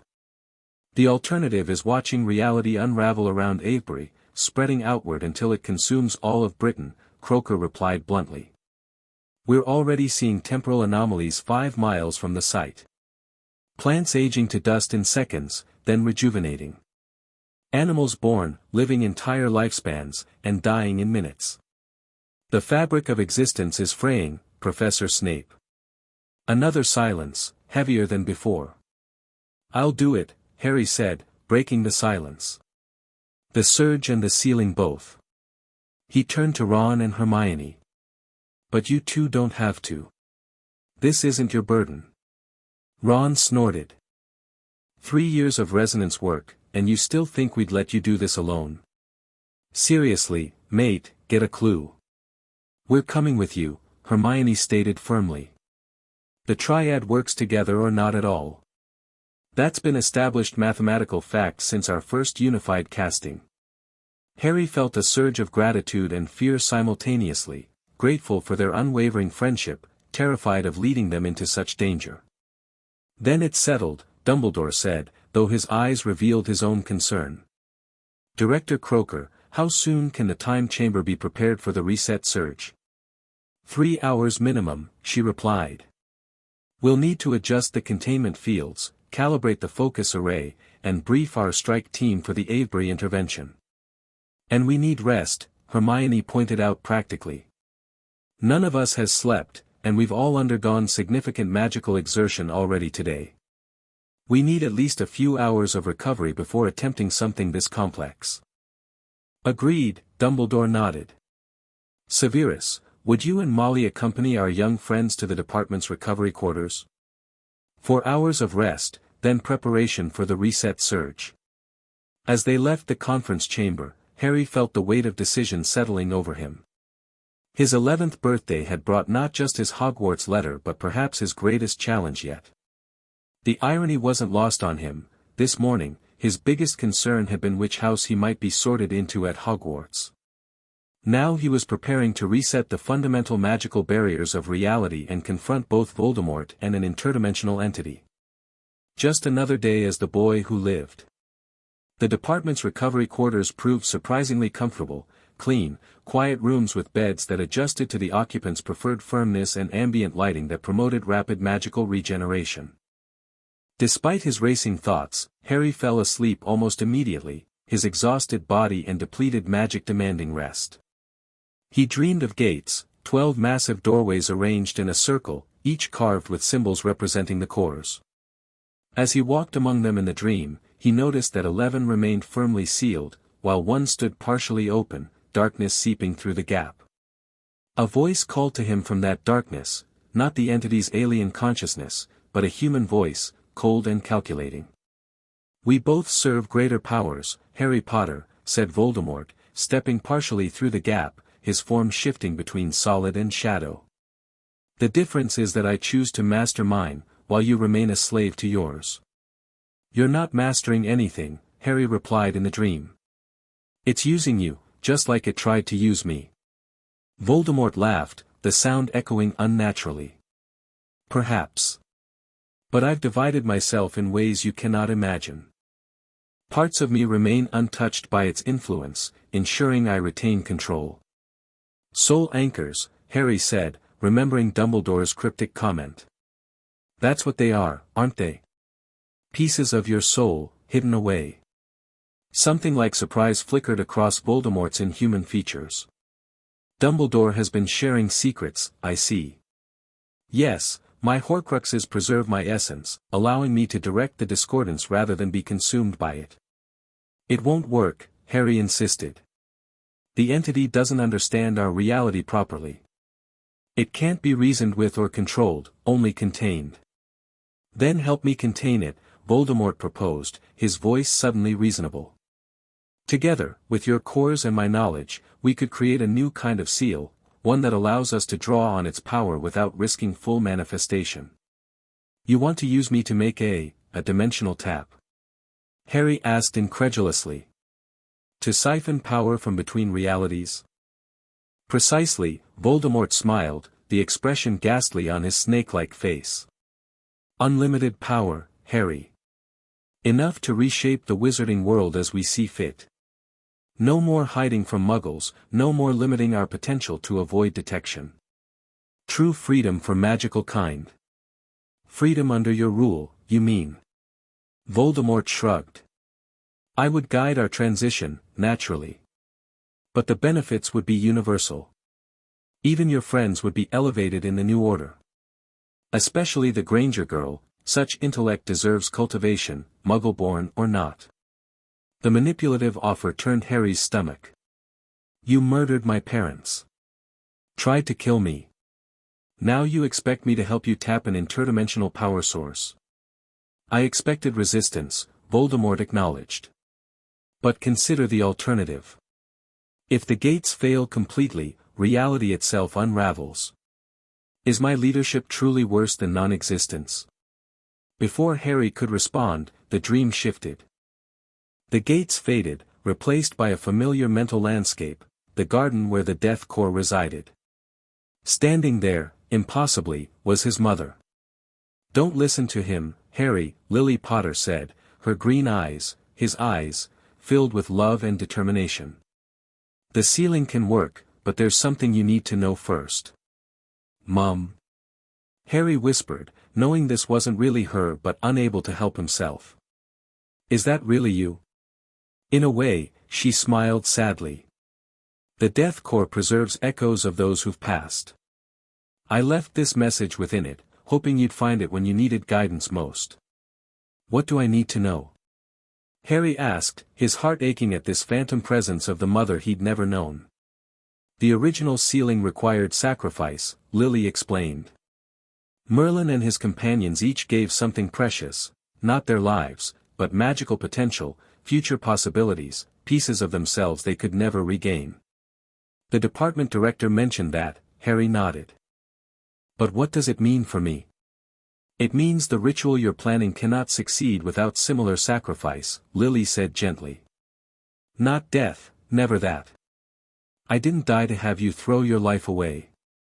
But something else of value must be offered to bind the seals permanently." "What should I sacrifice?" Harry asked, desperate for guidance. Lily's form began to fade. "That choice is yours, my brave boy. But remember, true sacrifice comes from love, not duty. From what matters most, not what hurts least." "Wait." Harry called as she disappeared. "I don't understand." But the garden was empty now, and Harry felt himself rising toward consciousness, the dream dissolving around him. He woke with a gasp, sitting bolt upright in the recovery room bed. Ron and Hermione were already awake, watching him with concern. "Bad dream?" Ron asked. "Not exactly," Harry replied, his mind racing to process what he'd experienced. I think my mother just gave me a message through the Death Corps." He explained the dream, both Voldemort's appearance and Lily's warning about sacrifice. His friends listened intently, Hermione's brow furrowed in concentration. "Soul anchors," she mused. "Horcruxes," he called them. "I've never heard that term before." "Me neither," Ron admitted. "But dividing his soul? That sounds like seriously dark magic." "It explains how he survived when the killing curse rebounded," Harry realized. "Part of him died, but other parts remained anchored to this world." "We should tell Dumbledore about this," Hermione decided. "Both the Horcrux information and your mother's warning about sacrifice. It could be crucial to the sealing ritual." A knock at the door interrupted them. Snape entered, looking as though he hadn't rested at all. "Your 4 hours are up," he announced. "The time chamber is prepared for the reset surge. Director Croker requests your presence for final briefing." "Professor," Harry said, "I need to speak with Dumbledore first." "I had a vision or message. Important information about Voldemort and the sealing ritual." Snape's expression sharpened with interest. "What kind of vision?" Harry quickly recounted the dream. When he mentioned Horcruxes, Snape's already pale face went ghostly white. "You're certain that's the term the Dark Lord used?" he demanded. "Yes," Harry confirmed. "He said his Horcruxes preserve his essence, letting him direct the entity without being consumed by it." "And your mother?" Snape's voice caught slightly. "She appeared through the Death Corps." Harry nodded. "She said the sealing requires sacrifice, not death, but something of value. Something that matters most, not what hurts least." Snape was silent for a long moment, conflict evident in his dark eyes. Finally, he said, "The headmaster needs to hear this immediately. Follow me, all of you." They found Dumbledore in the time chamber, conferring with Director Croker beside an enormous mechanism that resembled a telescope merged with a clock. The chamber itself was vast, its walls lined with every imaginable timepiece, hourglasses, clocks, sundials, and others Harry couldn't even identify. "Albus," Snape said without preamble. "Potter has had a vision." The Dark Lord spoke of Horcruxes, and Lily. He hesitated. Lily Potter's essence delivered a message through the death core about the nature of the required sacrifice for sealing. Dumbledore turned sharply, his usual twinkling demeanor replaced by intense focus.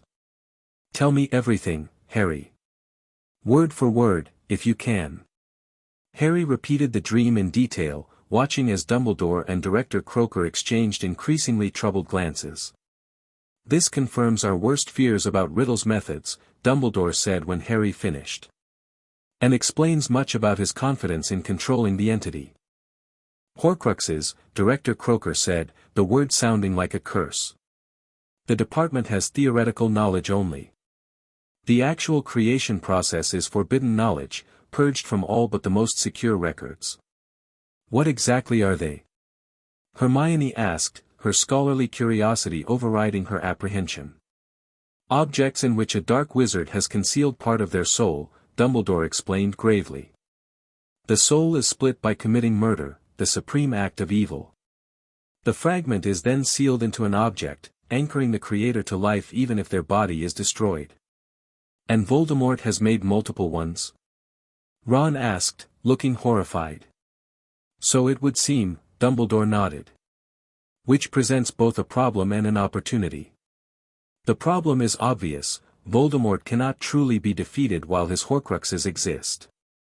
The opportunity, however, is subtle but significant. The divided soul creates vulnerability to the entity, Director Croaker realized. Fracture points where his consciousness could be separated from the discordance's influence during the sealing process."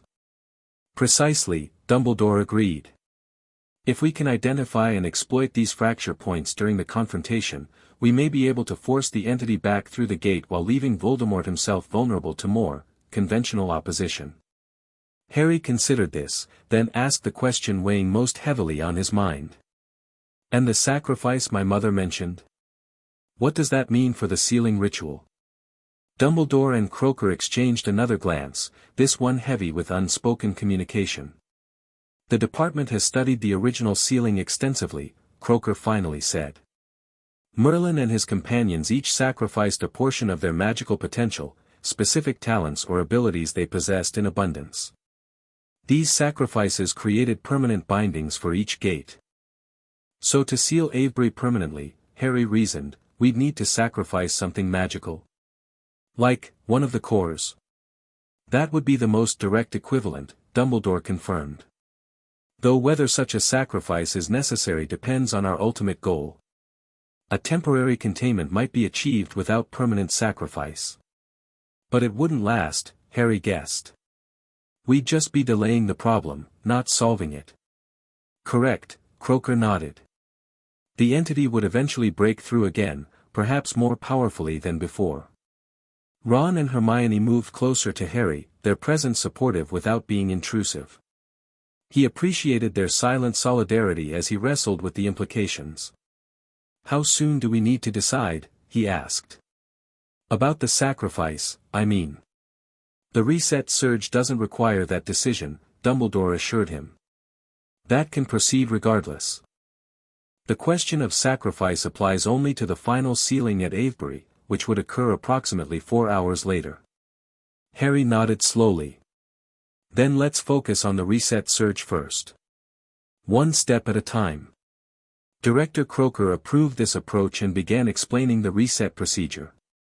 In the center of the time chamber stood the time gate itself, not a literal gate but an ancient archway carved with runes, partially hidden behind the complex focusing apparatus the Unspeakables had constructed around it.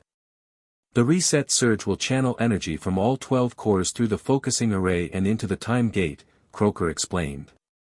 "This creates a temporal resonance that propagates through the gate network, temporarily restoring all 12 to their baseline state, essentially turning back the clock on the damage."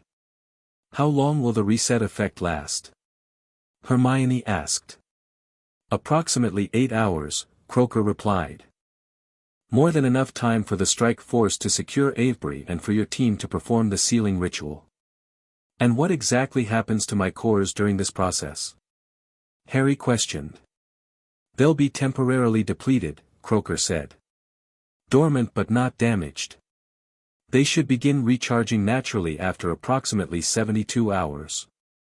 During which time you'll be uniquely vulnerable, Snape pointed out. Without access to the cores, your magical capabilities will be limited to conventional spellcasting, which you've had minimal training in. That's why Ron and Hermione's resonance support is crucial, Dumbledore explained. The reset surge will transfer echoes of the core energies to them temporarily, allowing the three of you to work together even when Harry's cores are dormant. The Unspeakables spent the next hour preparing them for the reset surge, explaining the precise mental and magical techniques required. Harry, Ron, and Hermione would stand at 3 points around the focusing array, establishing their resonance network at maximum strength, while Harry channeled all 12 cores simultaneously through the apparatus. The surge itself will last approximately 60 seconds, an unspeakable technician explained. During which time you must maintain absolute focus. Any fluctuation could destabilize the entire gate network rather than resetting it. No pressure, Ron muttered. Finally, everything was ready. Harry took his position at the primary focusing point, with Ron and Hermione at secondary positions forming a perfect equilateral triangle around the array. Dumbledore, Snape, and Director Croaker observed from a safe distance, ready to intervene if anything went wrong. Begin the resonance establishment, Croaker instructed. Harry closed his eyes, focusing first on his own breathing, then extending his awareness to Ron and Hermione. The familiar connection formed easily after years of practice, their magical signatures harmonizing with his own. He felt Ron's steady, loyal magic reinforcing his fire, earth, and time cores, while Hermione's brilliant, precise energy supported order, light, and air. Resonance at 60% and rising, an unspeakable monitoring the process reported. 70%, 80%. Harry deepened the connection, allowing his friend's magic to intertwine more completely with his own.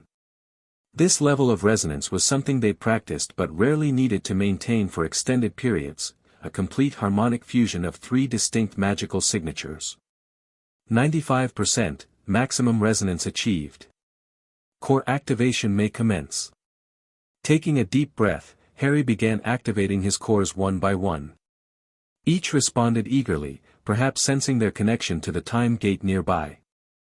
Fire blazed to life first, followed by water, earth, air, and onward through all 12, each core expressing its unique magical signature but remaining under Harry's careful control.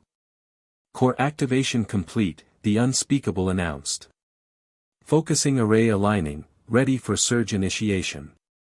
Harry, Dumbledore called from the observation area, once you begin the surge, you must complete it regardless of discomfort. Interruption could be catastrophic. Are you prepared? Yes, sir, Harry confirmed, his voice steady despite the nervous flutter in his stomach. Ron and Hermione both nodded their readiness as well. Then proceed, Director Croaker instructed. Channel all 12 cores simultaneously through the focusing array, now. Harry gathered the energy of all 12 activated cores, feeling their immense power building within him like a storm ready to break. With careful control supported by the resonance network, he directed this combined power into the focusing array before him. The effect was immediate and dramatic. The array lit up with blinding intensity, 12 distinct colors of magical energy flowing through its crystalline components, merging and separating in complex patterns as they converged on the time gate.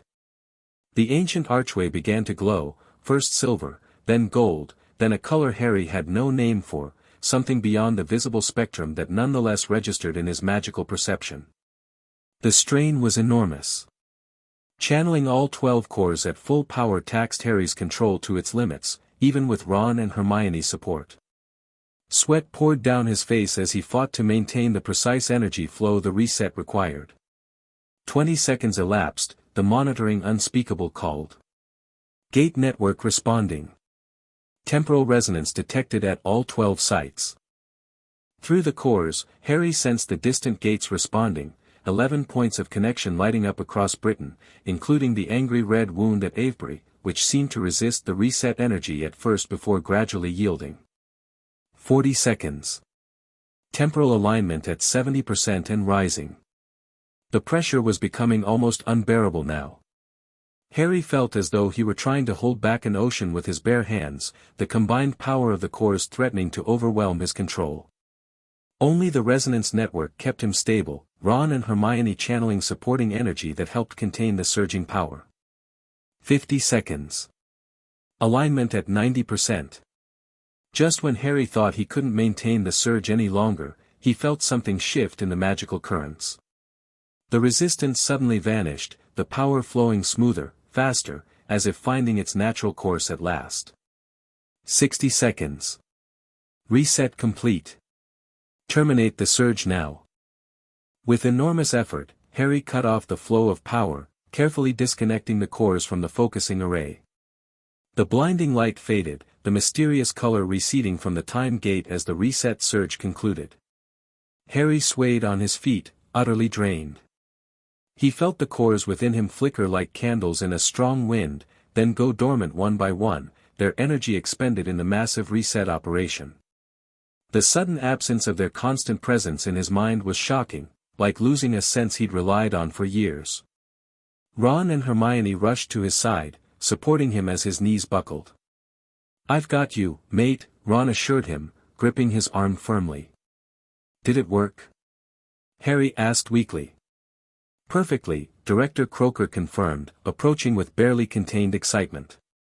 "All 12 gates have reset to baseline stability. Even Avebury, though the entity remains partially manifested there. The window for intervention is open," Dumbledore added. "The strike team is already mobilizing." Harry nodded, then frowned as he noticed something strange. While his cores were dormant, he could sense echoes of their energy emanating from Ron and Hermione, just as Dumbledore had predicted. Fire, earth, and time resonated within Ron's magical signature, while order, light, and air pulsed within Hermione's. "I can feel the core echoes in you both," he said wonderingly. "We feel it too," Hermione confirmed. "It's like borrowed power. Temporary but substantial. This effect is crucial for the sealing ritual," Croaker explained. "The three of you together can channel enough of the core energies to complete the sealing, even with Harry's cores dormant." "How long until we leave for Avebury?" Ron asked. 2 hours, Dumbledore replied. "Time for recovery, equipment fitting, and final briefing. The strike team will secure the approach while we're in transit." As the unspeakables busied themselves with post-surge diagnostics, Dumbledore drew Harry, Ron, and Hermione aside. "Before we proceed further," he said quietly, "we must address what Harry's mother revealed about sacrifice. The sealing ritual at Avebury will require a meaningful offering to create a permanent bind." "What kind of sacrifice are we talking about exactly?" Ron asked warily. "Based on historical records and what we witnessed with the reset surge, I believe the sacrifice must involve magical potential," Dumbledore explained. "Something that matters deeply to the three of you, related to your unique magical gifts." "But not our lives," Hermione clarified. "Definitely not," Dumbledore confirmed. Lily was explicit about that. "The sacrifice is about potential, not existence. Possibilities surrendered to secure reality's stability." Harry considered this carefully. What magical potential did he value most? The cores themselves were obvious candidates, but they were currently dormant. Besides, sacrificing a core seemed both too obvious and potentially dangerous given their role as keys. "I need to think about this," he said finally. "Can I make the decision at Avebury, when the time comes?" "The ritual allows for spontaneous determination of sacrifice," Dumbledore nodded. "Sometimes the moment itself reveals what matters most." With that sobering thought, they moved to the department's equipment section, where the strike team was already suiting up in strange, shimmering armor that seemed to shift between solid and translucent depending on the angle of view. "Dimensional stabilization suits," an unspeakable explained, helping fit Ron with a chest plate. "They protect against reality fluctuations in the breach zone. Won't stop conventional spells, though, so stay alert." Harry found the armor surprisingly lightweight once donned, moving with his body as if it were a second skin. Each suit came with a helmet featuring an enchanted visor that revealed dimensional distortions as colored auras, allowing the wearer to navigate safely through affected areas. The strike team consisted of 8 unspeakables, led by a battle-scarred wizard introduced only as Commander Crouch. They would secure the approach to Avebury's central stone circle, dealing with Death Eaters and dimensional anomalies while Dumbledore engaged Voldemort directly. "Your only job is reaching the center and performing the sealing ritual," Crouch instructed Harry, Ron, and Hermione. "Don't engage enemies unless absolutely necessary. Save your strength for the sealing." The final piece of equipment was a small crystal pendant for each of them, designed to focus the core echoes they now carried. "These will help you direct the specific energies needed for each phase of the sealing," Director Croker explained. "They're attuned to the original core signatures and will respond to your intent." 2 hours passed in a blur of preparations, briefings, and last-minute adjustments. Finally, the strike team, the Resonance Triad, Dumbledore, and Snape gathered in the department's transportation chamber. "We'll arrive approximately half a mile from the stone circle," Commander Crouch explained. "Early reports indicate the Death Eaters have established a perimeter, with the strongest concentration at the circle itself where the entity is manifesting." "What about Voldemort?" Harry asked. "Confirmed present," Crouch replied grimly. "Along with several high-value targets including Bellatrix Lestrange, Lucius Malfoy, and Augustus Rookwood. The possessed ministry official, Yaxley, appears to be functioning as a primary conduit for the entity. Remember, Dumbledore addressed everyone, our priority is the sealing, not confrontation. The entity poses a far greater threat than even Voldemort. If the sealing succeeds, we can address the Death Eater problem another day. And if we encounter unusual phenomena, an unspeakable asked. Your suits will protect against most dimensional anomalies, Director Croker assured them. But if you see temporal loops or reality fractures, mark them with tracer spells and go around. Never attempt to pass directly through a distortion. With final checks complete, they gathered on the transportation platform, a circular dais inscribed with runic sequences.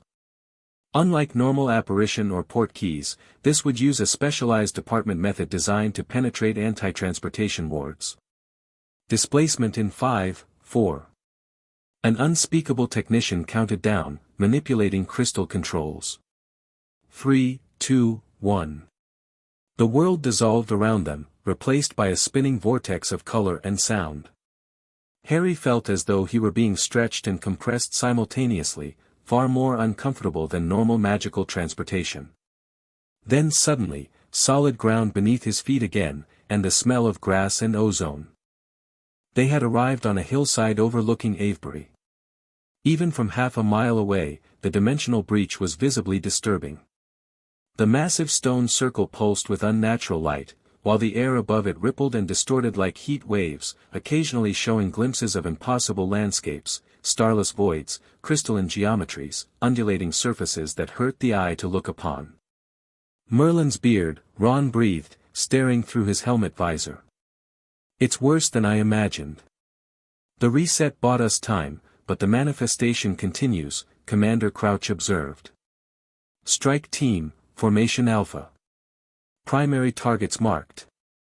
Through his visor, Harry could see magical signatures highlighted around the perimeter, Death Eaters maintaining a containment ritual of their own, designed not to seal the breach but to channel its energy toward the central figure standing beside the largest stone.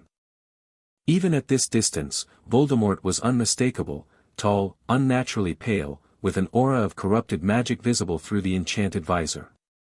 Beside him stood the possessed Yaxley, his human form now grotesquely altered, limbs elongated and movements jerky and wrong. "He's drawing power from the breach," Hermione noted, analyzing the magical flows visible through her visor. "Trying to incorporate it into himself." "Then we'd best interrupt him," Dumbledore said calmly. He turned to Harry, Ron, and Hermione. "Stay with the strike team. I'll engage Tom directly," drawing his attention and that of his inner circle away from the center. "Be careful, sir," Harry said, suddenly aware that even Dumbledore might be overmatched against a Voldemort enhanced by dimensional energy. The headmaster's eyes twinkled despite the gravity of the situation. I always am, Harry. Trust in your training, your friends, and the sacrifice when it reveals itself. With that, he disillusioned himself and moved ahead of the strike team, a silent ghost heading toward confrontation. Move out, Commander Crouch ordered. Standard infiltration pattern. Disillusionment charms active. The strike team advanced down the hillside, moving with practiced coordination. Harry, Ron, and Hermione stayed in the center of the formation, protected on all sides by unspeakables. Snape shadowed them, his own disillusionment charm perfect enough that Harry could barely detect his presence. They were halfway to the stone circle when the first sign of detection came, a sentry Death Eater's alarm spell triggered by their approach. Instantly, the outer perimeter guards turned toward them, wands raised. Engagement authorized, Crouch ordered. Primary objective remains escort protection. The unspeakables moved with lethal efficiency, silent stunners, and binding hexes dropping the first wave of Death Eaters before they could mount an organized defense. But the alarm had been raised, and more figures in black robes converged on their position. Keep moving, Snape urged from somewhere to their right. Don't stop for anything.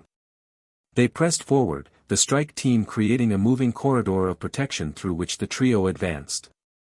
Harry felt strange without access to the cores, vulnerable in a way he hadn't experienced in years.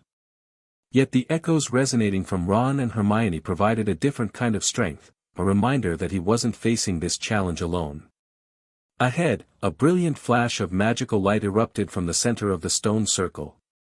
Dumbledore had engaged Voldemort directly, drawing attention away from their approach as planned. Even at this distance, Harry could feel the sheer power of their duel, two of the greatest wizards alive, their magic clashing in spectacular fashion. Dimensional distortion at 2 o'clock, an unspeakable warned.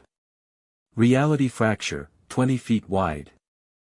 Through his visor, Harry saw it, a tear in the fabric of reality itself, edges rippling like torn cloth. Beyond the tear lay something that wasn't quite emptiness but certainly wasn't normal space either, a glimpse of the between place where the entity originated. They skirted the distortion carefully, only to encounter another problem, the ground ahead aging rapidly, grass growing, withering, and regrowing in seconds. A temporal anomaly, exactly as Director Croker had warned. Mark and circumvent, Commander Crouch ordered. Time's running short. As they approached the outer ring of standing stones, resistance intensified. Death Eaters fired curses from protected positions, while strange, shadowy figures that weren't quite human moved among them, lesser manifestations of the entity, Harry realized, possessing weaker-willed followers. The strike team engaged the threats with ruthless precision, creating the path forward they'd promised. 2 unspeakables fell to particularly nasty curses but were quickly evacuated by their teammates using emergency port keys keyed to St. Mungo's. Finally, they reached the edge of the central circle. The scene within was chaos incarnate. Dumbledore and Voldemort dueled in a display of magical prowess beyond anything Harry had witnessed, spells of such complexity and power that the very air seemed to warp around them. Nearby, Bellatrix Lestrange and several other high-ranking Death Eaters maintained the corrupted ritual channeling the breach energy toward their master. And at the exact center, where the dimensional breach pulsed like an open wound, stood Yaxley, or what had once been Yaxley. His form had deteriorated further, body stretching and twisting in impossible ways as the entity used him as a conduit to manifest more fully in this reality. That's our target, Harry said, pointing to the central breach. We need to get there and establish the sealing triangle. Final approach, Crouch nodded. Maximum coverage. Go on my mark. The remaining unspeakables formed a tight protective circle around Harry, Ron, and Hermione. Snape positioned himself at their rear, wand ready to counter any surprise attacks. 3, 2, 1. Mark. They burst from cover, racing for the center. Immediately, they drew fire from Death Eaters not engaged with Dumbledore's distraction. Spells flashed around them, most intercepted by the unspeakable's shield charms. One got through, grazing Ron's armored shoulder and spinning him half around, but he recovered quickly and kept pace. "Almost there," Hermione called encouragingly. Then, with shocking suddenness, Bellatrix Lestrange appeared directly in their path, her wild eyes gleaming with fanatical devotion. "Little Potter and friends," she cackled. "Coming to close the door on our new ally?" "I don't think so." She cast a blasting curse of tremendous power directly at them. Commander Crouch threw himself into its path, his armor absorbing much of the impact but still sending him flying backward, unconscious or worse. Before she could cast again, Snape materialized from his disillusionment, wand moving in a complex pattern that sent Bellatrix skidding sideways into a dimensional distortion. She screamed as reality warped around her, her body stretching and compressing before she managed to pull free, hair now streaked with white, face aged years in seconds. "Go!" Snape ordered. "I'll hold her off." Harry, Ron, and Hermione sprinted the final distance to the central breach, dodging anomalies and spells alike. The possessed Yaxley noticed their approach, his distorted face twisting into something approximating a smile. "Key-bearer," he said, his voice layered with inhuman harmonics. "You cannot close what is already open." "Watch us," Harry replied, signaling Ron and Hermione to take their positions. They formed a triangle around the breach, each standing at exactly the position they practiced in the department briefings. The dimensional tier hung in the air between them, a swirling vortex of energy, neither light nor darkness but something other, something wrong. "Begin the resonance," Harry instructed, reaching for the mental connection that linked the three of them.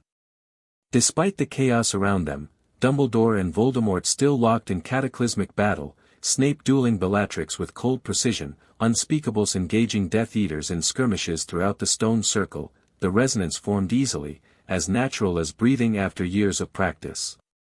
"Core Echo Alignment," Hermione called, activating her crystal pendant. It glowed with the combined light of order, air, and light, the cores that resonated most strongly with her magic.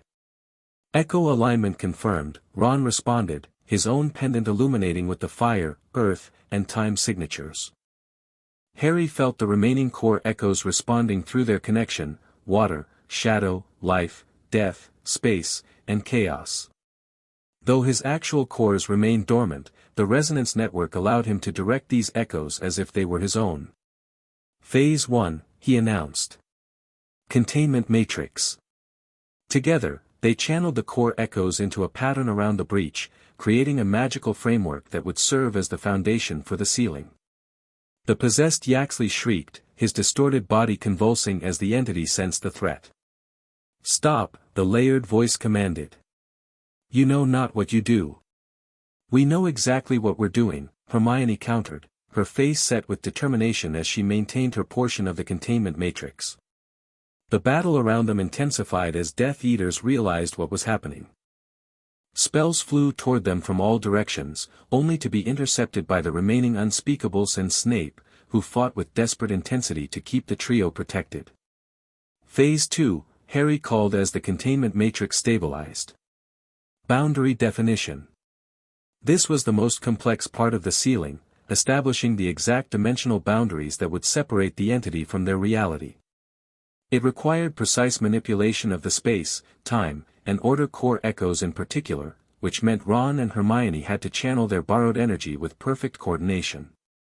As they worked, Harry became aware of Voldemort's attention shifting toward them despite his ongoing duel with Dumbledore. The Dark Lord's serpentine face contorted with rage as he realized what they were attempting. "Potter," he snarled, deflecting one of Dumbledore's spells with a violent slash of his wand. "You would seal away power beyond your comprehension. Join me instead. Together we could harness it."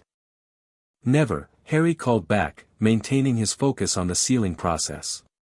"It's not meant to be harnessed." Voldemort's eyes narrowed dangerously. "Then die with your foolish principles." He cast a killing curse, not at Harry, but at Ron, clearly intending to disrupt the resonance triad. Dumbledore intercepted the deadly green light with a conjured silver shield that shattered on impact but absorbed the curse.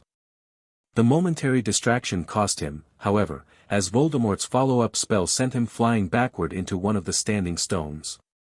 Boundary at 60%, Hermione reported, strain evident in her voice as she poured more power into the ceiling. We need to hurry. Almost there, Ron encouraged, his pendant glowing fiercely as he channeled the time core echo to stabilize the temporal aspects of the boundary. The possessed Yaxley was transforming further now, his human features almost completely lost as the entity fought against its impending containment. Limbs stretched impossibly long, bending at angles no human joint could achieve. His skin rippled with patterns that hurt to look at directly. You cannot contain infinity, the entity roared through its vessel. I am beyond your comprehension. Boundary at 80%, Hermione called. 90. Boundary complete. Phase 3, Harry announced, sweat pouring down his face despite the helmet's cooling charms. Sealing initiation. This was the moment they'd prepared for. All 12 core echoes needed to activate simultaneously, combining their unique properties to seal the dimensional breach. Harry, Ron, and Hermione raised their crystal pendants in unison, focusing all their will on the final phase. Energy surged through the resonance network, the pendants acting as focal points for the core echoes. A dome of scintillating light formed around the breach, 12 distinct colors weaving together in patterns of incredible complexity. The entity fought back violently. Yaxley's body began to dissolve, merging with the breach itself as the discordance poured more of its essence through the connection. Reality distortions intensified throughout the stone circle, grass aging to dust and rejuvenating in seconds, stones flickering between different states of weathering, the sky above cycling through day, night, and impossible colors. It's resisting. Ron shouted over the cacophony of magical energies. The seal won't hold. Harry knew instantly what was missing, the sacrifice his mother had warned about. The sealing needed something more than just magical energy, it needed a meaningful offering to bind it permanently. The sacrifice, he called to his friends. We need to decide. What do we give up? Hermione asked, strain evident in her voice as she fought to maintain her portion of the sealing energy. In that moment, as Harry struggled to find an answer, Voldemort broke away from his duel with Dumbledore and moved toward them with inhuman speed, wand raised for a killing blow. I'll take all 3 of you, he hissed. The cores will find a new bearer, me. Snape intercepted him, casting a spell chain of such complexity and power that even Voldemort was momentarily driven back. Finish it, Potter. Snape commanded, engaging the Dark Lord directly despite the obvious mismatch in raw power. Watching his guardian risk everything to give them these few crucial seconds, Harry suddenly understood what the sacrifice needed to be. Not a core, not a magical ability, but something more personal and precious. I know what we have to give up, he told Ron and Hermione, his voice calm despite the chaos surrounding them. The resonance network itself. His friend's eyes widened in shock. But that's our connection, Ron objected. Our link. It's what makes us strongest together, Hermione added. Are you sure?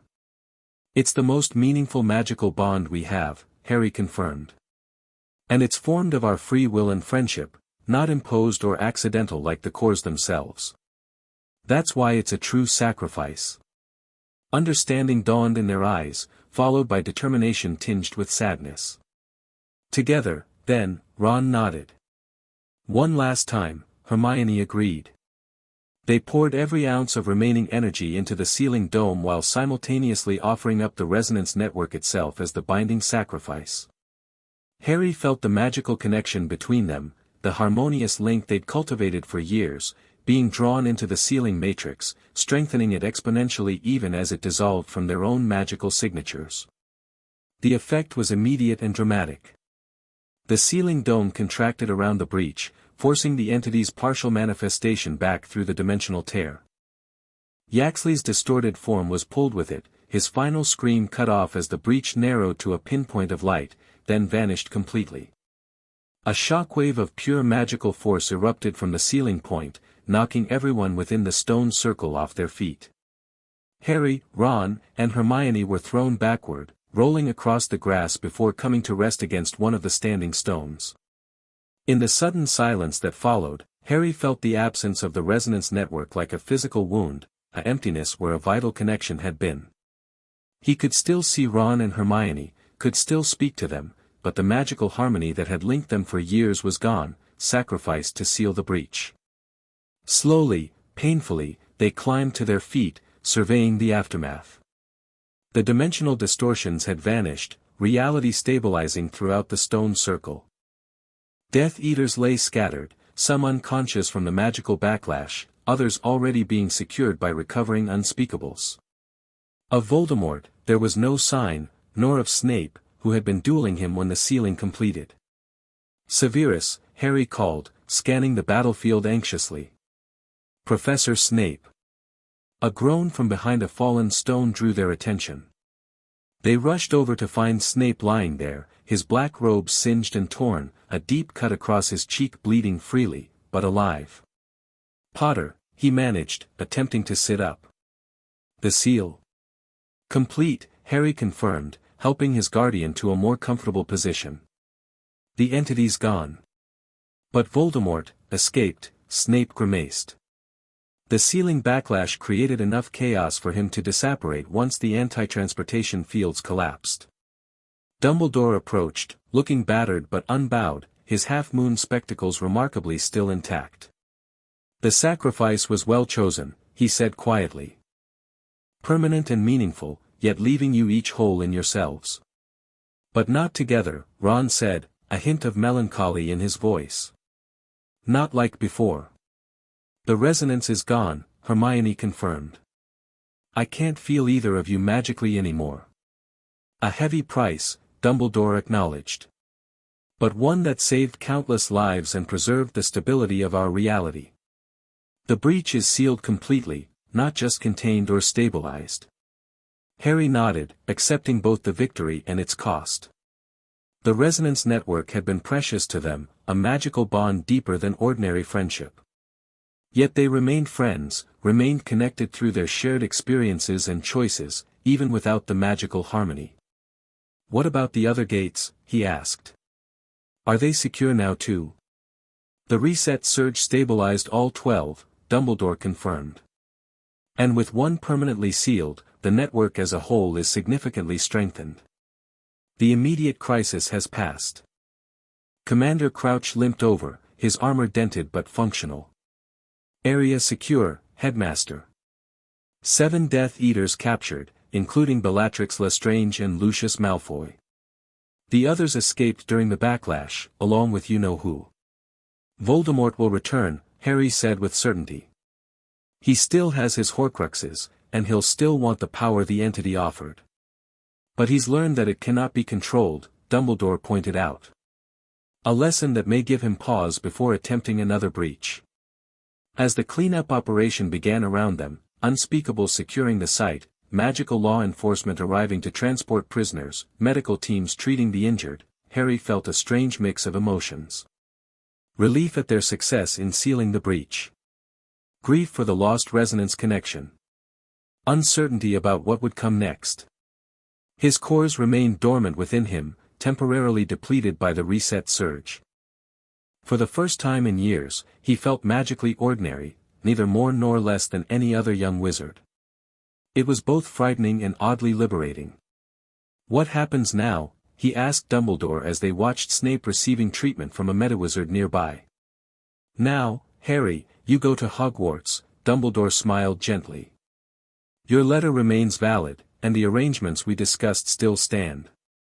Your cores will reawaken in time, but perhaps this temporary respite is a gift, a chance to experience magic as your classmates do, to learn the foundations without the complexity of core management. Harry considered this. And when they wake up? Will I still be able to attend normally? Your control was exemplary even before this crisis, Dumbledore assured him. I have every confidence you'll manage your unique abilities while still enjoying a proper magical education. Ron and Hermione joined them, both looking exhausted but proud of what they'd accomplished. We're still going to be friends, right? Ron asked, a hint of worry in his voice. Even without the resonance. Of course we are, Harry said firmly. The resonance enhanced what was already there, it didn't create it. We chose each other as friends long before we understood what the resonance network even was. And we'll make new connections at Hogwarts, Hermione added. Magical and otherwise. This isn't an ending, it's just a change. Dumbledore's eyes twinkled with approval. Wisdom beyond your years, Miss Granger. Indeed, what you three have shared cannot be truly lost, even if its magical expression has changed. As the sun began to set over Avebury, Harry looked around at the ancient stone circle, now just stones again, no longer a breach point between realities. The cores within him might be temporarily silent, but they would return. Voldemort might have escaped, but he had been denied his prize. The entity had been forced back beyond the dimensional boundary, its influence contained once more. Challenges remained, certainly.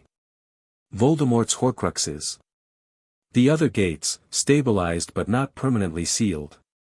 The eventual return of Harry's cores and all the complexities they brought. But those were challenges for tomorrow. Today, they had won a victory worth celebrating, paid a price worth honoring, and preserved a future worth exploring, together, resonance or no resonance. As if reading his thoughts, Ron clapped a hand on Harry's shoulder. So, Hogwarts next week, yeah? Reckon you'll be in Gryffindor with me? Or Ravenclaw, Hermione suggested. With your analytical approach to the cores, or Slytherin, Harry countered with a grin. I do have a certain disregard for rules when necessary. Their friendly debate continued as they walked among the ancient stones, three friends facing the future side by side, changed by what they'd experienced, marked by what they'd sacrificed, but unbroken in the ways that truly mattered. And somewhere deep within Harry, 12 dormant cores waited patiently to awaken once more, their power temporarily spent but their purpose unchanged, to protect the boundaries between worlds, guided by the choices of the boy who carried them. The boy who lived. The Corebearer. Harry Potter. The end. Thank you for watching this video. Please be sure to subscribe to our channel and like this video.